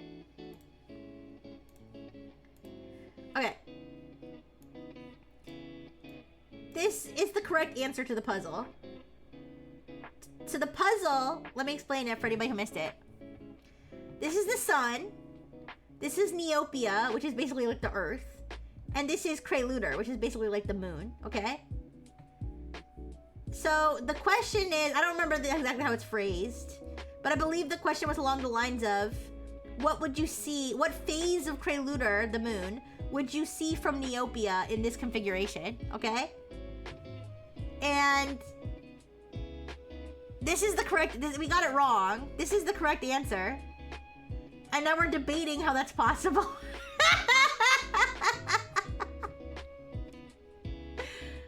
And I guess it really depends on where you're standing on Neopia and if you're facing the moon. So if we were to just overlay this, like if we were to just take this,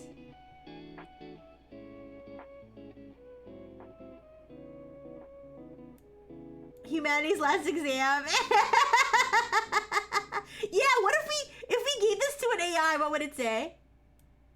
Alright, so if we were to just take this and plaster this onto it, it looks like it doesn't make sense because why would there be a shadow? Yeah. Why would there be a shadow? So, but if we were to turn it... Oh, I made it too small. Wait. Okay. But if we were to turn it at the angle that we would be looking at it, if we were standing on Neopia and facing it, I think it makes more sense. right? Because now the light is shining here, and this is the part that has a shadow. Yeah. No, I see what you're saying, 200 ponies. Now it makes sense. What says the rest of the our astronomers? What says the rest of our astronomers? Is this sound?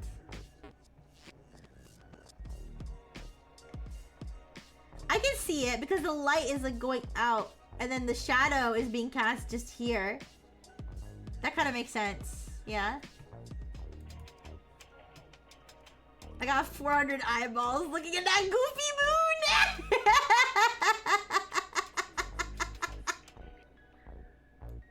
Yeah, the 200 ponies, the 200 smartest ponies on the farm, all on the case. Okay. So we're all in agreement. We're all in agreement that this makes sense. All right.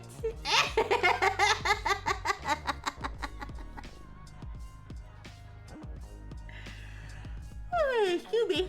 All right. Alright, let's do the rest of my dailies.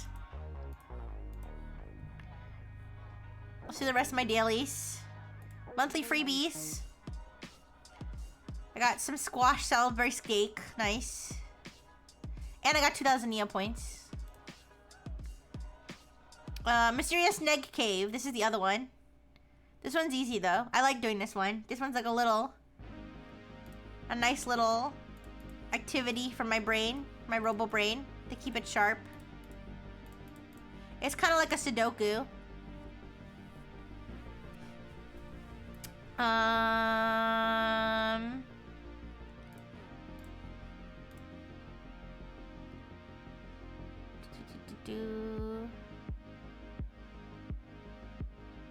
Wait a second. I'm dumb.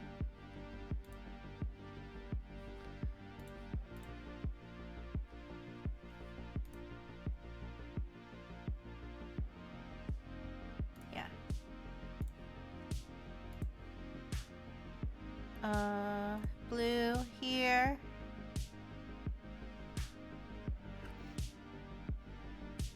And then the yellow one here. And the other yellow one here. And then red one here. People who do Sudoku like the number puzzle are the smartest people in the world, to me, or witches. I don't know, Sudokus?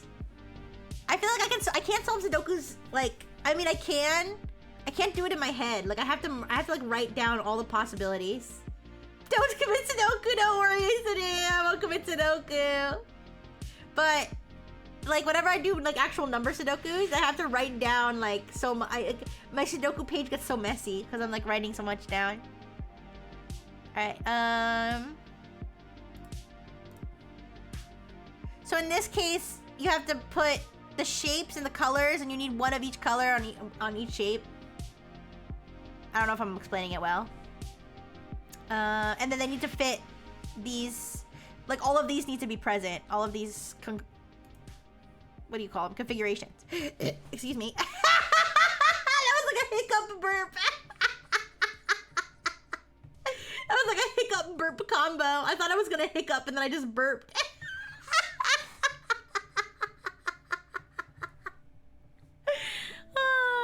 Anyways.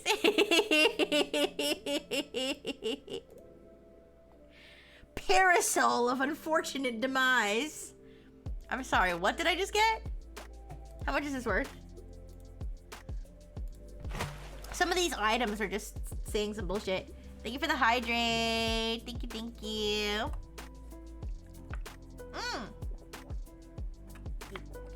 The Parasol of Unfortunate Demise is actually worth a decent amount. 11,000, about. Hiccup, yeah. Let's sell this. I'm not gonna search for a precise value. I'm just gonna throw it in my shop. I'm gonna throw it in my shop for 11,000 and hope someone bites. And if nobody bites, then I'll readjust, but. Okay.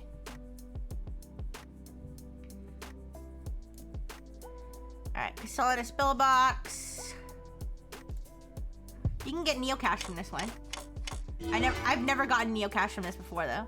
I got Sakmetian grapes. I don't know how much that's worth.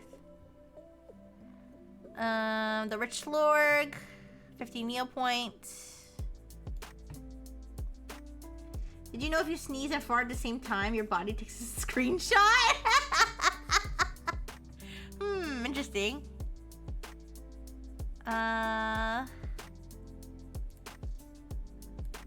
The plushie stackable babas.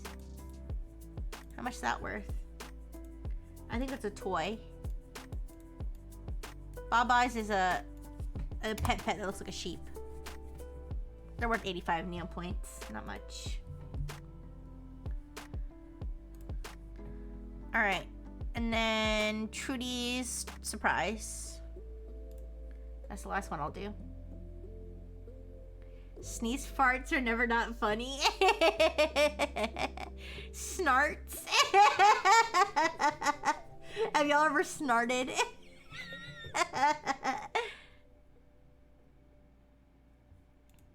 You know what's not fun? Sneezing and peeing at the same time. Have you ever sneezed so hard that you peed a little? Not that I've ever done that, but alright.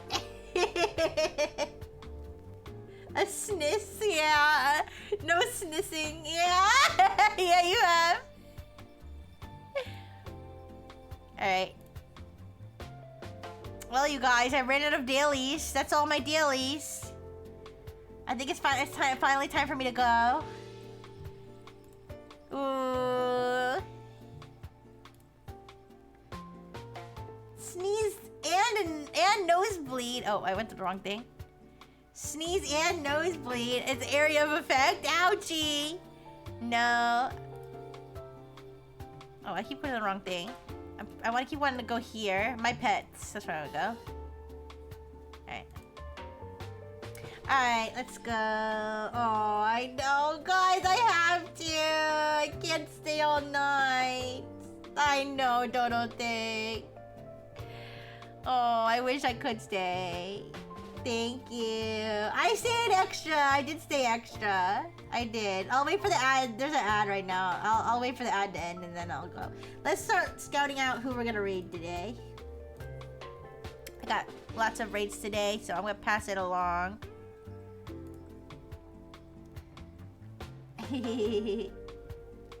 Stay. No! Oh, I can't. I wish I could. Ooh, ooh, ooh. Okay, let's see.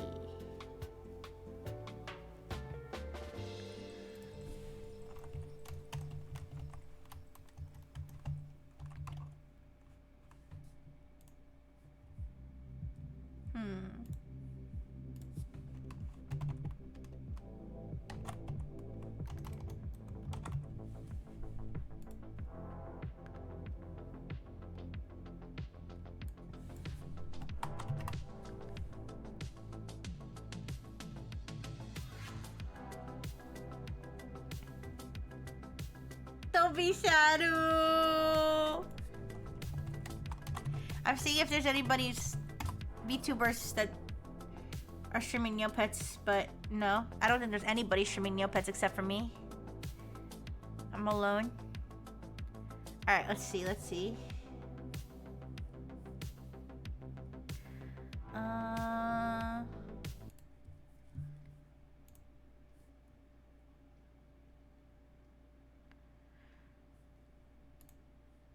Okay.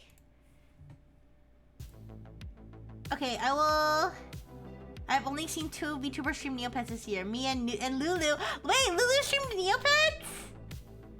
I didn't know she did that. Well, anyways, I'm gonna raid Lin Ninja. Lin Ninja is playing Overwatch. Okie dokie.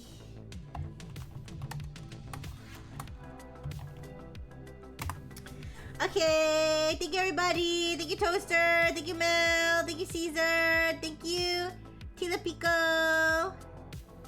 Thank you Kex. Thank you Caesar. Thank you Twitter Ponies. Thank you Bloom Blue. Thank you Isadu.